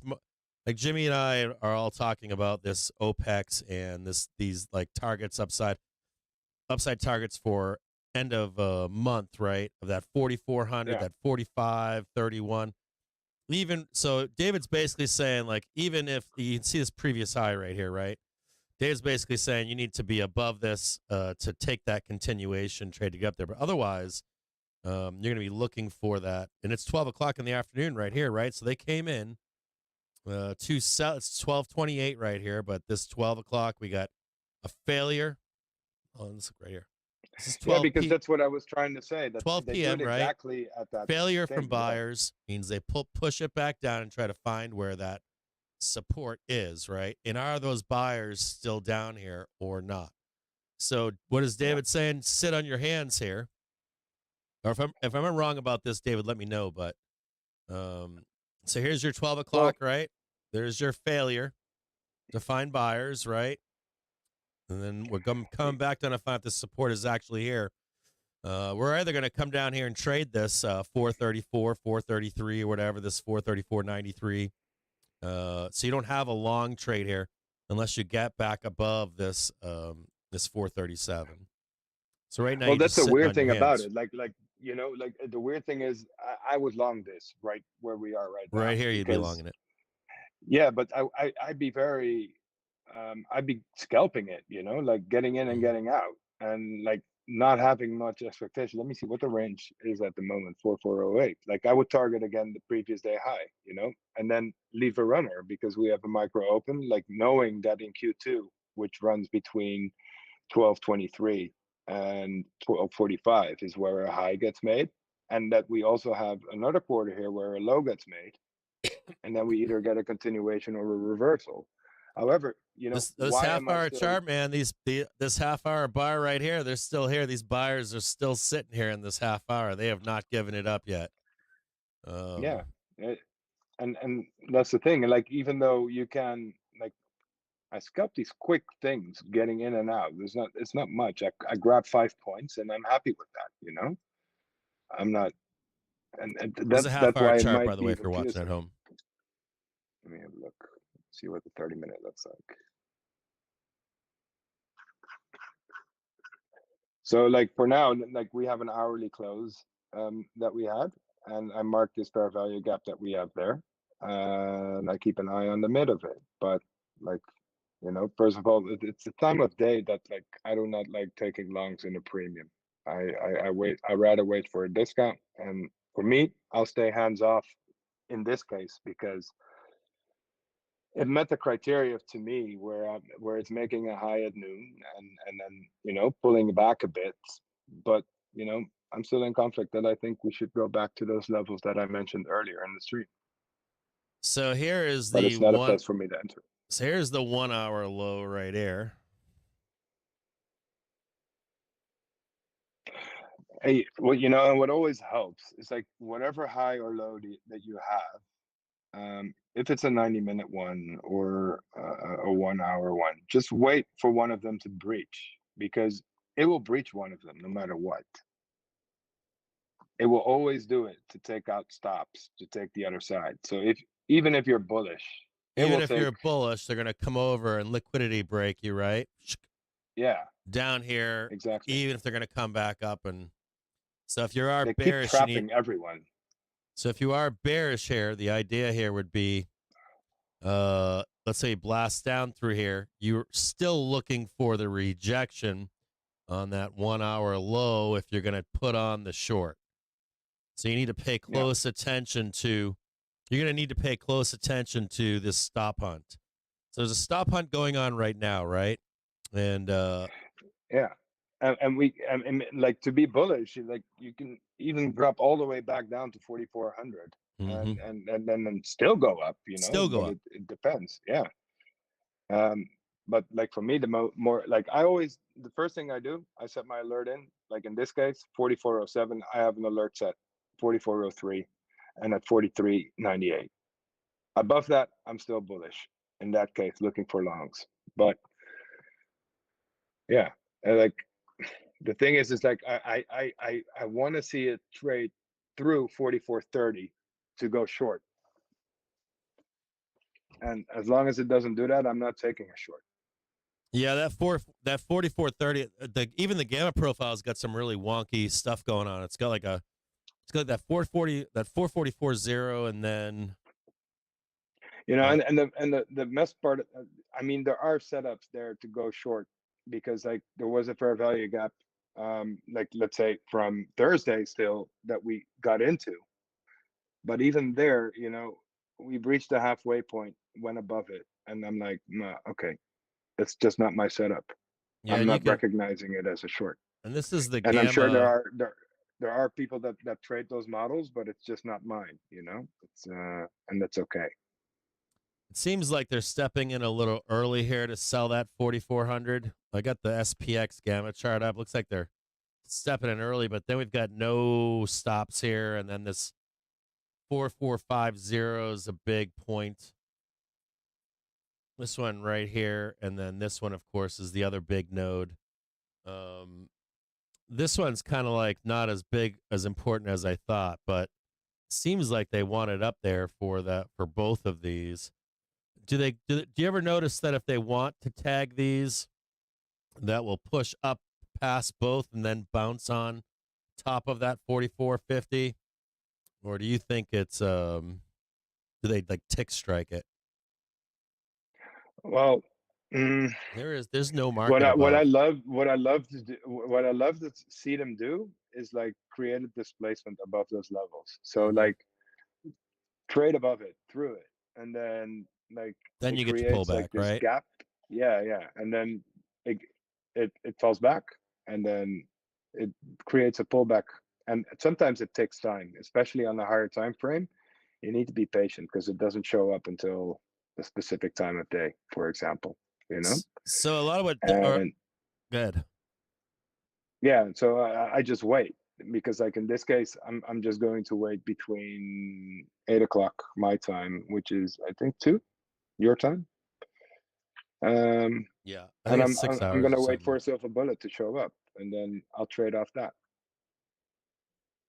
because that's where they then will move the market again from. But like, I don't know. We'll see where we are.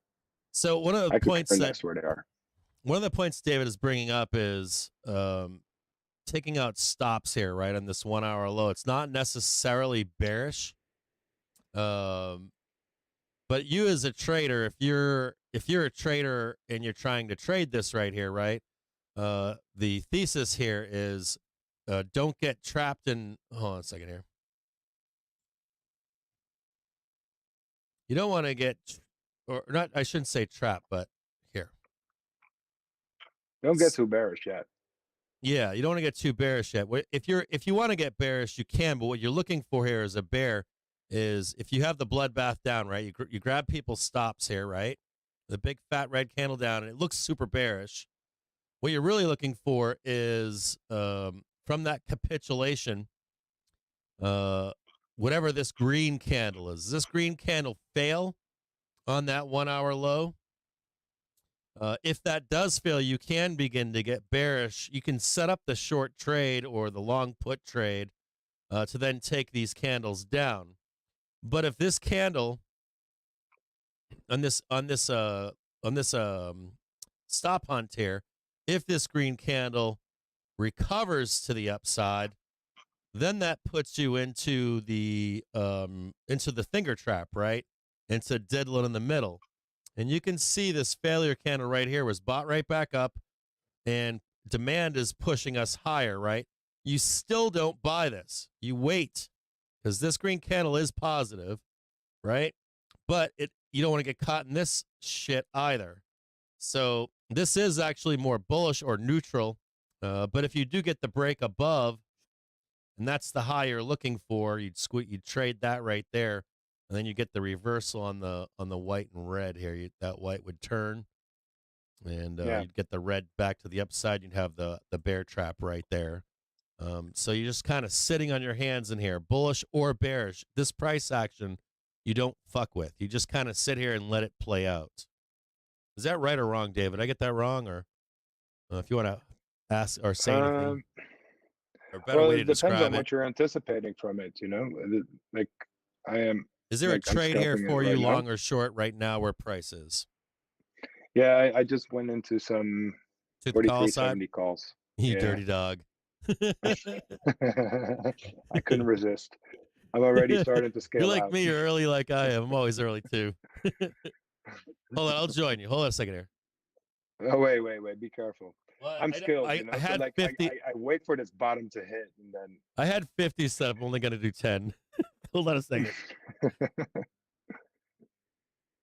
So. I already scaled down. All right, we're good. I'm already up 3 contracts. Well, I just like to see these premiums, because when they drop like $2, I just grab them, because they drop them down to 1250, and then I'm on 438. See, we'll see what it does. Yeah, I did 4370s. Let me see. I was wondering the other day, it's like, it's a good, like, this is the kind of thing here where I'm looking at it right now and I'm like, we're either going up here, or if we start to roll, I'll fucking stop myself out down here. So, this is the place to put some kind of risk on. Yeah, but it's like even if it goes against you, it's still the place. It's still the place. So this previous low right here. And that's the thing, because like if you try to take longs at the high, there's no point, dude. There's no point. I don't do it. And like in this case, we had our high in Q2, what I say, which I always expect around 12, between 12 and 12:30. The second 90-minute window that I play with, where they're going to retest the 90-minute highs and the lows. Yeah. And I just trade that. Yeah, and it's 112 right now. Like so the system that and it looks I use like a it's similar system, more not as complex, but like it's 1 o'clock right now. Like in my view right here, like bulls basically have a half an hour in my view. Like they're given the half an hour from 1 to 1:30, and then at 1:30 to me is going to be the critical. They're basically given from right now until 1:30. The bulls going to be given that last chance. If they can't turn this shit on in this half an hour, then that 1:30 will get owned by the sellers, and that we will send it to the depths of hell. So, oh yeah, because I've seen that happen too. Where I thought I was like uber bullish, and then all of a sudden I thought, I'm buying the dip and this kind of shit, and then all of a sudden it just goes against me. And in those premiums, sometimes it's like it's a shit because you can't get out. It's like, yeah, like this. It's like you already lost like 30%, and yeah. I'm like, fuck. I should have hedged then with futures short or something like that. but I always look for I'm those not there 30 yet. minutes because, like, whenever on that 30-minute, I'm always like, I always notice that you're getting you're getting a new low off that previous low or a new high off that previous high in those 30 minutes. Yeah, And if you fail to get those, look out for the other side, right? So right now, this correct. next half an hour, simplifying this between now and 1:30, it's 1:14 right now, right? So like a seller is required to get a new low from over here. So Yeah, this red candle right here, they have 16 minutes to create a new low situation. So if they don't get it and close underneath, um, we'll go up. If they do get it, it's usually pretty fucking bearish. Um, yeah. and we'll see that known support down below here.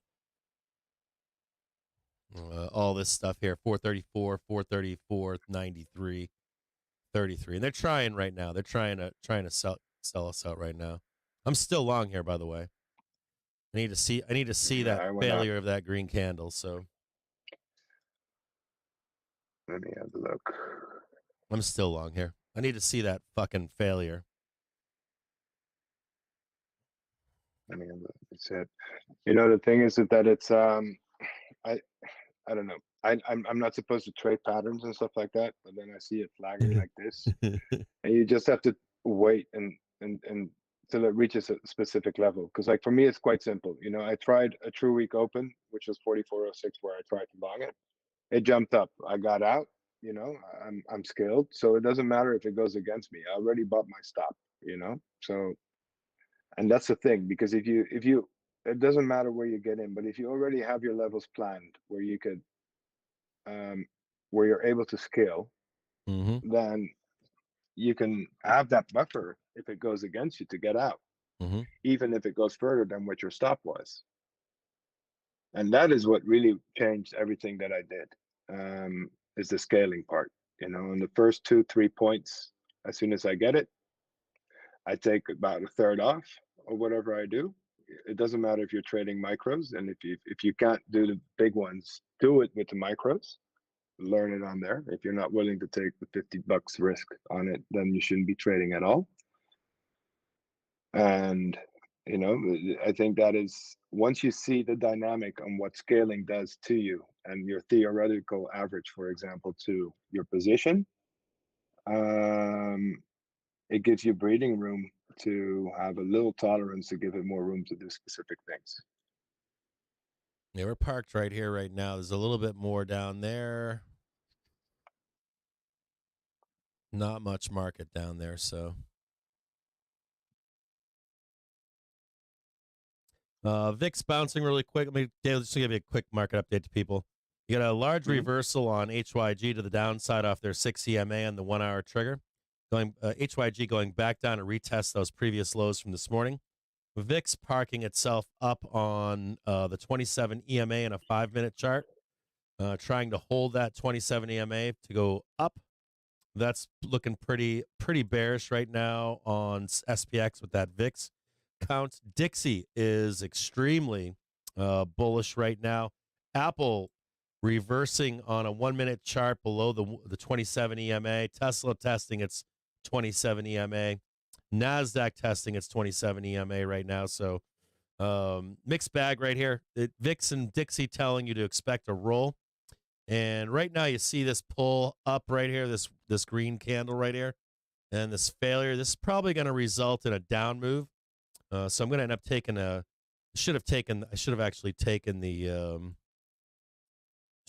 taken my stops right here. So right there, I should have taken my stops. So I'm still long right now. I'm going to try to get out here in just a minute unless we do get this roll down to the downside. We're likely going to get it. Target to the downside, 435.58 for SPOOs here. And this is just based on Dixie, where Dixie's heading right now, and then VIX. I'm still long right here, so I'm just looking for an exit at this point. But that's weird, because like this morning, dollar wasn't moving in like against the market whatsoever, Yeah. which was a flag for me. That's why I stayed out at the open. There's some Because funkiness here. There could be like, even if we do roll, it could be something where it's like down and then immediately straight up. So I'm looking at yeah. Apple's got 177 that it's going to be looking for a bounce. So if they do reject this and send this lower, there could still be a dip buy in there. But I'm still long right now, haven't sold. And you know, it's even more fucked up is, I'm still sitting on these fucking calls and I'm giving a chance. You got the bear cross forming up here right now. It's not quite there, but you guys see that? I'm also still in those. I still have one Oh, you do? left. But my average, yeah. Yeah, My I'm average still is long here too. 21.55 at the moment, and they're trading 22. So I'm still green on them. Weirdly enough, you know, it's like so right here, there's a bear cross coming up, but even so, like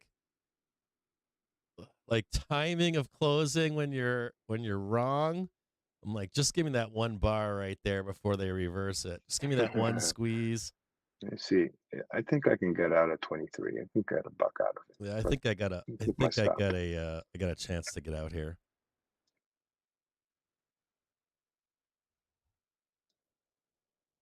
And this is why I like this is why I like taking them after we cross above and then come back down. But you know, I'm good right here. I'm good. We're gonna see what happens here. I'm gonna try to rain it down on us right now. I'm still long too. I shouldn't be. I get yelled at in stream for this, by the way.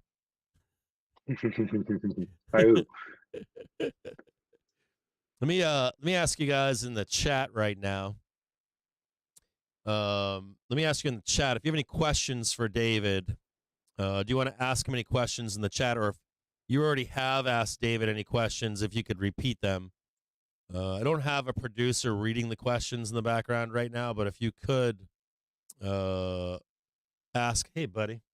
And I'll be honest, David, my bot is still long here, so until we get that cross, yeah, dude, until that fucking bot turns red, I'm still long. So I'm down with it. Yeah, I need to because like last week I think it was somewhere. I have the triggers on my trading view, and I was looking at them, but I just like that little box. Nice trades off of it. That little box that's like long, short. I'm like, what am I trying to do? I'm at least at least at a minimum, I use it as like a, should I be getting long, getting out of a long? Is it telling me here to get out? Is it telling me I can stay long? Because I need to learn a little bit more about those crossovers. What happens or what to expect when that happens. Because I was looking at the past and I saw something change. Yeah, I've got two flipped on the chart. So I've got two different alerts on there. I've got one alert that writes bullish or bearish or something like that, and it writes it out. And that one is good. It was the first time in let me have a look to see that something was crossing over. And I've got some hadn't happened for a long time. And I've got some questions for you too. As you're looking right now, people are asking questions in the chat. So I'm going to ask. Well, let me wait here for you to get. Let's get through what you're talking about here, or maybe we revisit the bullish bearish crossovers in the box at some point. Maybe I'm leading you down a tangent rather. I'm asking people to ask questions, then I'm leading you off on a tangent. Oh, no worries. Go ahead. Let me see here.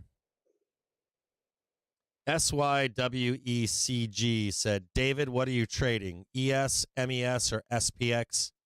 2 days out, question mark. At the money, question mark. What's your deltas on them? What's your expirations? Oh, I only trade the option that is where SPX closed on the previous day. So you're only trading the options where SPX closed on the previous day? Yeah.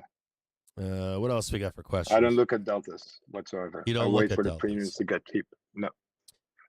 Yeah, I look at deltas, but I don't. That's not a decision maker for me. It's when the premiums get cheap. I do something similar to you. Is I track where the opening lows or highs on those options are, and then I know if we're going up, that's where everybody's in, or basically the algos are in at that low, and they keep going back to that low, and sometimes they grind the theta off. Yeah. theta grind that option as the day progresses. And what I do keep track of is where they closed them up on the previous day. So for example, it doesn't matter which option price I use, because like I think you can determine it based on, well, I don't know. I guess if you go further out the money, then you'd have a little bit of a problem, I think. But Yeah, like, in the past, I started with 30 deltas. And then I noticed that like if it goes against you, it goes against you fast. And like if I'm really convinced about like we're going a certain direction, for example, like where we bounced today, I would have probably taken a call further in the money, if not completely in the money, maybe, and then a day out. The on SPY, what's fascinating to me, not fascinating, but on SPY, what's fascinating to me is the anything that's above like 30 delta, I can usually get some recovery. But anything above that, like the 40s, 50s, 60s, 70s, they're like highly directional with like 1 dates, 2 dates. Like you're in for the direction only. If you caught the right direction only, and not the like the I guess I should say like, so if I'm buying like a 30 or closer delta, like 30s, 20s, 10s are in the money. Let's say I buy it at that like let's say a 30 delta call opens at 10 cents. It tends to hold that 10 cents if we're directionally heading up all day long. If I don't, it's like a 40-50 delta was like a 3 cent or a 2 cent or a 5 cent. I'm not using the best example here, but they'll grind way farther down than that 5 or 7 cents. It will, like, instead of coming back to bounce off 7 or bounce off 10 or bounce off 12, it still stays. It like still blasts down. I'm using the wrong numbers here, but like still blasts down to 0 at some point by the end of the day. Because like what I do wrong, like if I have a conviction that it's going to go to a specific level, like intrinsic value stays with the closer deltas on 0 and 1 day. It's a better way to explain that. And I the last few weeks I've been looking a lot at the volume, also a little bit, because they need to be liquid, especially in SPX. You can have a little problem with getting them filled. And since I chart those options, and if I don't have the right chart settings on there, it will not show me a single candle, for example. So I need to switch over to the midpoint. But as soon as I do not see those candles trading on that strike price, I a lot of times stay out of that one. And then I look for one that is a bit more, with a bit more volume, for example. I'm always looking for the concentration of calls and puts on each strike, and then I'm always looking at I think basically that's where are they all positioned, right? And that's where the magnets are, right? It's always where all the puts are, where all the calls are. Someone's asking here, they're saying, this is from Goat Boy 1989. He says, David and Cap, do you believe it's important for us as a retailer to think or quote unquote believe that the market is controlled algorithmically?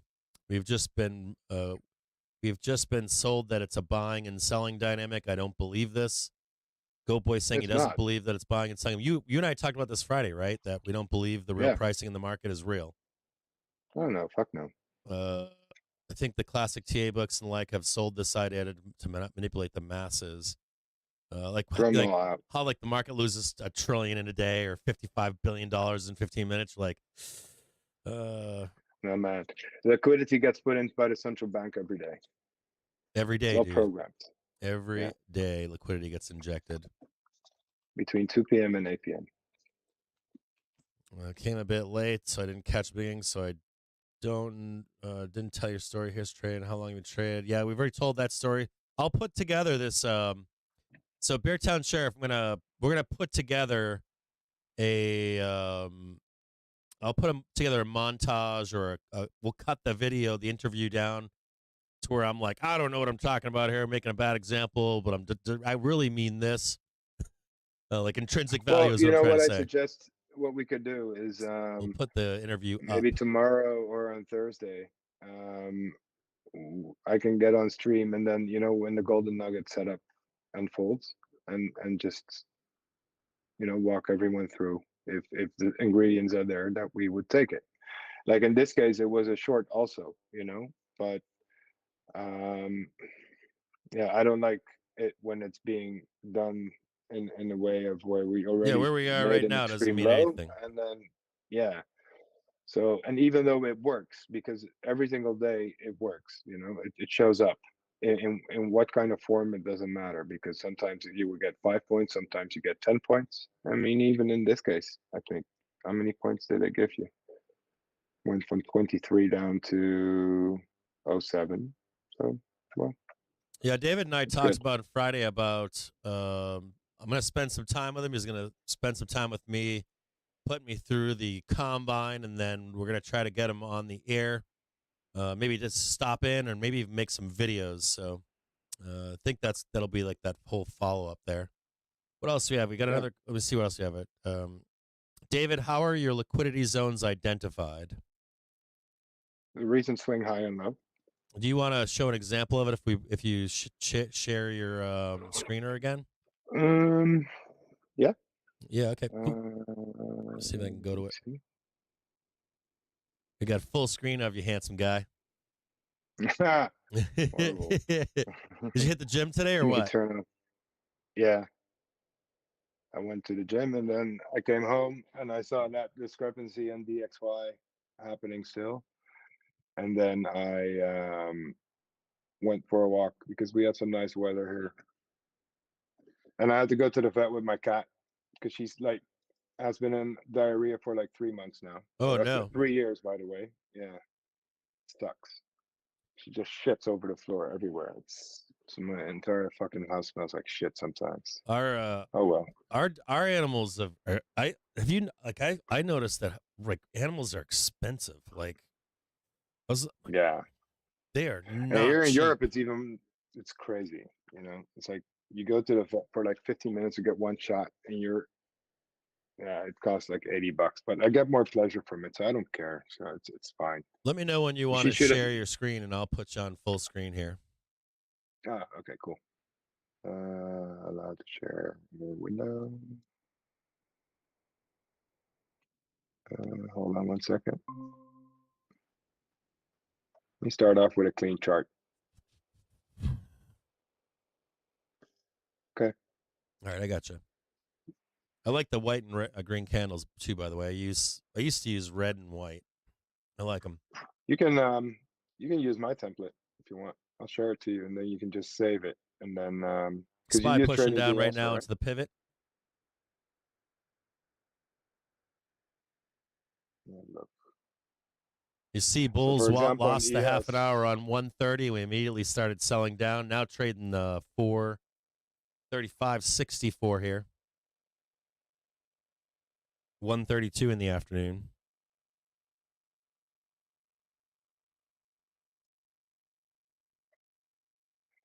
so like when I start off the day, it's quite simple. I look for the previous day high and low, and one of them will be taken out. That's it. So in this case here, I had a fair value gap there because we have this weekly opening gap that is still open, because we basically gapped and go on Sunday. Mm-hmm.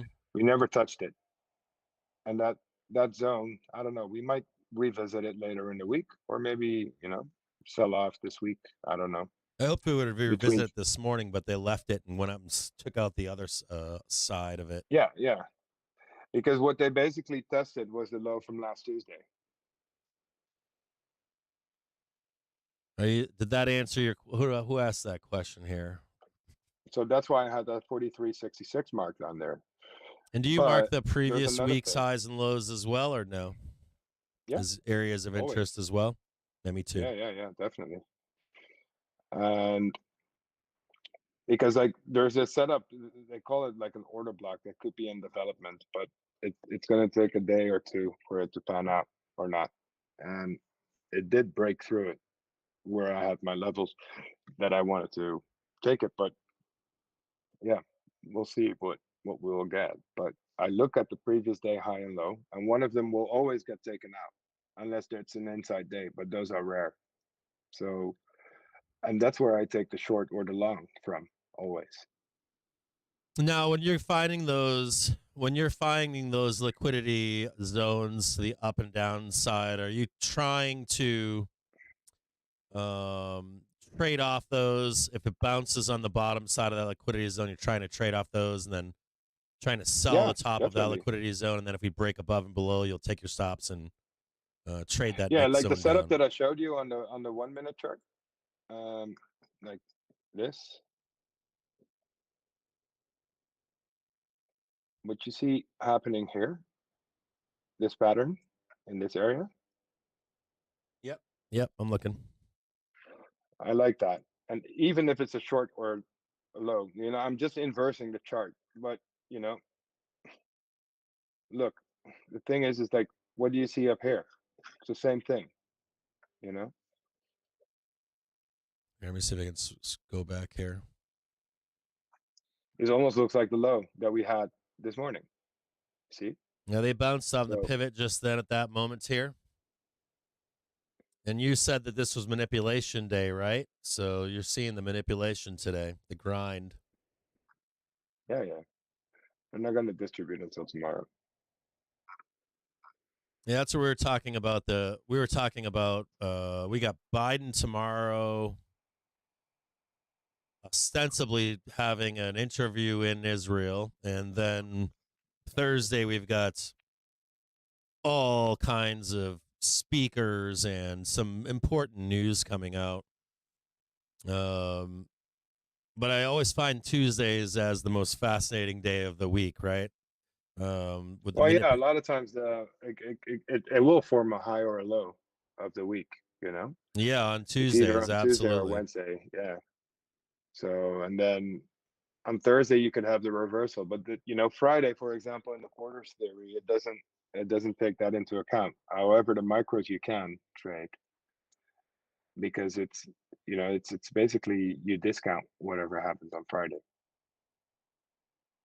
Let me see here if I can see what read some of the questions here from YouTube. Here, let me go through YouTube really quick.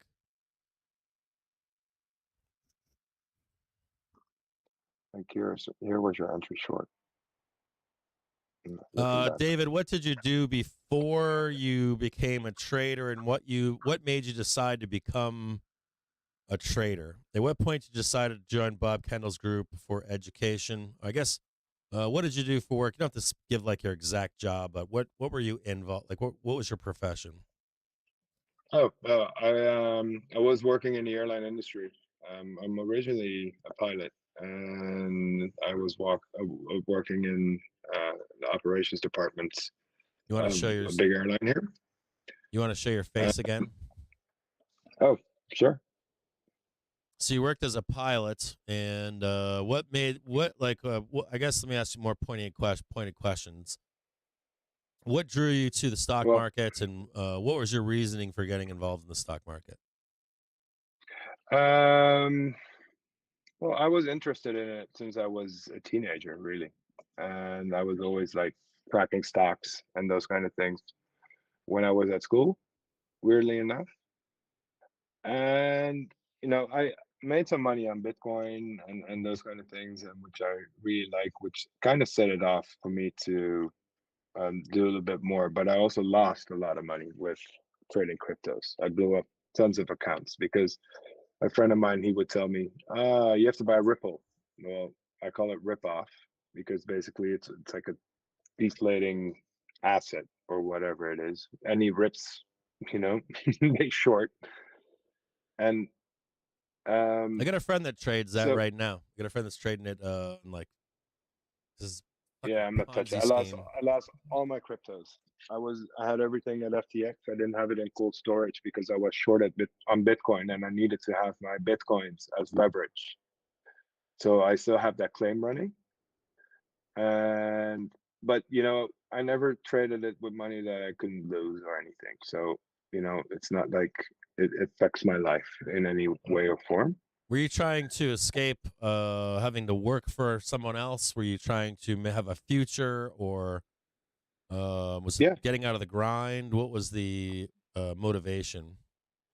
yeah. I was trying to get that freedom to do it, and like, you know, even though you have it, but like I'm sitting behind the computer still a lot, so it's not like, you know, you practicize it, but like I will, you know, take some more time off in the future because I have to like take care of my mom a little bit more, and then fly down to the Caribbean where she lives to take care of her.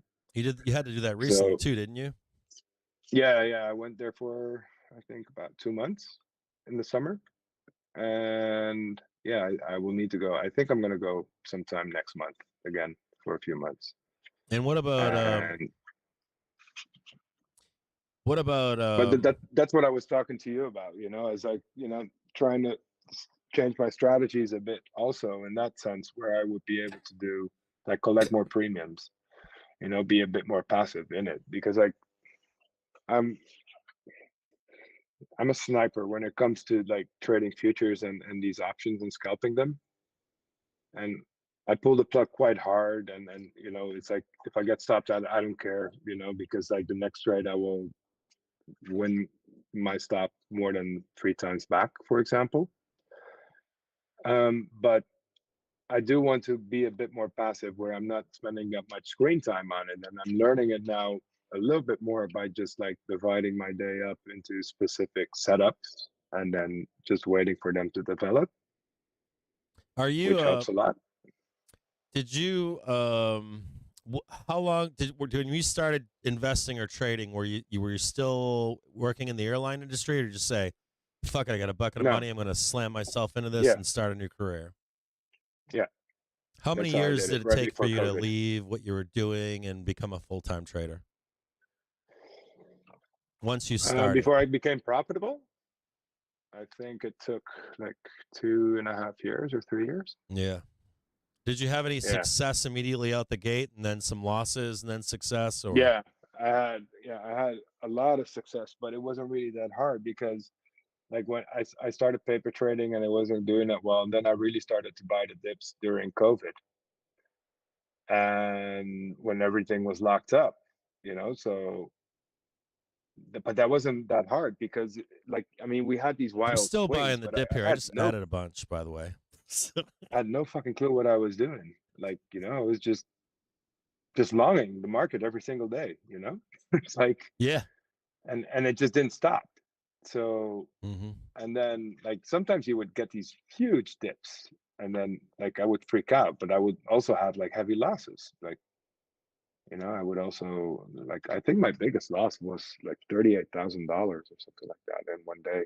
What about the fucking loss that you took on the bullshit with the brokerage being down? Yeah, that's what I'm talking about. Oh, that's that loss. Yeah, yeah. Okay. Yeah, and Yeah, that affected me for like almost a year and you never got mentally. paid back for that, did you? No, no, but yeah, I earned it back. Like so it doesn't, it's weird because it's like it was part of a system fault that was causing this, but then again, it was also recklessness on my behalf by not managing my stops properly. So I don't have anyone else to blame than myself, to be honest, in the end, So, because I'm the one that presses the buy button, you know? Even though it was a system error, there were ways to get out of it somehow. mm-hmm. And I just was a bit more passive in it, into um yeah, not taking the initiative and sniping that shit off, you know? Yeah, some of my largest losses I've ever incurred were uh, knowing I should have taken a stop and run, and Yeah. not taking that stop. I don't do that Yeah, like I anymore, but on the big trades, I don't do that. I do it. I'll fuck around with zero dates here and be like, "This is my goddamn conviction," or "You've taken away 30 or 75% of the trade, and might as well just stay in it or leave it in the well pile of shit that's burned."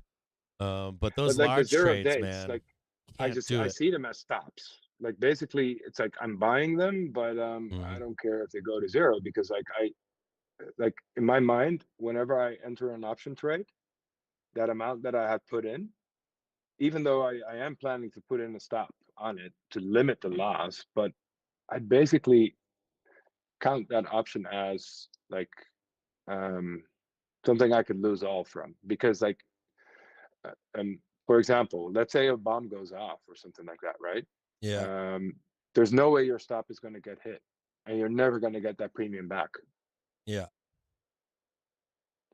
So in my mind, even though I'm able to take a stop on it,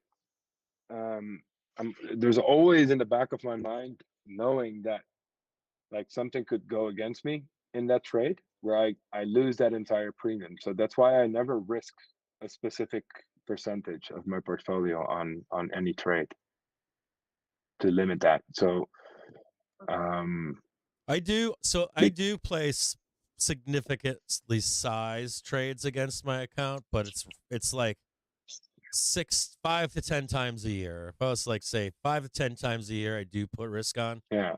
But I used to, what I used to do in those trades is I would, if it started to go against me, I would stay in it, and I wouldn't quite blow up my accounts, but pretty fucking bad. So I wish I was able to hedge I do them, put like stops balance it on out, these trades. What's that? I wish I was going to be like someday I really hope to be able to be so aggressive in that sense to hedge them out immediately Yeah. with futures. But the thing is that with SPX, it's you have to calculate every dollar amount. Like, I don't know. I'm stupid, man. It's like I could care less like what the amount is. I just want the direction right. And if my stop gets hit, it gets hit. And I don't want to be thinking about like how many futures contract I need to hedge that position for. Do you feel like you're more disciplined with larger trades or less disciplined? I feel like I'm less disciplined with smaller trades and way more disciplined with larger trades. No, more calculating, like I have the more same emotion patience, if I trade a more. micro than what I have Say with again? SPX. I have the same emotion that I have with trading micros. Like sometimes I could like if I'm unsure about my position or my direction, I sometimes revert back to the micros, for example, to take a position. And even if it's like a $10 loss, it still bugs me.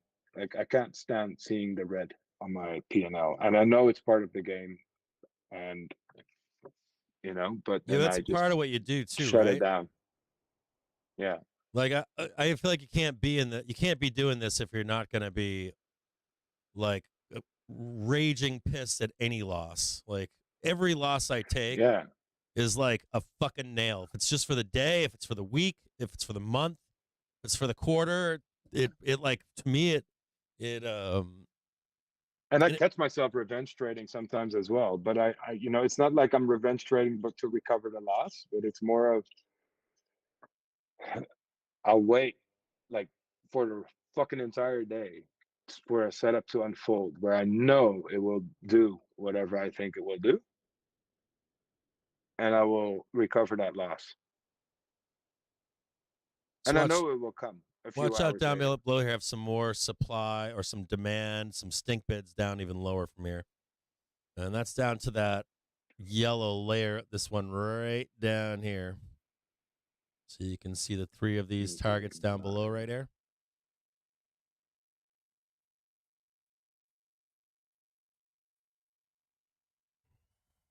Are we? I'm not too sure. This area. You see what let me just read the YouTube comments really quick here.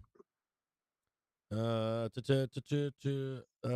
you for your time and info today, David. Going to rewatch later. As a trader, I want to ask about tax time. Any things we should know to aid us with profits like a 1031? I don't know what the I'm based in Europe, so I'm in this. I have a pretty good tax system. I have nothing to complain here. Is it better than the I States? traded, yeah. Are there any Especially with rules futures. against like I know Canada has some rules as to what you can and can't do. Do you have any big? No, not that I know of. I've been trading for 3 years and they haven't, Like you I can't pay. own the SPY, right? Something like that. You can No, own SPX, but you no. can't own SPY. Am I Yeah, wrong? and SPX is cash settled. So, what do you own it for? For like a day? And Same with futures. you can own I don't this. hold futures overnight. You don't hold futures overnight? No, never. Let me I'd s- rather take a call and for it to go against me than hold those futures. Do you use someone that prepares your taxes, or do you prepare them yourself? Yeah, I have an accountant, and the only thing I do is tell them what my account balance is. And by the way, in Europe, they know everything. Everything's connected, so they can just check in the system to see what the status is. No, I no think kidding. Interactive Broker even shares that shit with them, with the IRS here. Yeah, so you don't have to turn that Things are over to your pretty, tax guy. no, not even. I do, because my taxes are a bit more complicated. Because like when you buy a house here, you get part of it back, and it's like it's a rabbit hole you don't want to discuss here. It's like there's this tax system here that's just so fucked up in a way, but we pay a lot of taxes, huh? So Yeah, you have better it's like quality if of you life have a though job too, here, right? we pay like half of our income is in taxes, but like everyone does it without any problems, because like we got the best healthcare system here and the best infrastructure. We've got everything that is needed, and the quality of life here is so good. We don't care that our taxes are that high. Yeah, but you get a And the lot more people that are services than we complaining, do in the States, right? You guys have one. Like, if you were to yeah, look around the world at any of those, yeah, um, and I've seen it in a lot of places, and then I've been to 85 different countries around the world already, and then every time I come back here, I'm like, man, anyone that is complaining about our tax system here and that it's too much, they haven't been in other countries. that still forces you to seek out to make more money too, doesn't it? It would to me, I Yeah, guess. it does. But then again, you're also, I'm happy with what I have here. I'm not, the reason why I'm collecting money is not even for myself, it's just because we're trying to set up this foundation and trying to support startups. Yeah. And I don't want to tap in my own funds for that. So I just pull it from the market. Let me see. Cheaton is asking. So Chetin's a longtime supporter and helps out in the background. Chetin's asking. Great listening to you, David. What is your view in the market for the rest of this year, maybe next year? No idea. Yeah. According to seasonality, we're going up, but I Let don't me know, bring up man. the I look at a seasonality day. chart. Hold on, let me bring it up here really Yeah, quick. I can share mine real quick. The one Yeah, that you want to I share yours? have. Yeah, sure. Yeah, doesn't matter to me. Uh, and the thing is that um, I don't know, man. I just look at the previous high and low of the day, and then I just trade that. And because like anyone that is trying to predict to see what it's going to be like in a year, it's probably going to be wrong. Yeah, it's like Um, seasonality works and does well. It works and does like at a well, higher yeah, time frame. It works great, no matter what. It works great. I see that it works, but I've been only paying attention to it since about 6 months or so, and before that, I wasn't using it at all. So for me, it's still new, and so far, the way I've interpreted it, it's working flawlessly. So I'm like, fuck, I should I have looked at saw this shit one. much earlier. I saw the one decline. I mean, it works. I've got it sitting up on my end right now, and I'm looking at it, and it's still showing. It's showing right now that that push up into the end of the week, into this end of the week. But then we got a new low coming into next week, and another low, and another. I think like the next 12 days is like sideways, or like so. Or I should say after Friday, should be sideways and down, consolidating for a larger move. See what you Yeah. got here. Let me show it to you. Sure. Or let me show everybody out there. Okay. So we're looking for a reversal continuation in this quarter up until year end, right? So, and in the Discord, I pointed out that from the 2nd of October until the 13th of October, I'm looking for a low to form in that window, right? So, And for me, the limit was around the 13th of October because you can see the gray lines, the red lines, the yellow lines, and the orange lines, right? The yellow one is the 5-year seasonality. The 10 is the orange. The 15 is the red one, and the gray one is the all-time. So on this table here, based on data for the past 24 years, we should have a low form in October on all seasonalities. If we're in a bearish state, or in the past 5 years, we had a high develop in November and another low in December. And other than that, there's always a high in December. Now, here we have all different markets that are saying the same thing. It should be the same for ES, YM, RTY, except for that Russell should have a high form in December or in November again. Now, what has happened this year? Is it diverging from what had happened before? You know, and the thing is that like I even though the seasonality doesn't follow it completely for a specific time period, for some reason these pivots, when it says it will turn, it will temporarily turn in whichever direction it's saying it will go. So like even on the 15th of September, in the Discord, I said, you know, it's a weakness of window of weakness right now. So we should go down at least until October, which it did. And we bounced right off this area where it was the 12th or something, or the 15th of October. Yeah, it was on the 4th of October where we made that low. And, you know, we've been going up nonstop.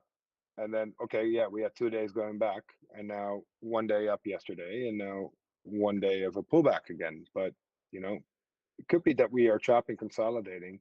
Who knows? Maybe we're accumulating shorts to go back down, you know? I do not know. And that's why I'm saying I'm just watching it day by day. However, you know, like I said, I've been looking at this now for about 6 months. So far, I'm impressed by how I'm using it, but am I trading off of it? Like putting on trades for longer than a day? No, I'm not yet. Do I want to? Yeah, sure I do, but I need some more conviction and trust in that system. And I don't know when that will be yet. Yeah, I'm gonna let me share my screen really quick. See if I can Hold on 1 second. move this over here. Hold on 1 second. Can I? I don't know if I can share my screen here, but I'm gonna try.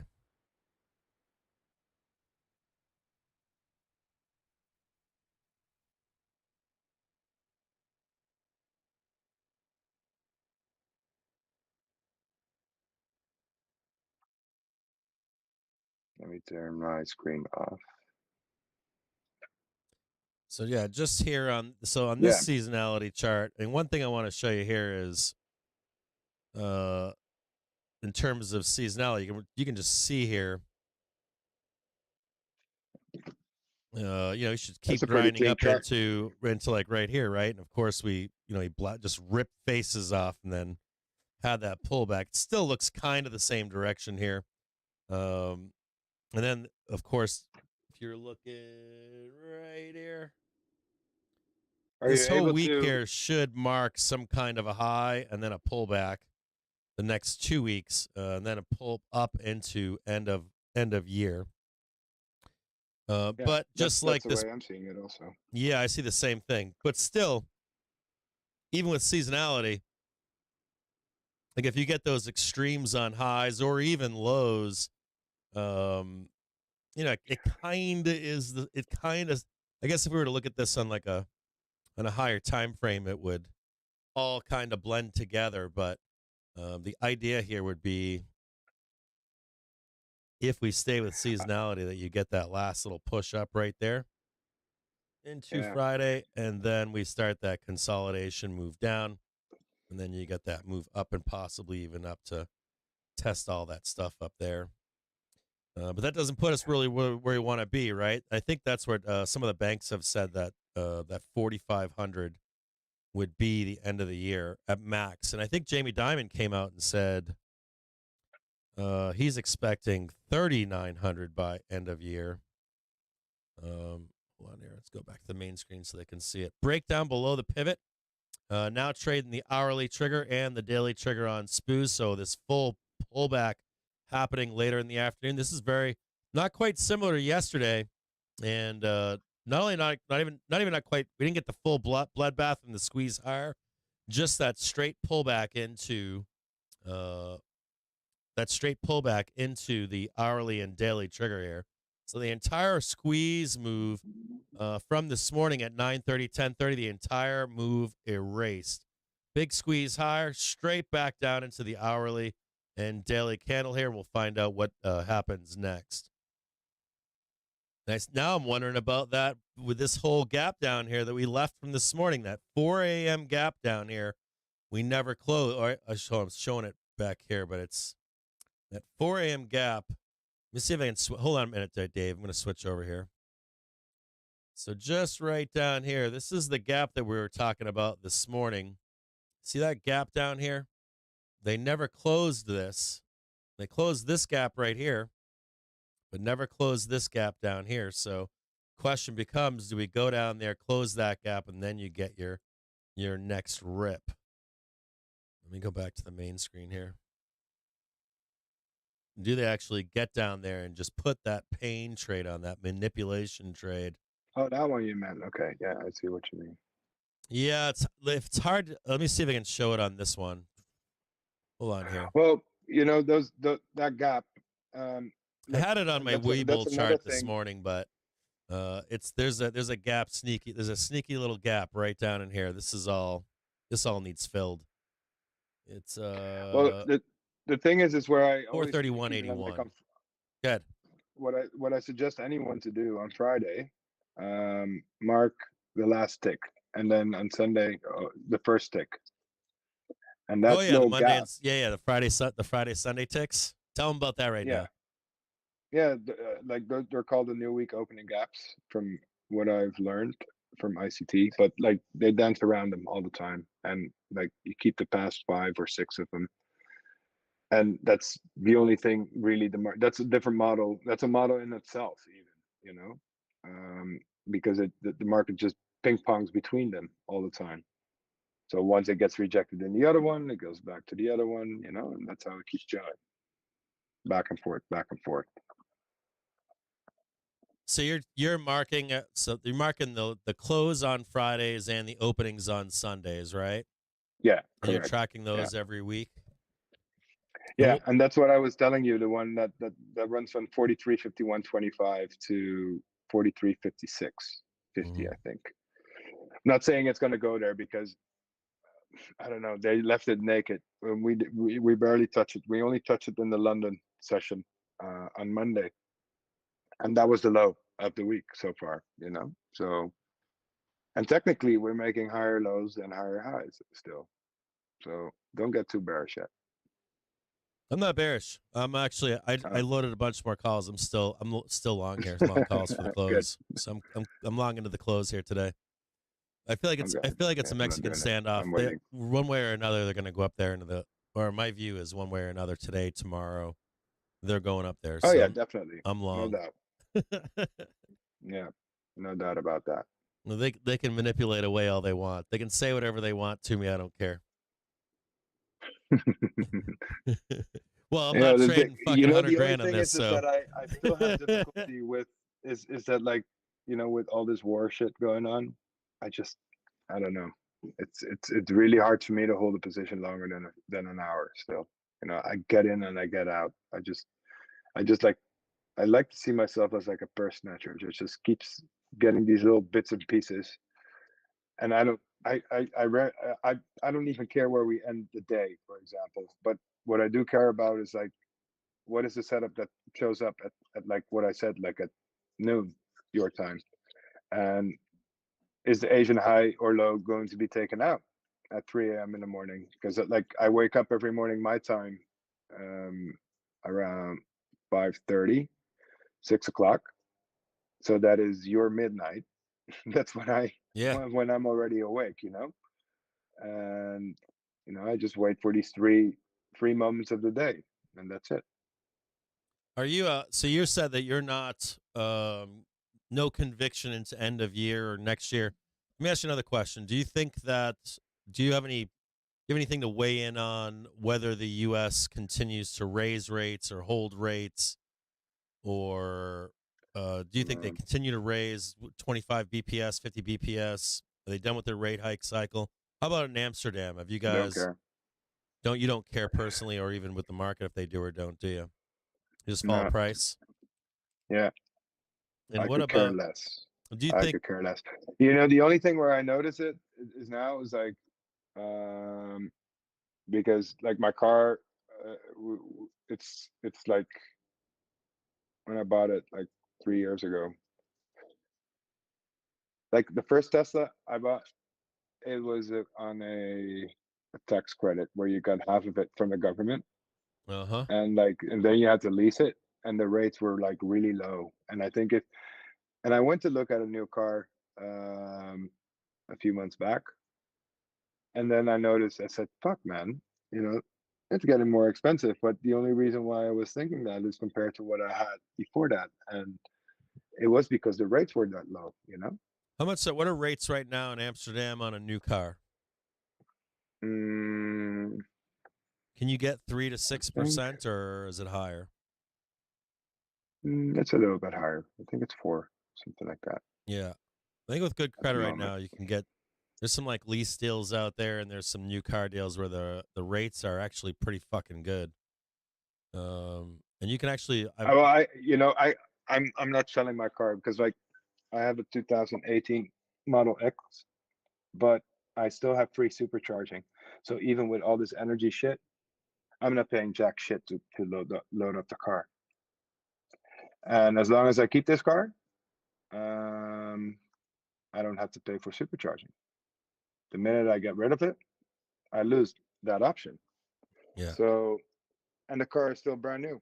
I mean, it's only driven maybe 20,000 miles so far. We talked about that 2 years ago. We talked about how awesome Teslas are in European cities. They're like made for, not, Yeah, and my car is a little bit too big because like in Amsterdam, like I'm talking about the man, charging, these car. not the size. Oh, the charging. Yeah, yeah, no, the Yeah, the charging. charging Like and the distances that you I drive and all that stuff. oh yeah, perfect. And I don't think I think they're gonna ban gasoline cars already in the city.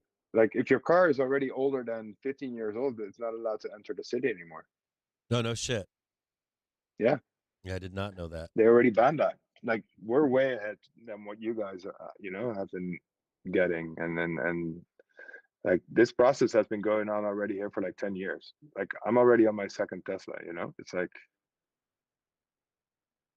I've already been driving them for like 8 years now.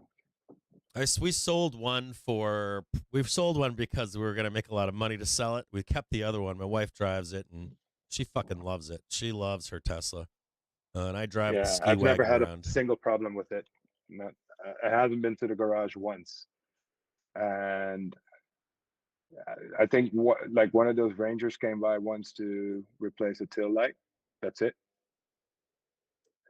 And And the how was first the one, process when you contacted them? They came to the house, took care of it, and it was done? I didn't even have to go down. They just opened it up. You just remotely opened the car up, and then yeah, we didn't have to pay anything because it was in Yeah. warranty. So yeah, I don't know. I haven't been to a dealership or a gas station for I don't know. Fuck no, I don't know how long. Can't even remember. I don't Yeah, my even know wife what they never look like has any anymore. problems. None, like zero. And we don't, Yeah, there's some like, some of the trim lines on the outside don't match up exactly, but I was also told that could all be adjusted too. So no, um, I'm not. Like I seriously have zero problems with mine, and I mean nothing. And like I don't even have like even. But the only thing that doesn't really work well is I do have the autopilot and the yeah, advanced autopilot, for example, on it, but they don't allow the FSD beta, what you see on YouTube and those kind of things here in Europe. So, and I doubt it will work here in Amsterdam with all the that was my bikes. next question for you. Was autopilot in Amsterdam? It's got to be crazy, right? Well, it's I don't think it will work because like as a human driver, it's even a fucking challenge to have all these bikes around you because everyone runs red lights. Like like starting the 8th of December, they are restricting in the entire city limit here that you cannot drive any faster than 50 miles an hour in the city. 15 or 50? 15, 1-5. Oof. 15 kilometers per hour? Yeah. No, miles per hour. Sorry. Oh, is it miles per hour? 30. Okay. Yeah, 30. 30 is going to be the max in the entire city. But like now they're putting the bikes on the roads and with the cars. That's what I noticed was bikes on the road with cars. And yeah, and they're saying the car is the guest, you know, not the bike. and motorcycles are they you guys are allowed to weave in and out of traffic in motorcycles too, right? So you got to account for all that too, or no? Like lane, we call it lane splitting here. Do you have lane splitting there? We call it. It's kind of where no, we don't have the room for that. If there's a traffic jam, can a scooter ride up past? Some states here you can ride past a stopped car. And oh yeah, some they can states do that. It's not allowed, but they do it. But like they do it. Now you're starting to get a lot of these mini cars, like these. You have to Google it up. It's called a Opel Atom. Opel Atom. Yeah. I mean, not Opel Atom. Let me see. No. I see it right here. The Opel Atom is a city car engineered and produced by the German car manufacturer Opel. I got it open on Wikipedia right now. Sorry, Opel Rocks. Opel Rocks. ROCKS. Yeah, I see the Atom Rocks, Opel Atom Rocks, Vauxhall Atom Rocks. No, it's called Opel Rocks. That's it. Opel Rocks Electric. It's a mini car. Mm-hmm. I mean, it looks like you got a lot of these people driving around in the city nowadays with these. Is this the? Let me see if I can show this here and see if this is it. And they pimp them out like big time. You know, they look good. Some of them do. Is this these the cars you're talking about here? Yeah, look. I've got Opel Atom open on Wikipedia, and then down here they got Atom Rocks. To boost sales of the Atom, Opel launched a crossover convertible in 2013. No, that's not it. Just type in Opel and then Rocks. That's Opel Rocks. Hold on here. Yeah.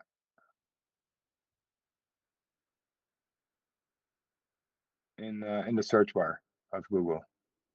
Not the Atom Rocks, but just Opel Rocks. I got Opel Carl, Opel Astra. Maybe this is it right here. Is this it right here? And then, let me have a look. Yeah, that's the one. The top one. Ugly one. Up. The first one. This one right here? Yeah. Yeah. That thing is gnarly, man, and super small. And what are they doing? Are they converting them and like adding stuff to them, like ski racks and stuff? Yeah, they're no, not like that because they only use them for in the city. So to do groceries and like do deliveries and that's still cool. I like it. Yeah, yeah. I bet you it's cheap too. That's the key, right? It's like it's 8,000 euros or something like that for a car like that. Are you serious? Yeah. I couldn't imagine like a U.S. maker truck just smashing into that thing.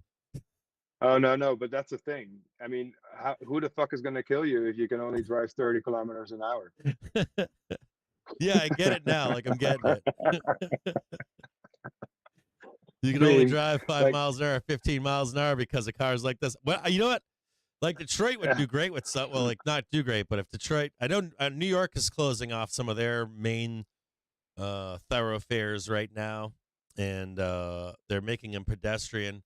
But if you had like, especially if you had bad weather, like if you had bad, like Detroit would do well with these, because if you were, it's cold there in the winter, so people, even if you're going to make it pedestrian or more conducive to, not big, having a bunch of throughways and freeways and all that kind of stuff, you're going to be like, what? You're like, yeah, we're looking towards getting some people walking here and on bikes. That's one of the things about Detroit is everyone's always like, well, it sucks to ride a bike in the wintertime here. And a car like that on the inner city part, like the center city of Detroit, would be fucking great. Because that would be a solution, especially for like in-town stuff. You know, Here they're like really pressing all the environmental stuff. Like anything electric, they get hard on here. So it's like, yeah, this would be a and this it's would actually be okay a because like solution. yeah, but since the electric cars have been introduced here, there's so much less pollution in our city. Like I notice it on my house. There's no sud in the gutters anymore. And like in Yeah. the past, it was all this gunk coming out. But now, like seriously, I think about 30% of the cars here in the city are already electric. Or 40% even. Yeah, At least in my neighborhood. it's where it's not It's where going fast. when we lived in the West, we needed a truck. We needed like real true 4-wheel drive, all that kind of stuff. We moved here to Detroit. We didn't. We needed an electric car. We have a truck still. We have a Well, Cadillac and the Escalade, thing but is, in the States, you have so much distance to cover. It's like I understand why it's needed, but like here, like you know, I think I use my car maybe once a week, yeah, maybe and once the a week, rest I right? do by bike. Yeah, Yeah, I wish we were and more the bike rest, centric where we're in Detroit. They're trying, but we're not there yet. Um, just bouncing around here in the hourly trigger right now. Not much action going on in the marketplace. I've got some calls on. I bought some calls earlier. I bought 438s, and then I added again. I've got a bunch of 438s for dirt cheap. There were some calls on the upside on 436. They've sold them as of now. They've bought a bunch. The algorithms have now bought 435p. But I'm parked on a bunch of cheap ass calls down here, waiting to see what's going to happen to this close. I'm of the mind and thesis here that you don't have a ton of time to get to that 4440 or above the 4510, and so they're going to do it into Friday. They don't have a ton of time to do it, so I took some calls that I bought them pretty fucking expensive, but only a 10-pack, and then I added another 10, and then another 10, and another 10. So now I'm just sitting here waiting to see what happens into this close. If you're bearish here, say something inside the chat. But I'm still long here. This looks like taking out stops to me still too, and trying to fake you out for the eventuality of heading to the upside. So I was originally planning to go short at 4430 around in that area, 4438. I yeah. wanted to get that. I wanted to see that hit. If that happened at noon, I would have taken the put. Yeah, we've got that too. We've got people racing. We got a bunch of stuff that goes on. We got like people racing Hellcats everywhere. We got the dirt bikers and the 4-wheelers.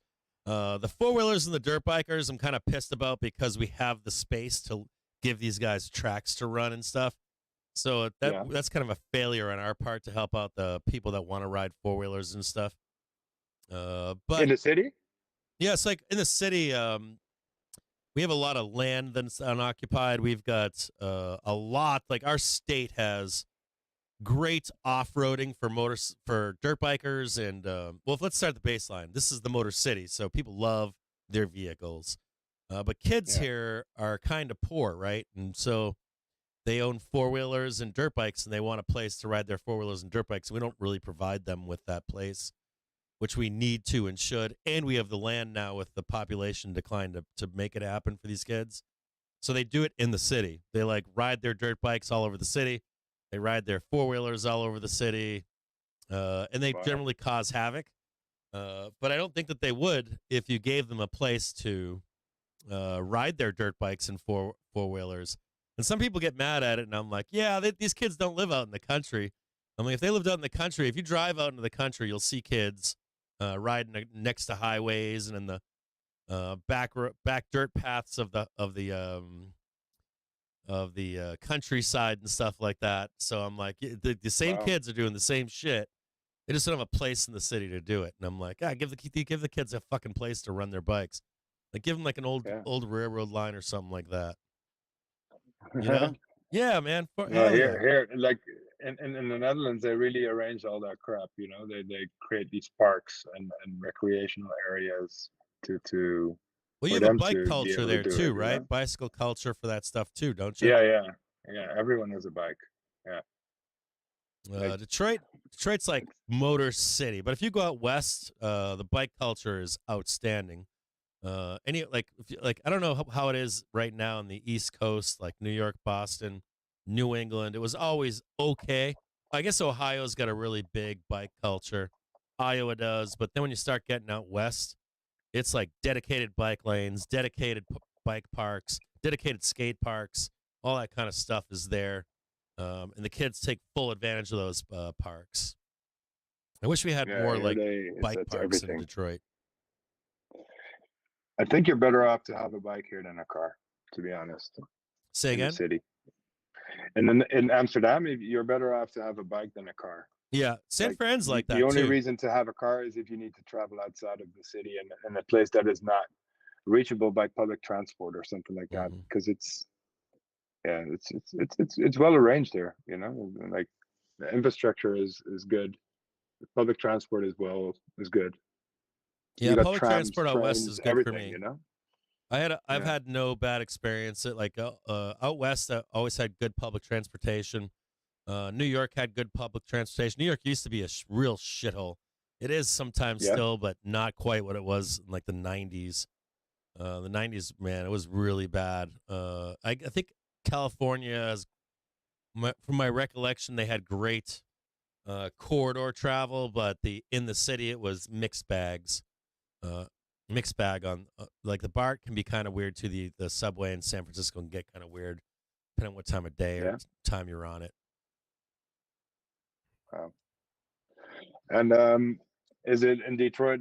Are they, because it used to be a slump, right? And is it pulling out of it at the moment? What? Like infrastructure wise and compared to what it was like 10 years ago? The country? No, Detroit. No, it's booming right now. So Detroit like burned to the depths of hell. It was probably like the largest fall of grace without a recovery in recent memory. Like so Boston, New York, like it's weird. You speak to somebody today and they're like, LA is a shithole or San Fran's a Yeah. shithole. New York's a shithole, Boston, whatever you want to say, but I'm like, how old are you? Were you alive in the 70s or the 90s? Because, like, those cities were shitholes in like the 1970s. They started to turn around in the 1980s. New York was one of the last cities to turn around. I want to say they started really turning around in '92. Yeah. But when someone says they're a shithole now, I'm like, you have no idea how bad it actually was back then. Like it doesn't hold a candle to how bad it was in Yeah. those years. Now Detroit did its own thing. Detroit had decline in the '60s from race riots and all kinds of jobs being taken away from African Americans. Then you had like tacit segregation where there was segregation, but everybody was getting along because of jobs and all this shit. And then our country had a large societal upheaval right in the late '60s, early '70s, and basically Ford basically abandoned Detroit, and people left Detroit. Not just white people, Yeah. white people, black people, everybody left Detroit, and it burned to the ground. I think the bottom, if there was a bottom for Detroit, it was probably the year 2000, maybe 2000, right around the year 2000, and no other Okay. city that I can think of right now, like on that scale and size, has gone through quite that and not bounced back. But Detroit is booming right now. It is like booming. Oh, cool. And it's in a comeback right now. It's fucking awesome. It's missing a few what it's probably missing is it needs to capitalize on a second or third or fourth like Silicon Valley alternative. It was known for years as a mecca for tech. So Yeah. for the auto industry. So they have been attracting some of the auto industry. Electric car makers are making batteries here and development here, but they need like a Tesla to come here full force or an Amazon. I know people are going to say no to that because they fucked up like Portland and shit, but they need like some large tech company with manufacturing and development to move to the city, and that has not happened at this point.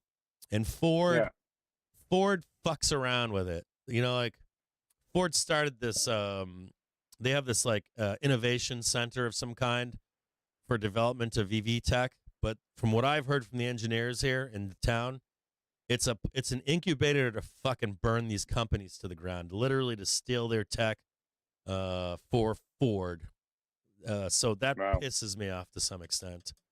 And I'd really like to see Detroit like embrace EV technology, car making, and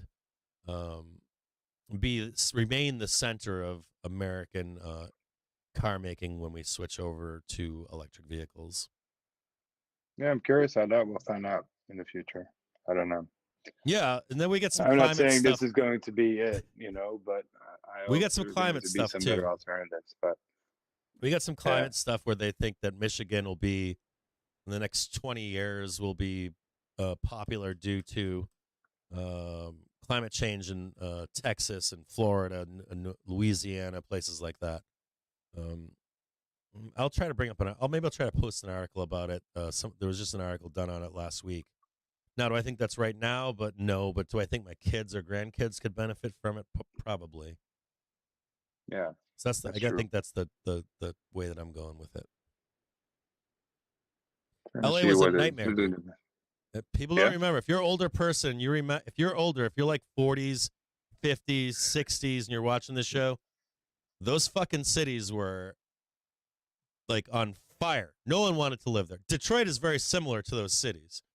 If like you know how you like you see people today like, well, I want my like you're like, hey boomer, I want to be able to afford a house.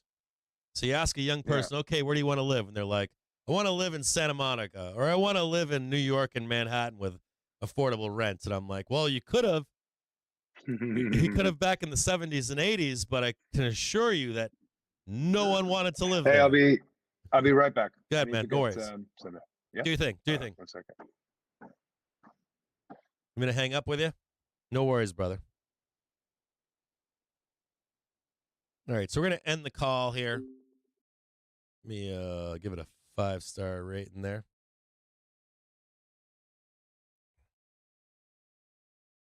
We're watching Price Park down here on the hourly and daily trigger.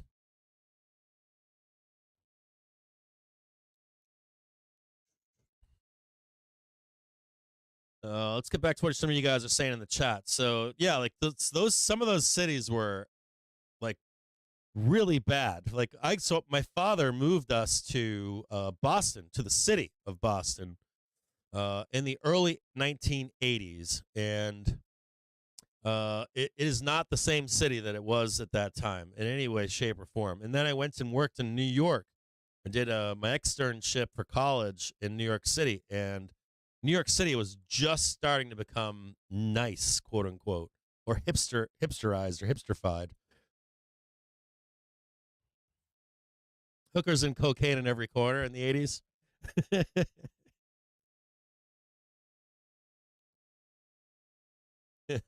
I'm long here, by the way, calls, if you want to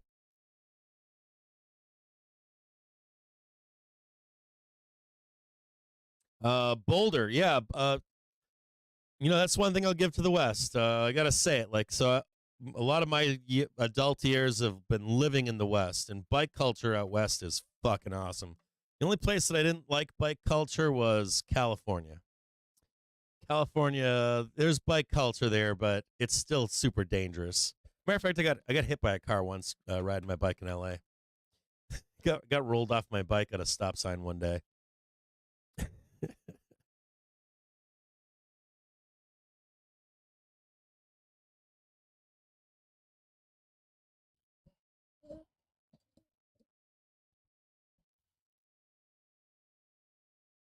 I don't know who the Catholic lady is. I'm not from Detroit. I'm kind of a sycophant here in Detroit. I'm liked and then I'm not liked on this. It's like, it's fucked up. So last night I was reading I was reading I was reading a story in Our Conservative on Reddit, and people were just making blanket statements about Dearborn, Michigan, and I was like, yeah, some of that's right, but a lot of what you're saying is not right. Like people in person and stuff is how do you know somebody in person is completely different than what your real experiences are with them. So right here, this is gonna kind of be this kind of like my. Let's take a look at this really quick. It's 2:29, 2:30 in the afternoon. Let's go to the Weeble chart really quick. So right here, I ended up buying this up here. I think I bought this one right here. Got sold down. Bought a little bit here. Bought a bunch more right here. And this is kind of it, right? This is kind of like the place. You don't want to be giving this up down here. I'm not personally believing that we're done going up into the end of the week. We'll look at that right now, though, and see if this is a place to buy. Because if we do begin to reject this stuff, if we do begin to reject this stuff down here, we'll likely find a low into the rest of this week, right? So I don't want to see this break down below the hourly trigger. I don't want to see the price break down below the daily trigger. I want to see price continue up into the end of the week. So I don't want, if we do begin to see this breakdown down here, begin to see this kind of stuff down here, this kind of nonsense, I'll start getting bearish. Anything below that hourly and daily trigger. And man, I'll tell you what, it's right down here. You see that? I want to show you that last gap down here. You see that gap? There's a small gap right here. Small gap right there. And there's a small gap right in here. So two gaps, one right here and a gap lower down there. So I don't know if they're trying to close those out or not. If they do begin to close those out, I'll start getting bearish with you. That up.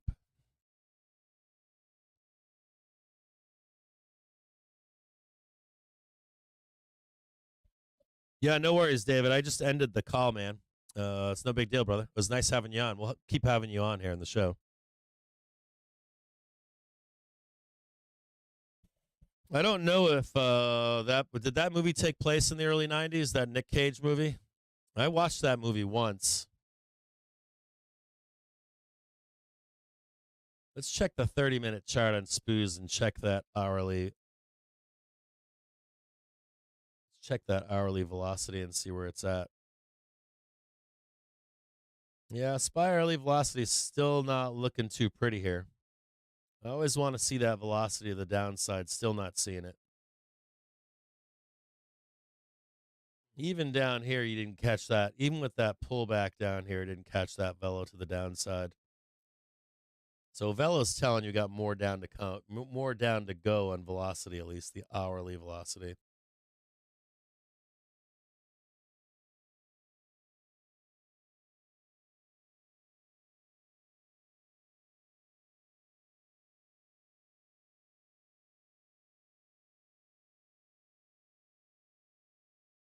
VIX with a little bit of a rollover here. 1 minute or 1 hour chart on HYG shows the dip was bought in the last hour on HYG.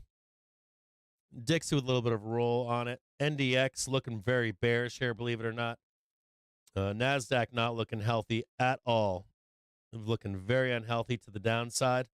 Tesla looking not good, not bad, just neutral. Apple looking pretty fucking bad. They've got their second roll coming up right now. So NASDAQ and Apple looking very sick, even with the roll in VIX right now. Looking pretty sickly on Apple, looking pretty sickly on NDX. HYG, though, showing a different way. They're telling you, no, this looks like bottom. 2:32 in the afternoon. Let's go over and do a weekly outlook here. Give me one quick second here. We also have some earnings coming up. Let's talk about earnings really quick.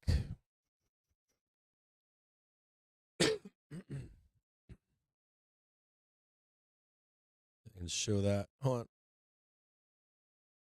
What is going on here? I got some wonkiness going on here. Hold on here. What is going on here? Come on now.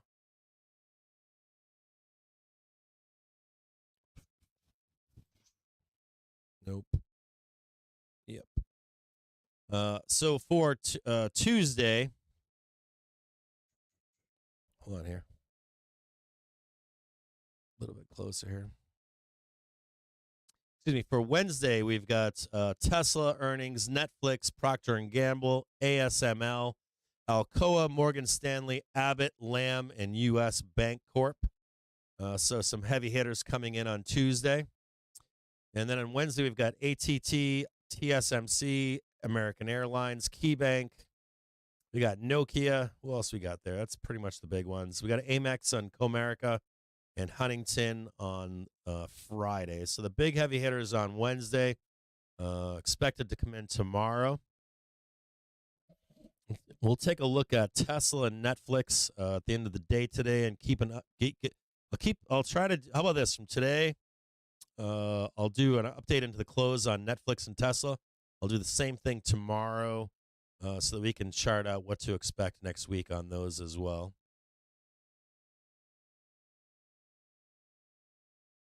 Yeah. Oh, by the way, David, what's your handle on Twitter? David, what's your handle on Twitter so people can follow you, brother?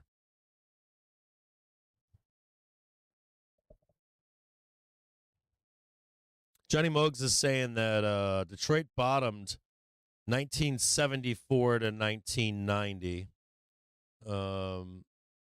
Yeah, I was trying to say that it started to turn around in 2000. Do you disagree with that, Johnny, or do you think it started coming back before 2000 in Detroit or not? Johnny actually knows a lot about Detroit. Yeah, what's your exact handle on Twitter so I can post it for people here? David.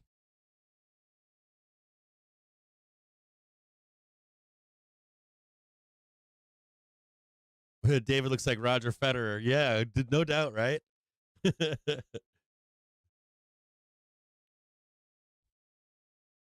me see if I can. All right, all of this. While we wait for David AMS, let's take a look at the week here. All right, so right here.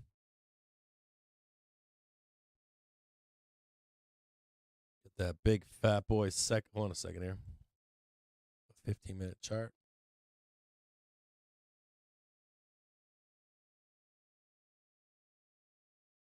Let's extend that up. That's that grind higher, right? That's that expectation that we trade up into Friday and tag that 440. We also have that 451. We have that 445 and that 451. So we've got this one up here, this big gap needs filled, and then this 445 up here too. So not just that 440. My thesis here is that they won't park this exactly at 440 on Friday. They might, but it always seems to me like they'll squeeze up, take that stuff out, and then come back down and park it into that 440 for that Friday.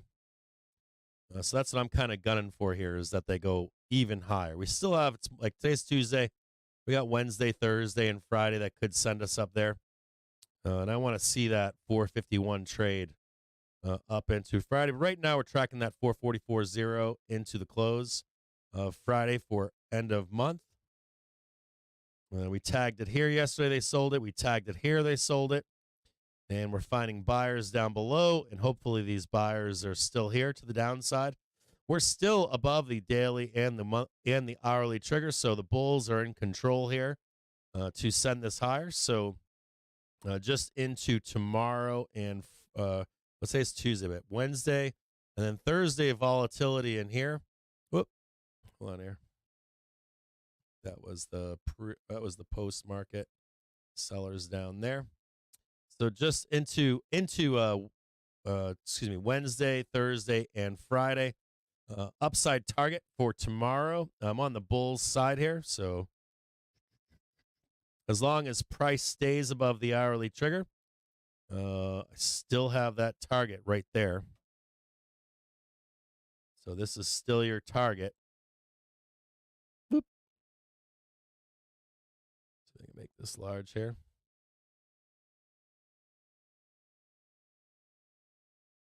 if you want to screenshot this.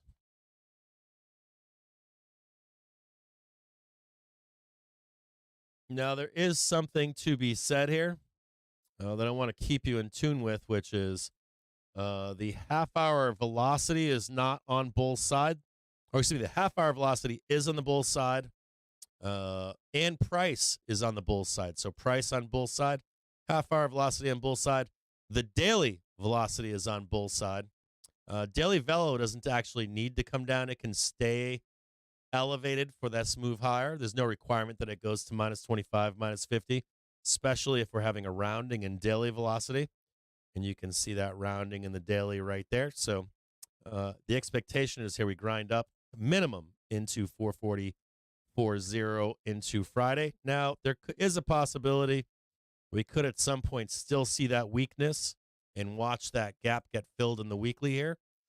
So just be really careful of that gap down there. If you're really looking for like the extreme, hey, this is my chance to catch a low. It is down below. You can see it right here. There's a gap right here, and there's a small gap over here that hasn't been filled yet. Tiny little gap back here on 433.34 or so, somewhere in here. There's a teeny tiny gap. But this gap right here has not been filled. So if you're like, hey, Cap, I want to be more conservative in my dip buy and that kind of stuff, it's probably down there. If not, price is above the daily and the weekly. The expectation is that we push higher. So I got some 0-day calls here. I'm probably going to get some weeklies right now as well. I'm going to add to my position. So I've got 438s for today. They're worthless. They're like pennies. And I'm going to add some in-the-money calls for Friday.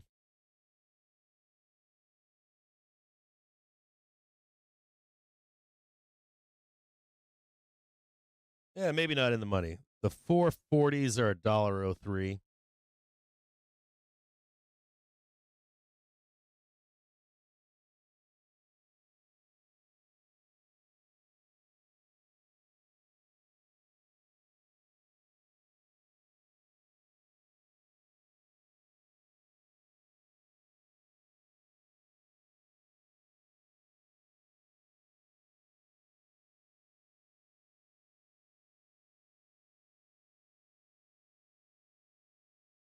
Now I'm long 438 for today, and I've got 440 Cs for Friday, for October 20th.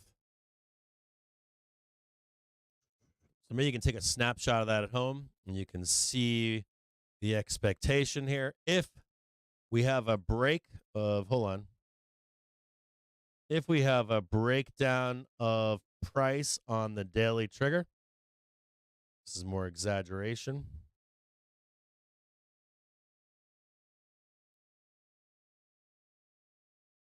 But this is where you buy the dip.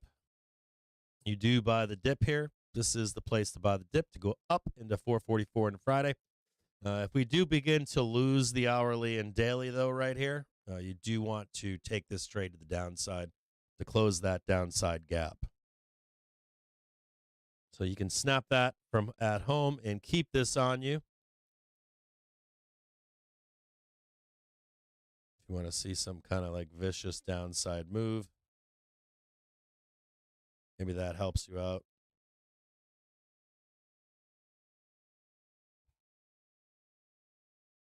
All right, I'm going to get rid of this stuff now. Take a snip at home so you have that. I am bullish here into that 444, however long that takes. If it's tomorrow, if it's today, if it's up here, and I still think you have available the 445 and the 451.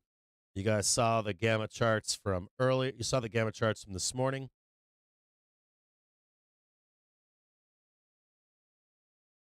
Go back to a 1-minute chart here.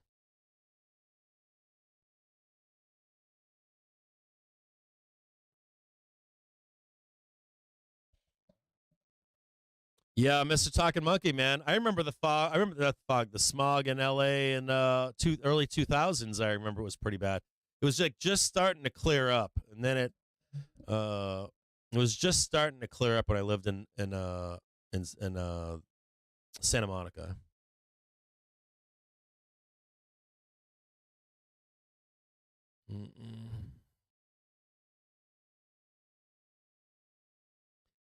Oh, David, looks like you got a fan club. You got people thinking that you're hot, bro.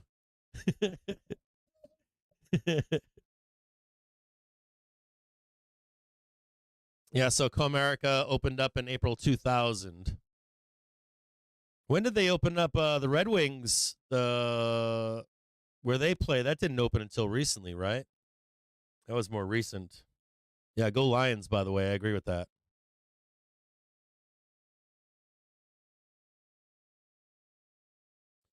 Hillbilly saying we'll have a negative divergence with McClellan oscillators and SPX on daily with any close down here. Yeah, Hillbilly, there is that aspect here, right? I was looking at that. We're an inside day too, aren't we? Are we currently in an inside day right now, brother? And the seasonality chart kind of says that it's do or die here. Like the moment that we die on this, we're going down. Did you guys get to see that earlier? Let me bring up that seasonality chart again.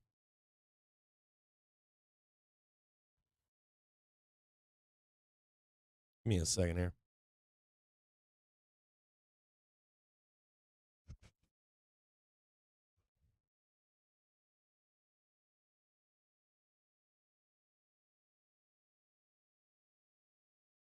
Yeah, this season, if you can see this from home here.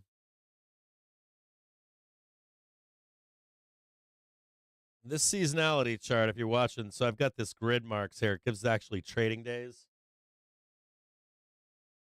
So this one there's one right here. And it kind of peaks out right there. I think that this is Friday here. And you get like after Friday consolidation.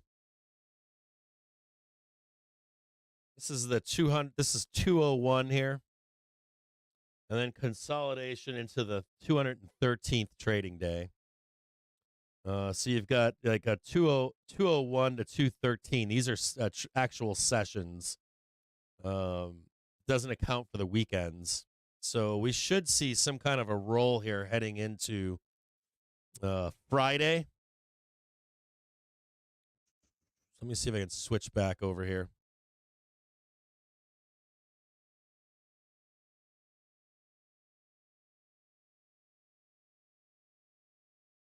See if I can go back on a 15-minute here. So remember these previous lows down here, okay? So seasonally, what they're saying is going to happen is we got, 13 sessions, 1, 2, 3, 4, 5, 6, 7, 8, 9, 10, 11, 12. So you guys can see all that. Seasonality is saying, now, seasonality can be wrong. We know that, right? You don't trust seasonality. It's not guaranteed that we go there. But what it's saying is that we should go up into this 444 or higher, right? You get an extension of some kind. You get that 440 or the 445 or 451, doesn't matter. It's somewhere up in here. And then we trade down into this previous low right here and close these gaps up. And that would be your next dip buy. So that puts us at November 7th. So if we go up here into this monthly OPEX, then we trade down and close this gap and retest this prior low. This would be your holiday rally dip buy. So if you are if you believe in the holiday rally, this would be it for you. Let me see if I can show it to you. So you guys want to snap that? Some kind of move up here, some kind of move down here. And then you'd have your holiday dip buy for December 29th at some point into next some point into like the 7th, about the 7th of did I get that right? The 7th maybe? Into the 7th of 7th or 10th of November.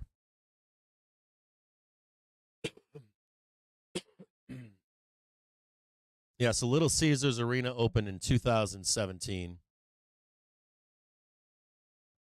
You know, I'm not happy with Little Caesars Arena. I'll be honest with you, I don't like it. I got some tickets. Really good.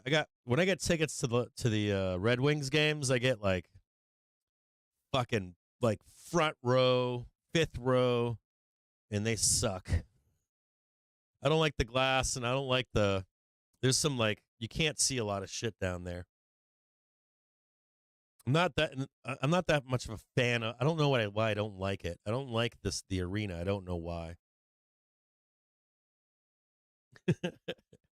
And I like 30 rows back on those seats in there.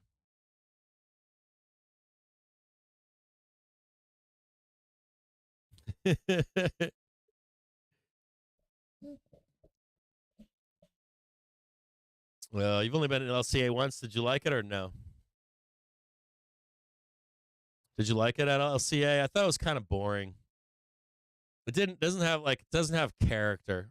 I think that Tiger Stadium retained some of that classic baseball stadium feel to it. Whereas Little Caesars is like all modern.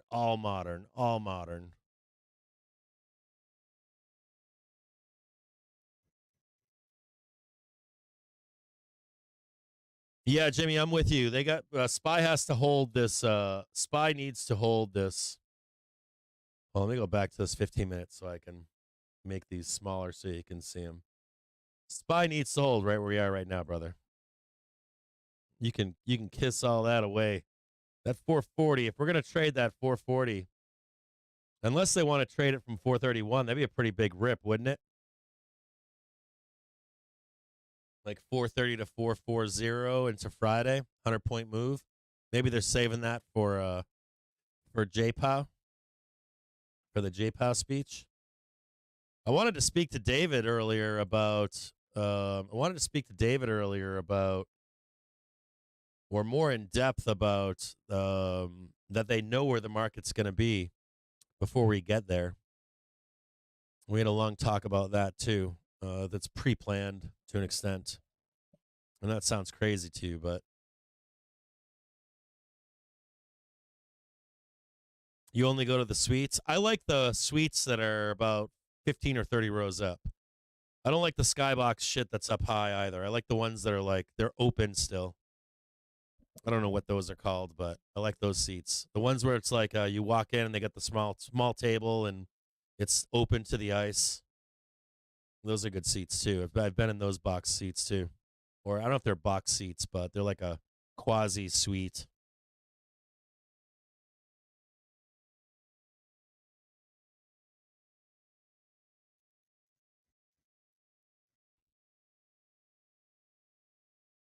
Yeah, it was a long drive home for you. I still like Tiger Stadium. Tiger Stadium I have a blast at. I like the Tiger Stadium, and I like going to I go to Detroit FC football, get soccer games. I like the Big House. I had a blast at the Big House. You really can't get a bad seat at the Big House. They've got a great tailgating. I love University of Michigan football. I like their stadium. I like the tailgating, everything associated with it. I like Ann Arbor.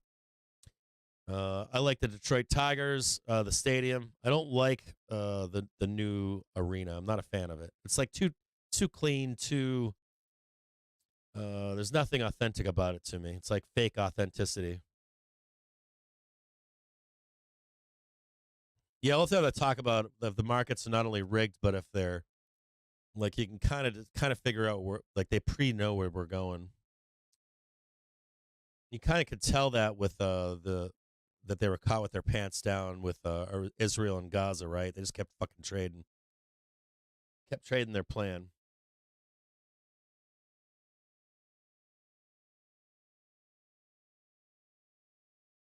You could be wrong, but you don't believe they pull the market before the major data release. Tuesday is everyone likes to say turnaround Tuesday, right? So that you accumulate on Monday for up or down, and then Tuesday turns into the shaking your belief in which way we're actually headed.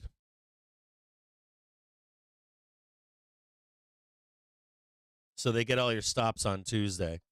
A simplified way of explaining that would be if we're going up or down on Monday, right? So here's Monday. So if we're selling on Monday, if money becomes selling, they'll make you think that we're going up and recovering and then blast you down the rest of the week.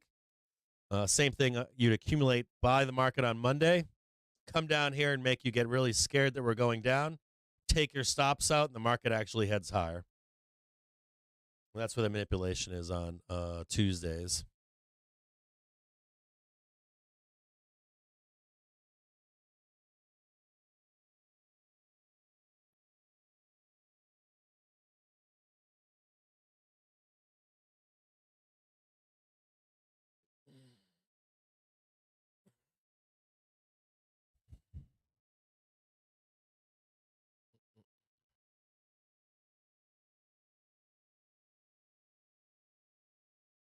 Can I explain the tweet being approached by a hedge fund? Yeah, I was approached by a hedge fund.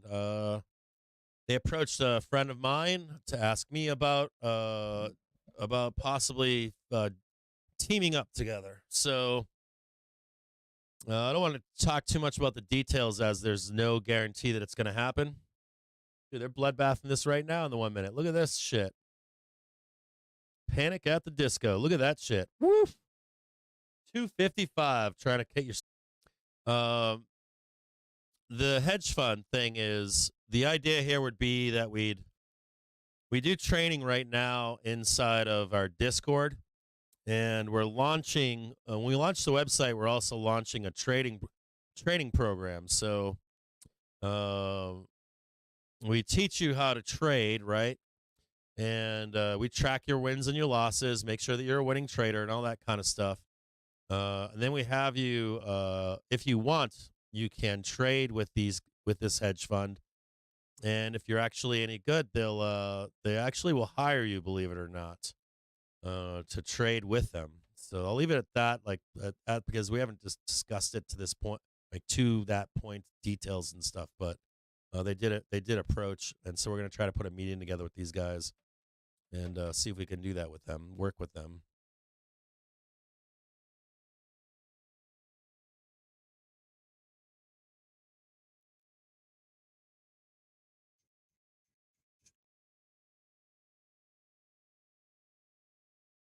Yeah, I'm still long here. I'm long for the weekend. I'm not buying this at all. I'm not buying any of this drama. All this emotion that's going on.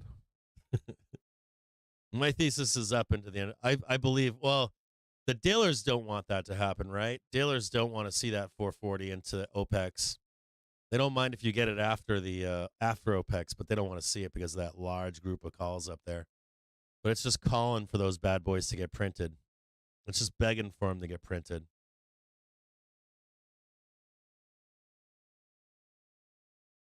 Thanks, Stace. Appreciate the like button. Yeah, there'll be like a wait till you guys see it. It should be pretty cool. So the idea here would be is that you get the tools, you get the training, you get if you get to a certain point where we can show that your accounts. So we have people that we teach right now, and they all have green accounts. Every single one of them. Every single one of them does. So we can get you to be green, right? You can prove that you're green. We do a trade log with you, and you're like, hey, I want to be a professional. We're going to send you to those guys and see what they say, see if they can help you out. And then you can trade some other cool stuff too. You can trade their money, so you're not trading your own money, you're not blowing your accounts up, all that kind of stuff.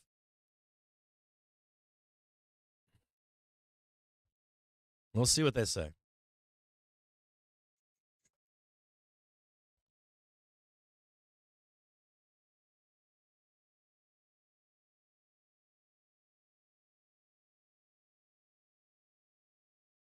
Yeah, I think anybody can. The one fascinating thing too is I was talking to the intermediary on Friday, and you wouldn't be surprised as how many people can't do it. It's like only 1 out of every 100 people. It's not that many people that can do it. Getting a reversal here right now on the daily pivot. Parked on the daily trigger right now. Don't want to see that break underneath that daily trigger.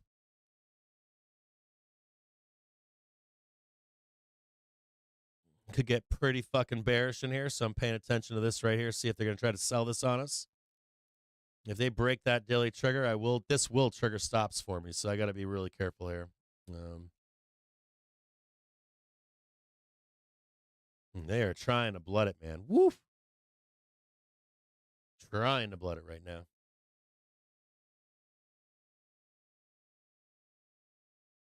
Give me one quick second. I got to take I got some missed phone calls here. Give me one quick second.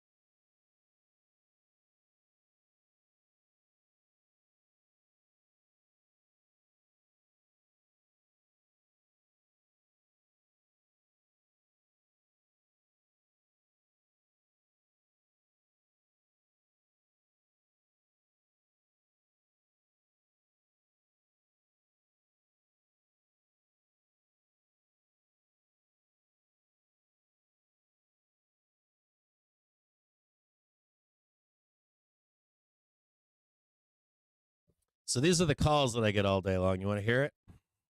Let me show you guys what I get all day long. It's these stupid fucking phone calls right here.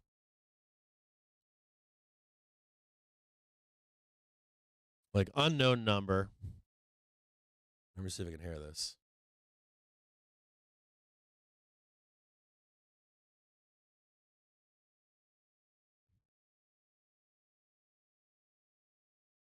No, it's not answering. Hold on, let me see. Hello?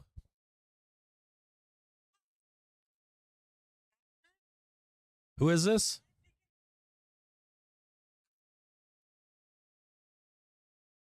Yes?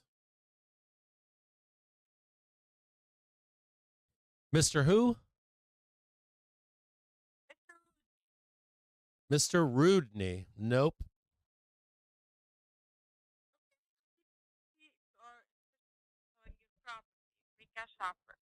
Okay, so hold on a second here. Hold on.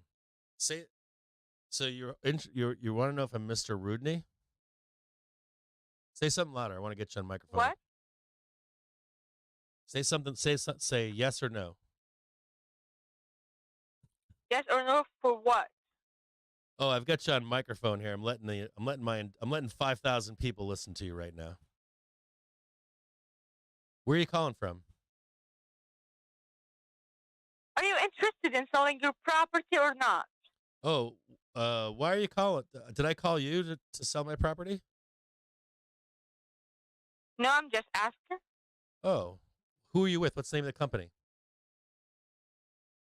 Local home buyer. It's Home Buyer Inc. Homebuyer Inc. Yeah. Do you want to sell your house to me? No, I'm not interested. Why Okay, not? bye-bye. All right, bye-bye.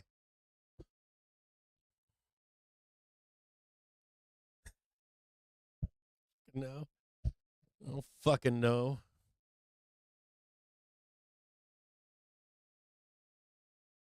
Have a rejection right now. We were sitting on hourly trigger, now underneath the half-hour trigger and on the daily trigger here. Underneath the hourly trigger, this is looking pretty fucking bearish here. And hourly velocity is maxed out right now, so I'm kind of scared here.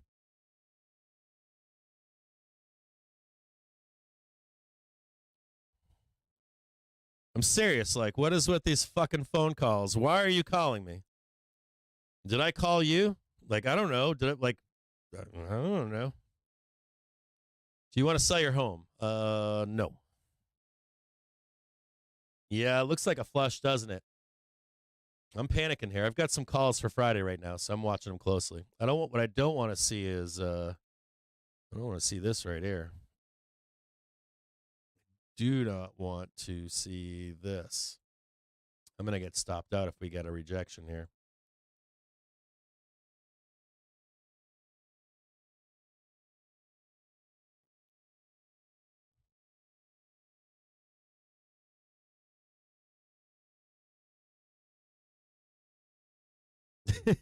I know.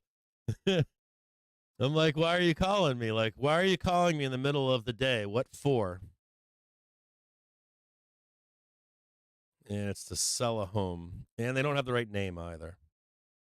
So maybe they'll put me on the do not call list.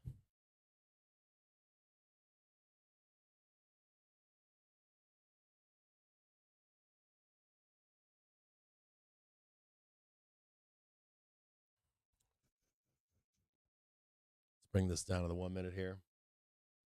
HYG still looking like dog shit right now. VIX still looking pretty fucking bullish here. VIX looks like it wants to go up and trade higher. So I'm sitting here watching. I bought some fucking calls down here, and I'm still sitting on them for Friday. I've got some dead calls for the end of the day right now here. I'm kind of sweating bullets. It's Tuesday. Talk about manipulation Tuesdays, right? They get you all bared up or bulled up. And they reverse the rest of the week to the upside or downside. Apple looking very bearish right now. Dixie looking very bullish right now. So not looking good, right? Matter of fact, NDX has a double on a 5-minute chart. NDX has a double bear cross to the downside. That never looks good as well, right? So NASDAQ looking extremely bearish. Apple looking extremely bearish. VIX ripping off to new highs right now. VIX trading $18.31. HYG been bleeding out for 1, 2, 3, 4 sessions. HYG, even with market going higher the last 2 sessions, HYG telling you do not trust the stock market to look for the downside on SPX. So we do have a large divergence in HYG and SPX, even in price right now. So be very careful if you are a bull here for a bloodbath into this close. We do have some downside targets for some gaps to fill.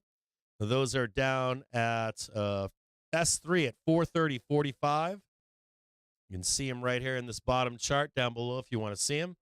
You can see this gap that is yet to be filled down here. Still unfilled. So I'm kind of panicking, looking to see if they're going to actually bloodbath this down to the downside and so can clear up all that gappage down below. So we'll see how that goes. Slide that over so you can see the actual bars.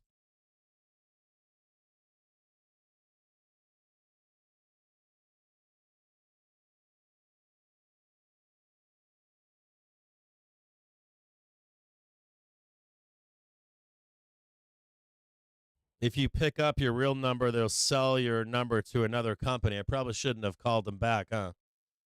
I'm assuming it's all set up like that too, right? That you're set, like it's set up for like, I'm going to assume that someone really smart wrote those calls, robocalls or whatever they are, and they have like layers of stupidity, right? If they don't answer, they're not stupid. If they do answer, they're stupid. If they really want to know more information, they're really fucking stupid. And then you start to close them, right? Because they pass the security clearance for stupidity. Turn on the bull music, flush, cold calling is tough. That was the worst I've ever heard. Yeah, cold calling is tough. It's a fucking scrouge, though, isn't it? It's a fucking scrouge.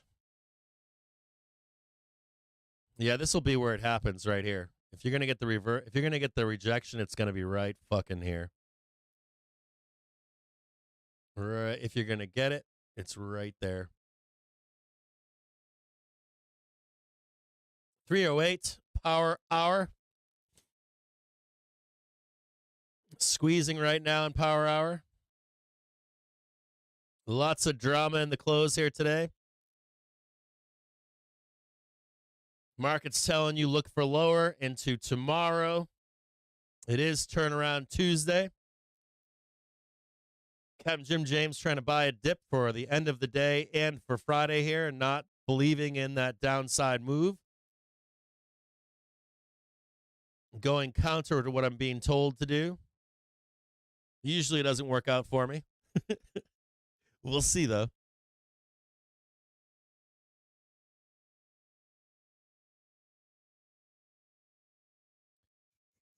You mean to chart USB for you, Matt? Matty, you want me to charge USB for you? What do you mean to do, man?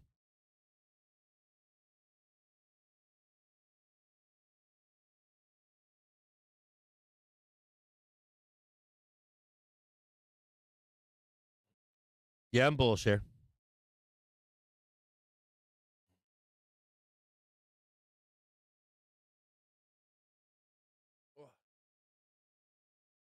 Ow, my neck, dude. I don't know about this fucking chair. I think I'm going to return this fucking chair. I'll ask my wife if she likes it.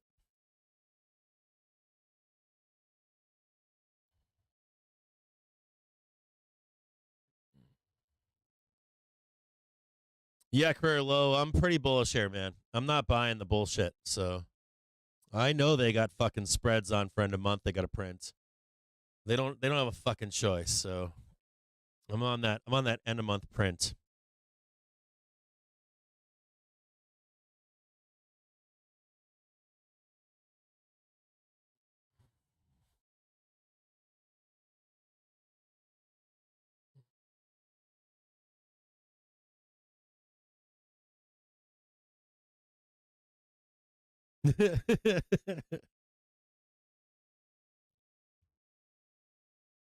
You know, Big Balls, what I would say to you, he tried to get into it, but I think was a couple things here. First of all, we have to do segments on each one of these concepts and then package them all together for you guys to digest. But the idea here would be to go on SPX or ES, the 24-hour options for ES, and start marking those the closing number on SPX or ES and the opening number on ES, and start tracking them week in, week out, and see what you can extrapolate from that.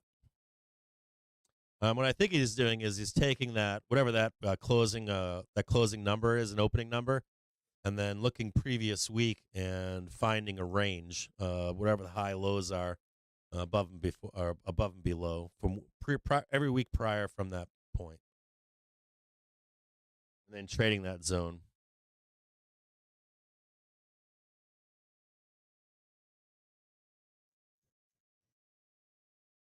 $11 minutes left here.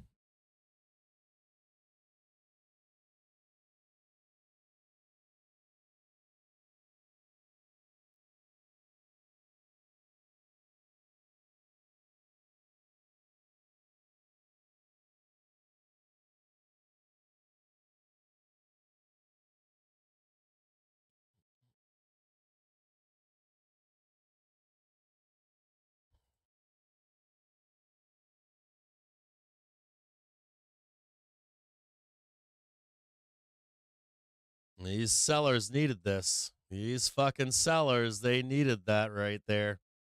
They needed that rejection on the hourly trigger down here. Didn't get it so far. Not looking good for the bears here, for the sellers. Seller panic into the close here. Definitely seller panic here, guaranteed. Get out of the way if you're a seller. I'm going to buy some more calls here. Hold on. More zero dates.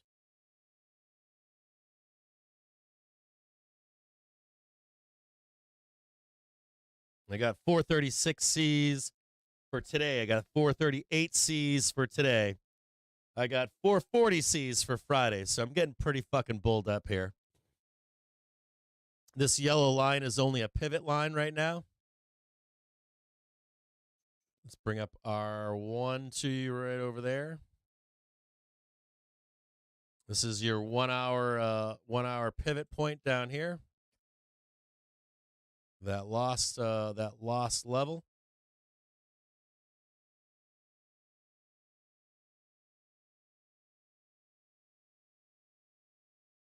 I'm calling him out here.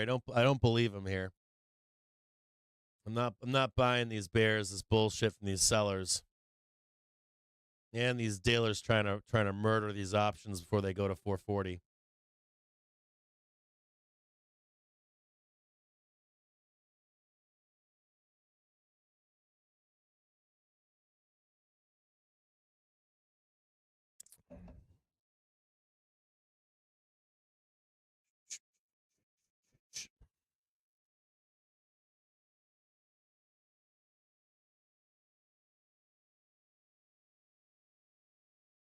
Yeah, I'm bullish here. I'm fucking bullish. I'm bullish more. You know, my bullishness comes more from the spreads that are out there for the banks. That has nothing to do with market dynamics or nothing like that. It's just they've got a shit ton of calls that you need to print. So they usually, like, not usually, but if you have a complex spread in the market, they'll like print those fucking calls like last 15 minutes of Friday. Like swoop right up into it, swoop right down into it. And so that's what I'm trading here.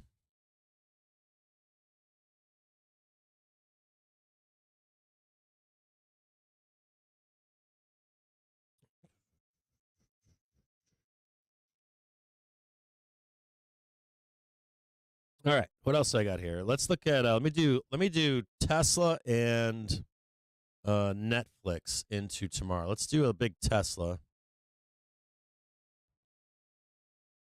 Give me one quick second right now.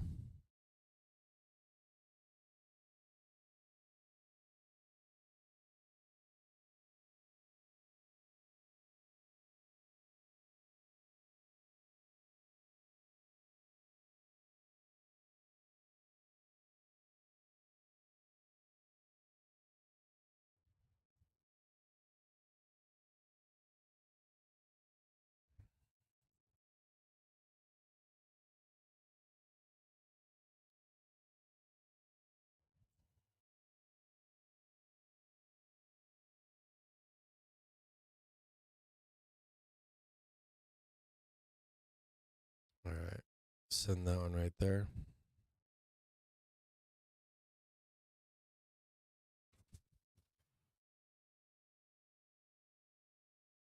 Give me one quick second here, guys.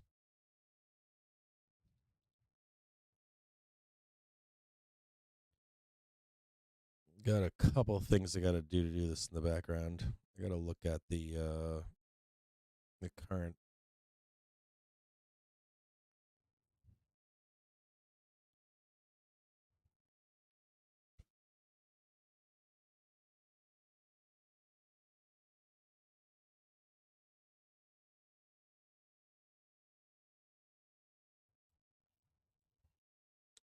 Where's Netflix? NFLX. NFLX. No, I'm looking for their ER shit. Earnings. Expected move minus or plus 7.1%. Let's take a look at where's the trigger screen? Okay, right there. NFLX, we charted this out on Friday.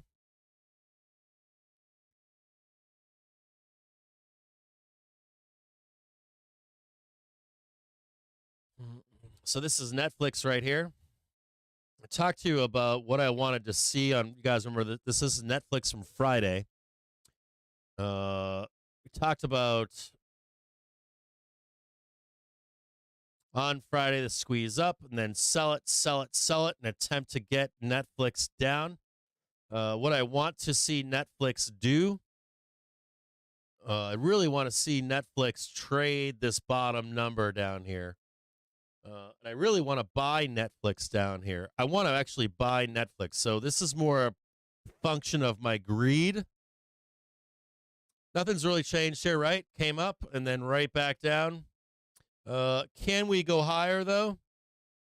It can. Can Netflix go higher from here in end of week into Wednesday? Can they ramp up into Wednesday or not? Sure.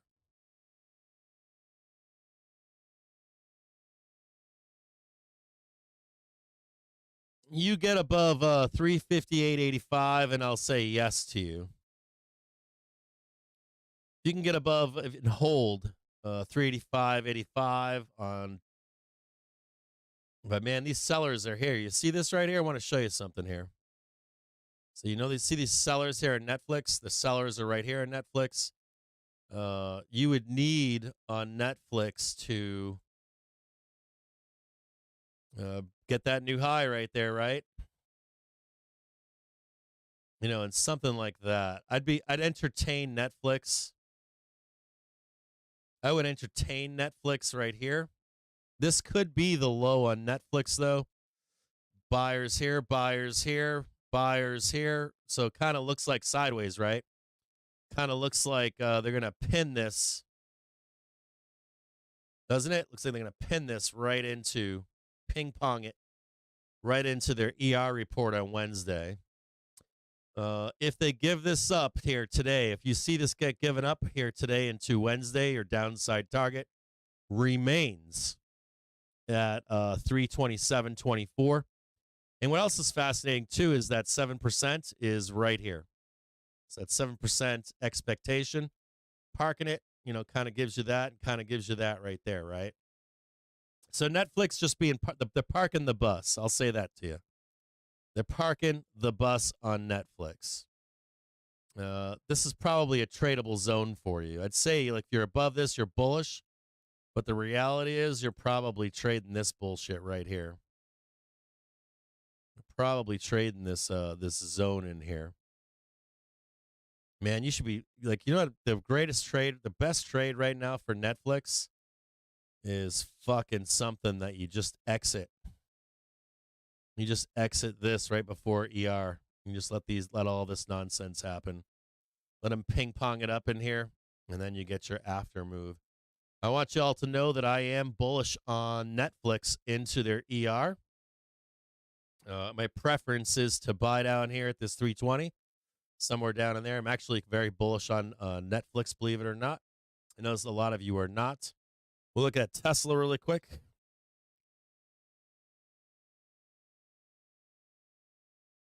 Just kind of bouncing around, right? Bouncing. They're parking the fucking bus on this one too, aren't they? Didn't get any of this. No break above. Sold down, right? No break above here either. That got sold, so that becomes null and void. And right now they just keep pinning it, right? So no action on Tesla. Comes down, comes back up. Sold no, told no, right? Told yes. So you've got demand down here. You've got sellers parking their ass right here, trying to park the bus on Tesla. We do know something from Tesla, though, and that is that it tends to follow its trend. So Tesla, I'm a little less bullish on. I think even if they do get their squeeze, this is all beautiful right here, by the way, for a nice squeeze higher. So Tesla, I kind of like it to 262, 263. But even saying that, on their ER date, I'm going to be serious with you. I'm going to tell you what I'm looking for in there. I'm going to show you what I'm looking for. On their earnings date on Wednesday, what I would like to see, what I'm hoping for is you get that one right there into earnings, and then you get, I don't care if it even goes up there. I don't even care. I'm hoping for that by Friday or Monday of next week. This is what I want to buy is down here. I want to buy that shit. So however long it takes us to get down there to that 238. I'm actually getting a little bit more bullish here on Tesla, but this is all good structurally. This all looks good. But I still want to be buying Tesla down here. I want to buy Tesla at 236. But Tesla looks bullish here. I'm not going to lie to you. This looks bullish. This is looking good. Tesla's looking sexy. It's looking sexy. The only thing I can say about this is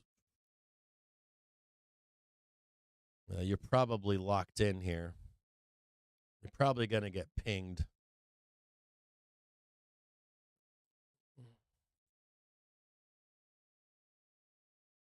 Something like that on a Wednesday. Then you get your decision.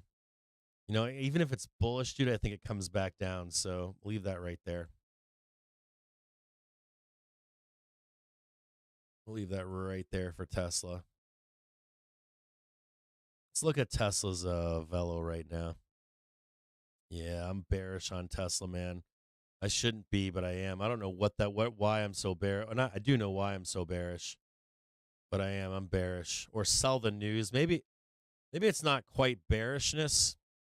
You know what it is? It's that same fucking thing with the banks. It's that thing where it's like, even if they're how about this? Let me rephrase what I wanted to say about Tesla.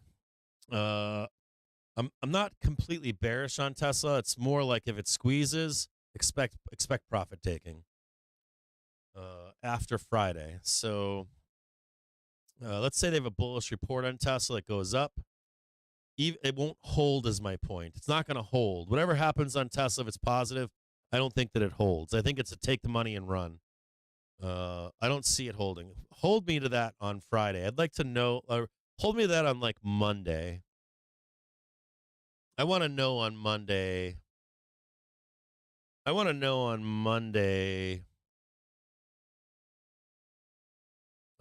Monday if so if Tesla's a good report, right? My thesis here is that it does not hold into Monday, that it would be sold into. Let me know if you agree or disagree with that, and we'll revisit it. Matter of fact, I've got a bunch of revisits on. I wrote back. Let's look back at some of the picks I had last week for banks. I wrote a bunch of picks. Let me take a look at some of them and see what I said. So I said I was bullish on UNH and sell the news. Let's see here. So you ready? Here's UNH. I said I'm bullish on UNH and sell the news. What else did I say? PNC, I was bearish. So let's take a look at some of my picks here. I was bearish on PNC. Yeah, they did okay. UNH, their ER was when? Not showing on this one, but it looked like sell the news on that one. Wells Fargo, I was bullish on.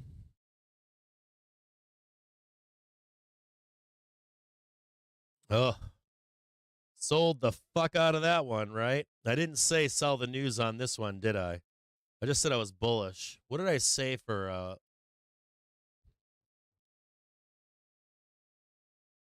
let's look at Wells Fargo. I think I charted this one out. Did I chart this one out? Maybe I didn't. I thought I charted Wells Fargo out. But they sold up, and they sold their monthly like it was nobody's business. And they're making another attack for the upside right now.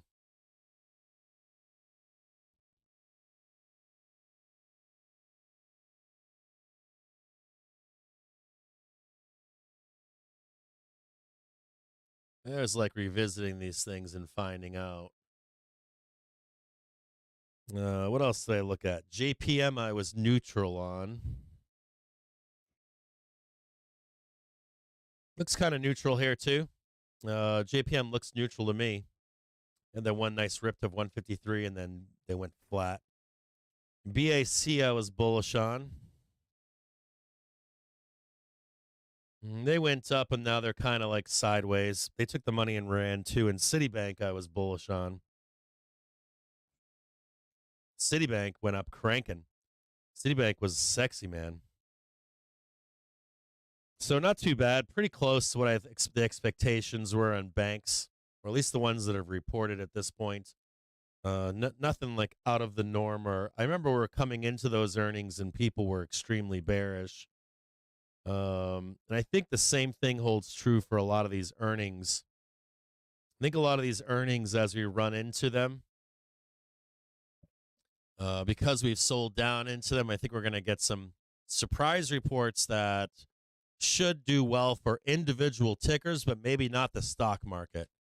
So like where the indexes don't react to this stuff. And then the other aspect we talked about last week on Friday was sell the news on any of these good reports. So what you end up doing is like you get two separate markets. You get the indexes trading where they're trading, and then you get individual tickers. If we're selling down into their ERs, that those tickers should explode to the upside, but you take the money and run off them.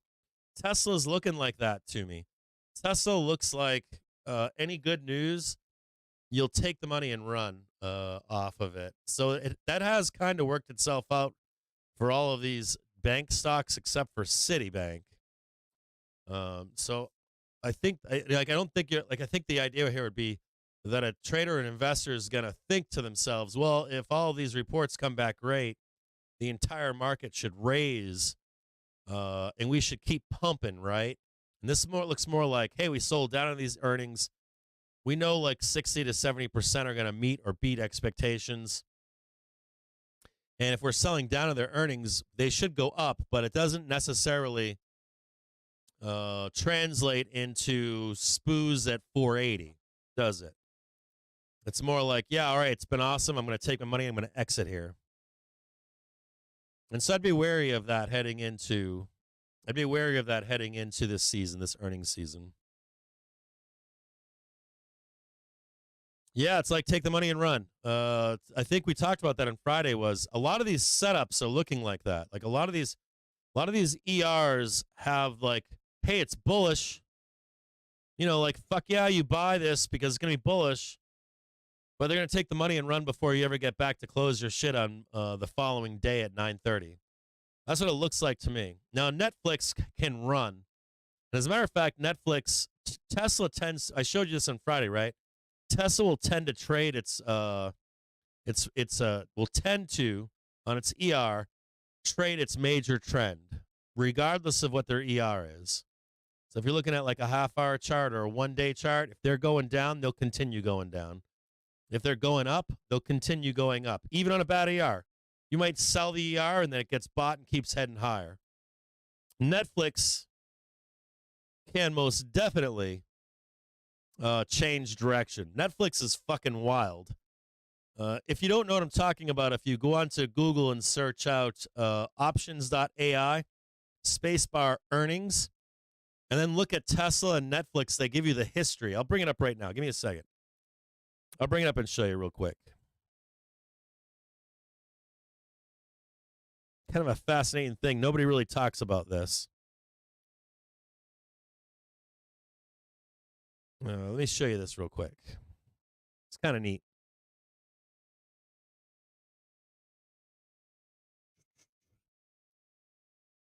Hold on here.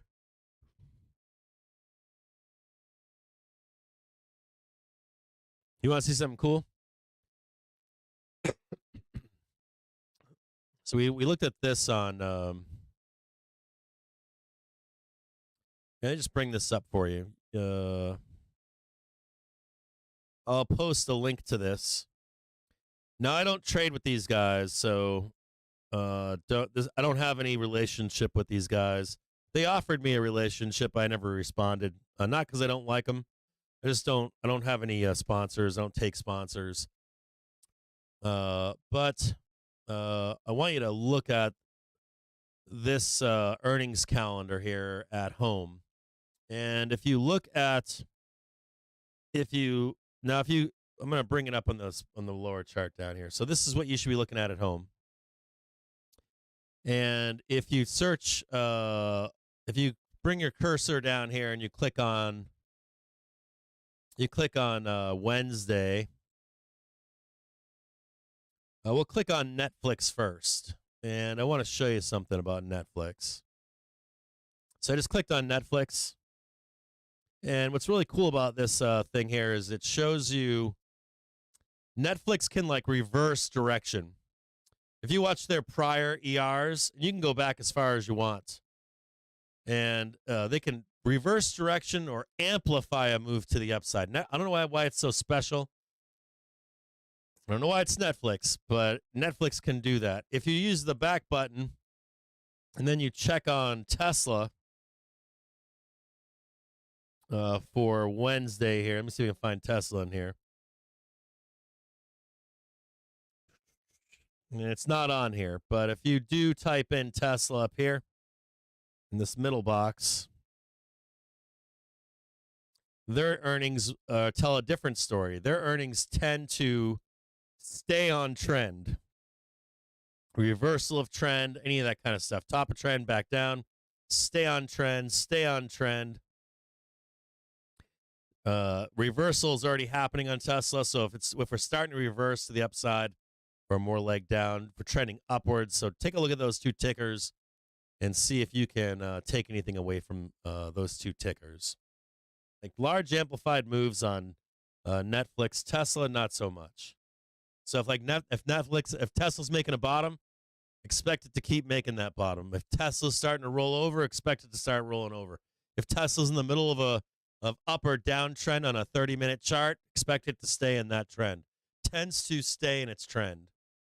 Netflix, on the other hand, fucking crazy moves.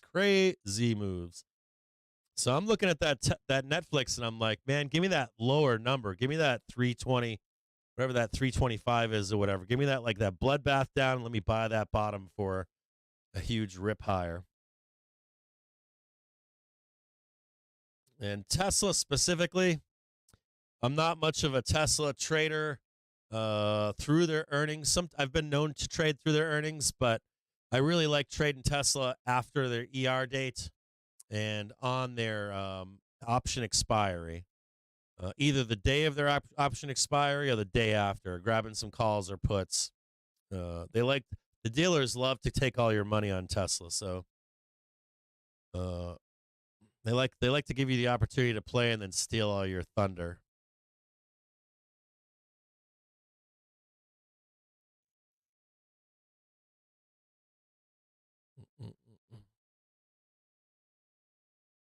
No, I think Tesla trades on 1 hour daily velocity. When daily velocity on Tesla is in the dumpster, it's time to go on it. It trades daily velocity like nobody's business.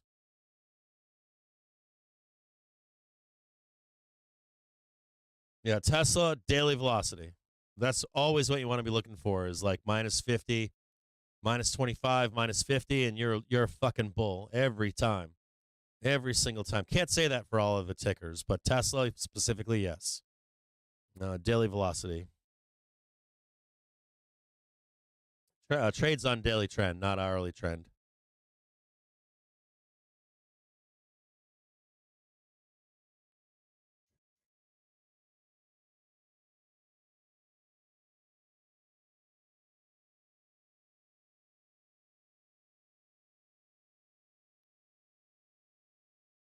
Let me look at AA for you real quick. Take a look at AA for you. Hold on. I know you guys like yourself some Alcoa.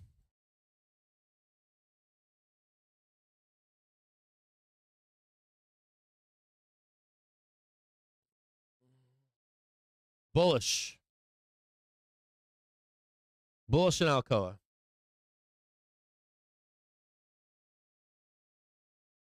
I'm bullish on Alcoa. Should have bought that dip earlier today.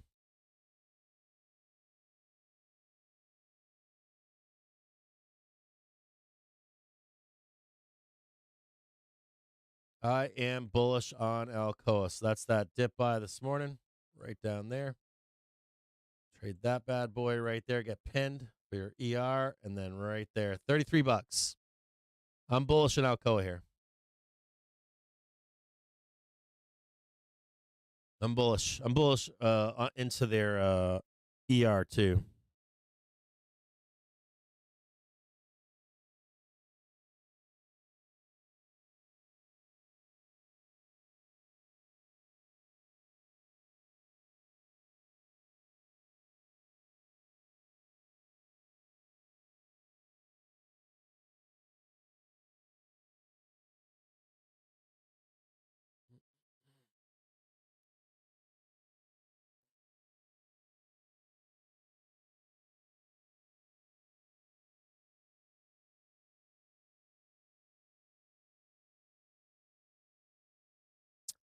Yeah, I remember that too with Alcoa.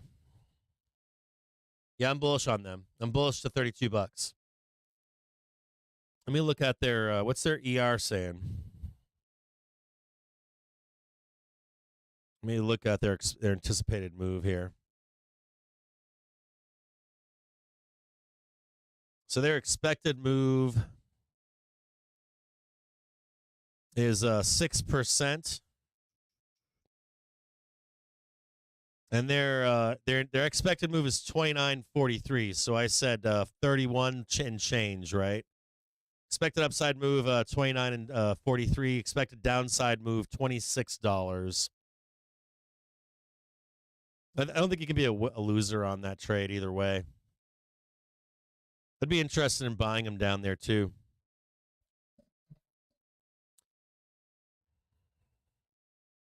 You know, I'm looking at Alcoa, their ERs. It's always sell the news, sell the news, sell the news.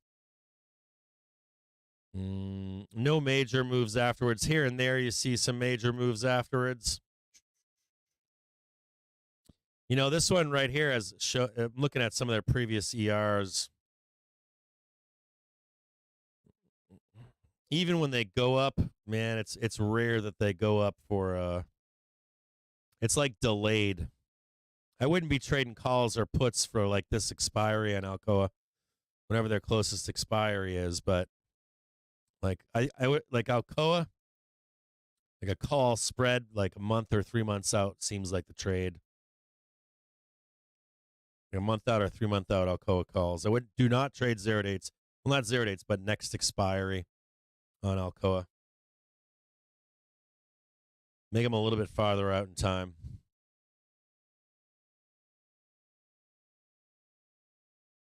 Yeah, I like it. I just I'm looking at it and I'm like, man, they like to wait on that shit, right? Like a delayed move seems common on Alcoa.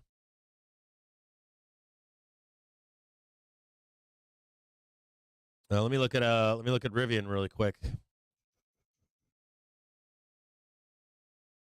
How's my man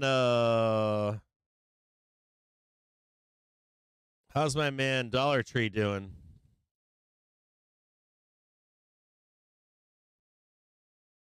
Oh yeah, Dollar Tree. Oh yeah. So Dollar Tree just tagged first resistance at 115.74. So they just tagged it just now. We're going to quickly look at DLTR. So we started out with DLTR as the pick for the day. And we're going to take a look at it right now on a 30-minute trigger.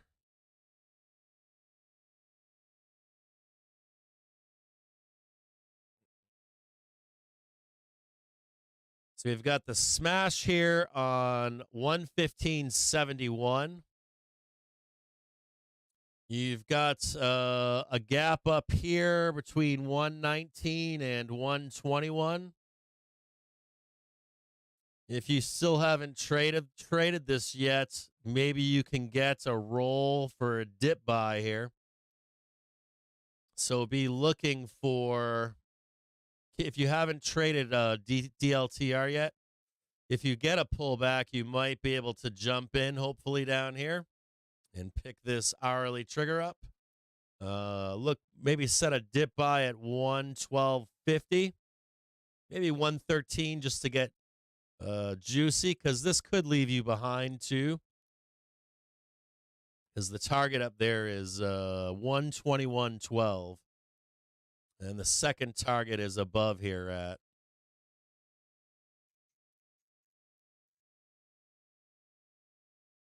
that's your second target right there, 130.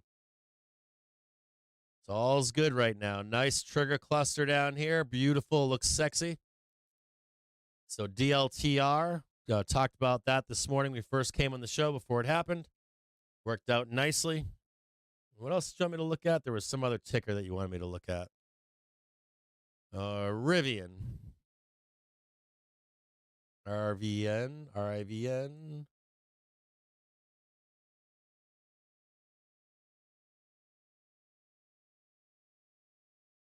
Bullish here on Rivian, but you have a huge trap. Bullish here in Rivian. Daily saying yes, bullish, but the hourly's a little long in the tooth, so you really don't have like a bullish trade. Let me show you this right here.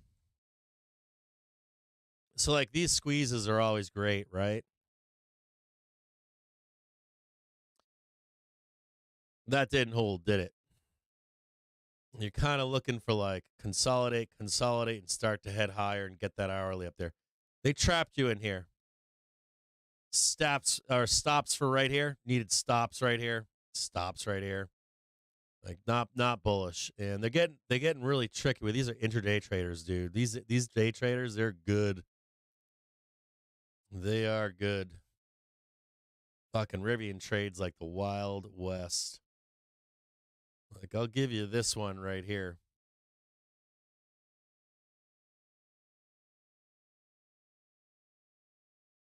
That's it. That's all I can give you. $20, 21, squeeze it up. Any squeeze above needs to, if it breaks above here, needs to like consolidate and start heading higher.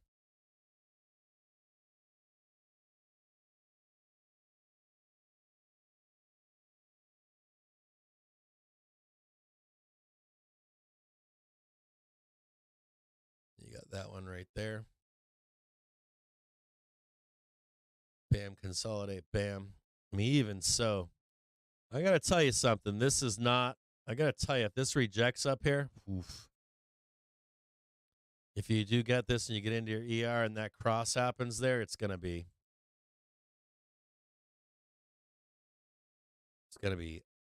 nasty town.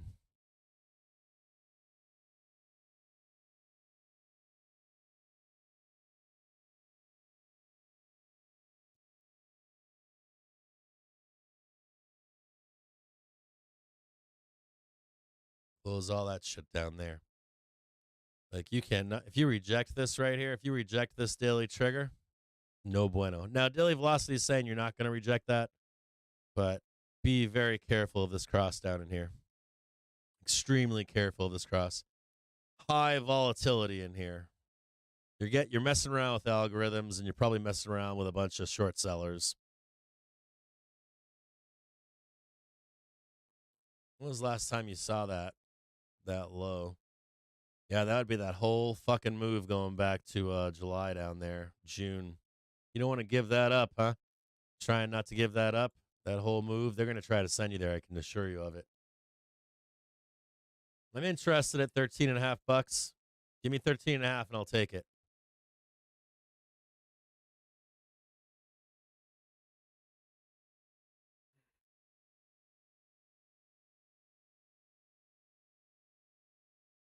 Set an alert at 13.5 if you're feeling kind of cheap on Rivian. Man, like that action on Rivian looks like for day traders. Rivian looks like fucking day trader central. Straight up. Looks like day trader central to me. Does not look like it trades based upon fundamentals in any way, shape, or form. Looks like just a bunch of motherfuckers fucking around. A bunch of funds fucking around trading Rivian.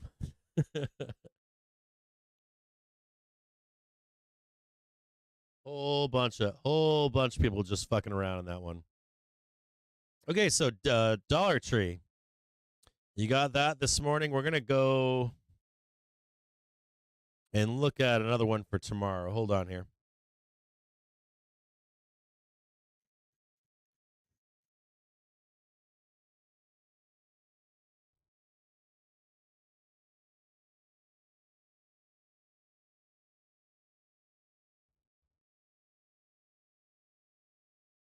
I don't like seeing that.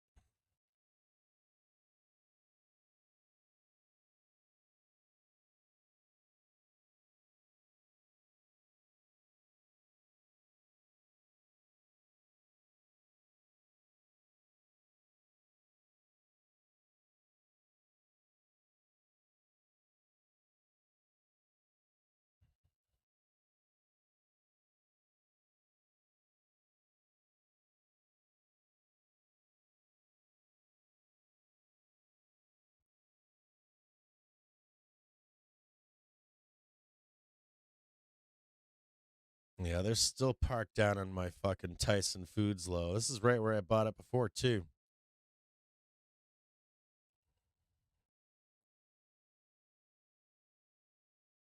I'm looking at some of my DIA shit that I hold right now.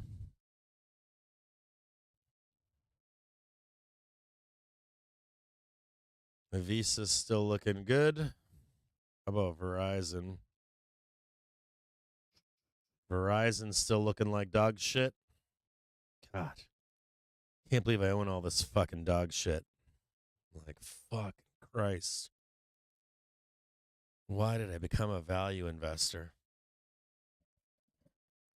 Why the fuck did I become a value investor? It's for my kids.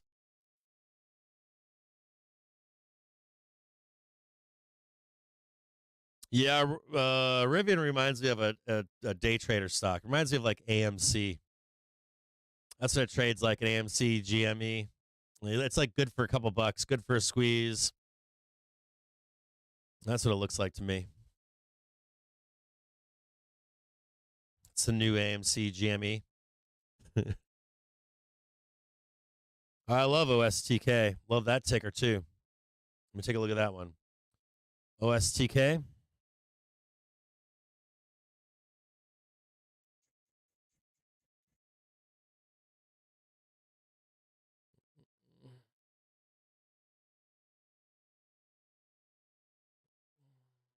Oh, it looks good. It's juicy.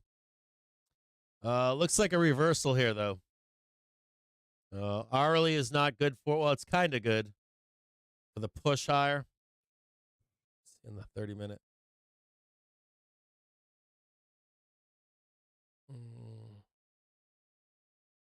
Man, I like it here. I would say stay long and don't get shaken. If you get any kind of like on overstock, right? If you get, I would say stay long unless your price target's at 22.79, and unless you break below that 14.51, I'm bullish here. I like overstock here. And I would place your trade and walk away. Some auto stops below that low. But that's like closing bars. I need to like get the alert and then see the closing bars. Otherwise, long and strong. Trading 22.79, and then you got another target to the upside. 33.47. 22.79 and 33.47. Dude, some of these fucking tickers, dude. Like, what the fuck kind of low are they looking for? Are they saying overstock's going to go to 0? I doubt it, dude. I fucking doubt it. Overstock's good ticker. Nice call out, by the way. I like it to own it.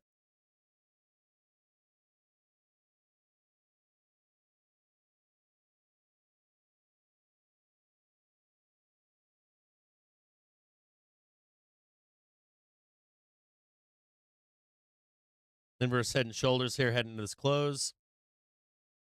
Let me know if you're long or short into this close. I am long into this close. I'm long on 0 dates, and I'm long on Friday calls. Small inverse head and shoulders into this close. Fake out Tuesday setting itself up. Yeah, I bought that crap for my kids, so I'm not going to sell it. I don't care. My biggest fear, I shouldn't say that. My biggest fear in Verizon, well, Visa's doing good. Verizon's doing shit right now. Tyson Foods ain't doing shit. What I don't want to see is a full repricing. Like, I don't want to see those tickers like go to like fucking $5, $6, $7, $8. I'll be fucking pissed. I'll have to buy. And I don't want to get forced into that buy. So these are, and I promised myself I would hold in like 5 years. So I need to shut up and not look at it. I keep it on a separate fucking brokerage too. So it's not like I can just go in and slam the sell button. I have to think about it. Like I have to think about it, talk about it, and then sell. I'm not selling that shit. They can go fuck themselves. It's for my kids.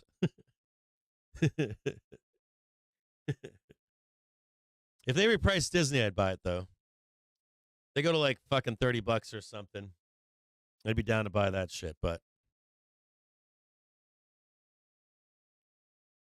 I mean, I'll take it if you go that low. You're not gonna twist my arm in those companies. Like I win no matter what. I just don't like the repricing. I don't like repricings. Like repricings are where you get fucked.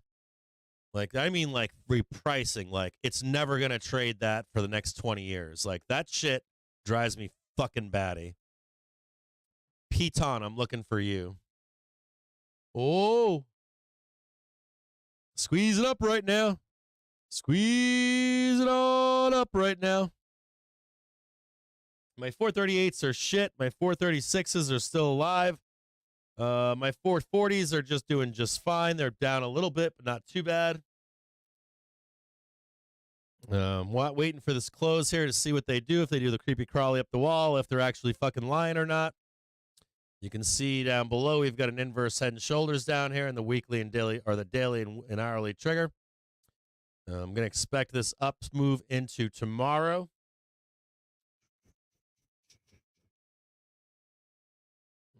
So you guys know that I'm long into the close.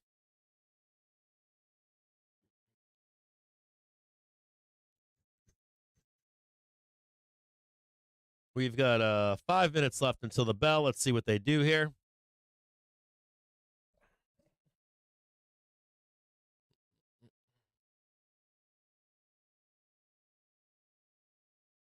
I'm going to get stuck to 415 holding these fucking zero dates.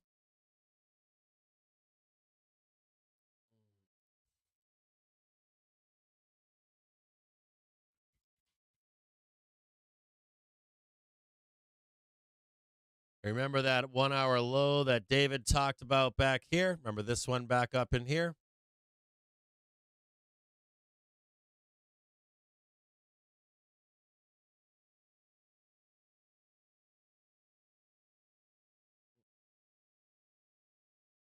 I fucking hate dealers.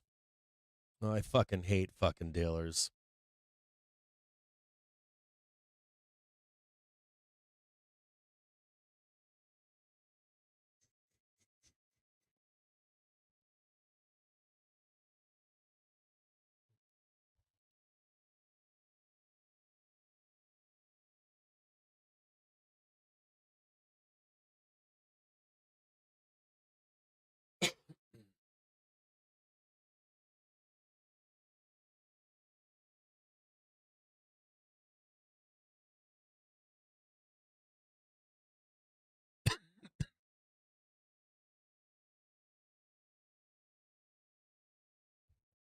Still super dehydrated from yesterday.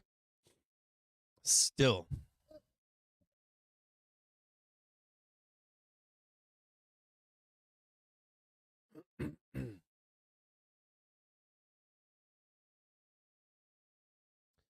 Parking Tesla here into this close. HYG looking like dog shit into this close. Looking like a wounded pig. HYG telling you don't trust this squeeze up into the close right now.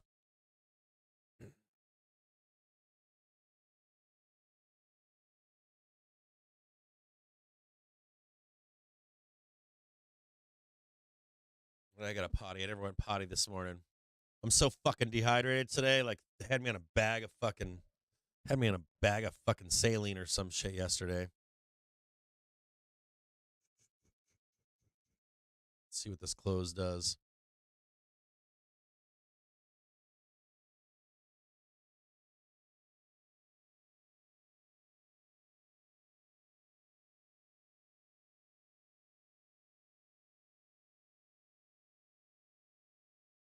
The White House has been discussing the possibility of using military force if Hezbollah joins the war in Gaza and attacks Israel with its huge arsenal of rockets. That came out at 2:21 this afternoon. They're using it again right now. It's Assistant Secretary of Defense Ratner. China steps up cohesive and risky behavior in South China Sea. White House has discussed U.S. military response if Hezbollah attacks Israel. What else we got here? U.S. House Reps failed to elect a speaker on the first ballot again. They gave you guys a fucking closed meeting, and you can't put that shit together. You've got fucking Republicans having an internal conflict right now. Still sitting in 0 to 8. See if I can catch this up into the bell for the 4:15. If they squeeze this up or not. Got Friday calls here as well. Got some dead calls for 4:38. Not a big position in that one. I've only got 30 calls on that one that went to shit. I'm gonna need a win on this one for sure. I want to see if I can take anything off this first 4:36 and get some of that money back from the dead calls on 4:38. Trading 19, trading 20 right now on those calls into the bell right now. 22 right now. I'm green finally. Fuck yeah.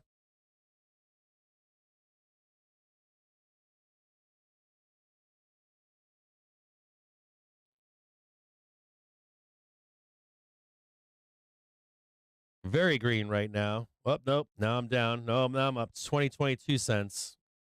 Trading 21, 22 right here. Now trading 23, 24.